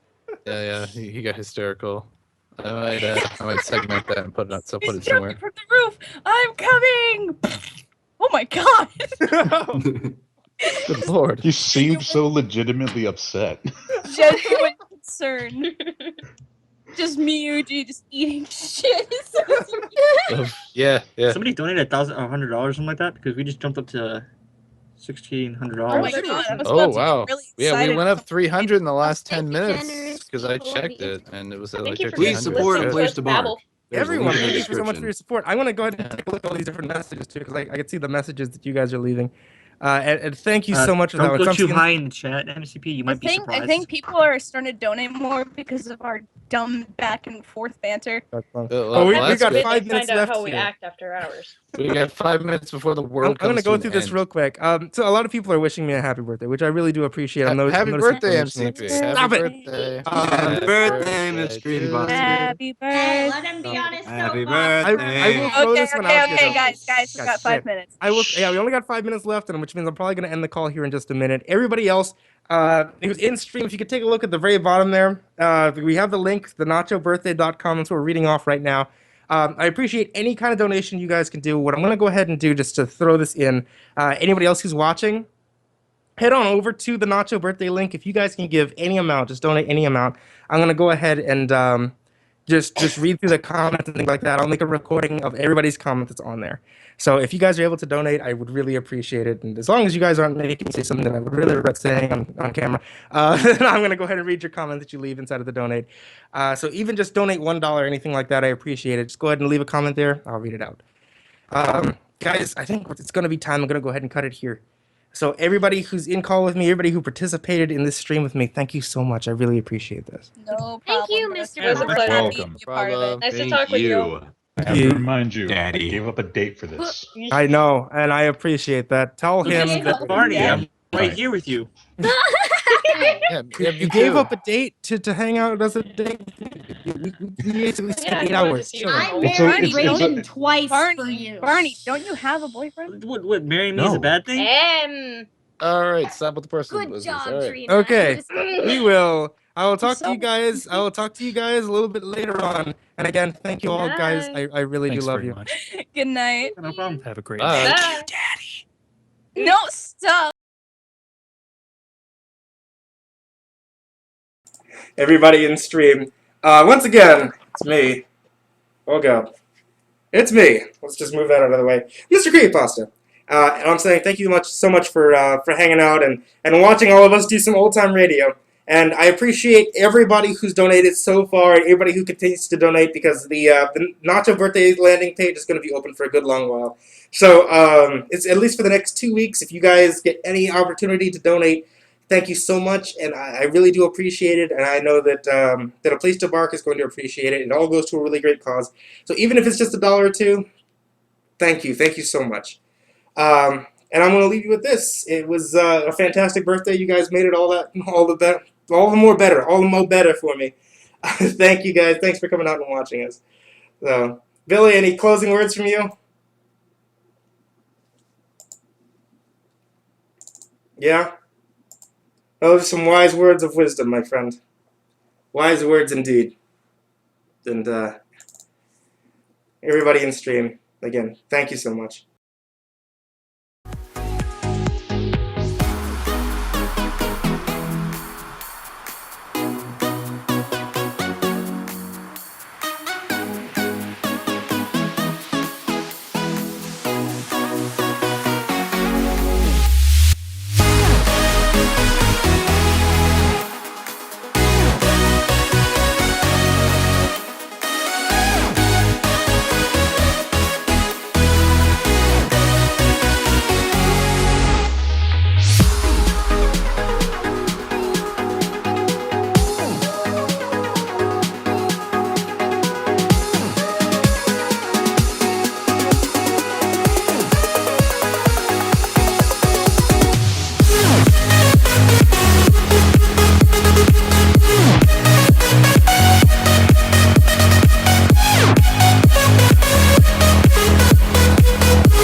Don't hit.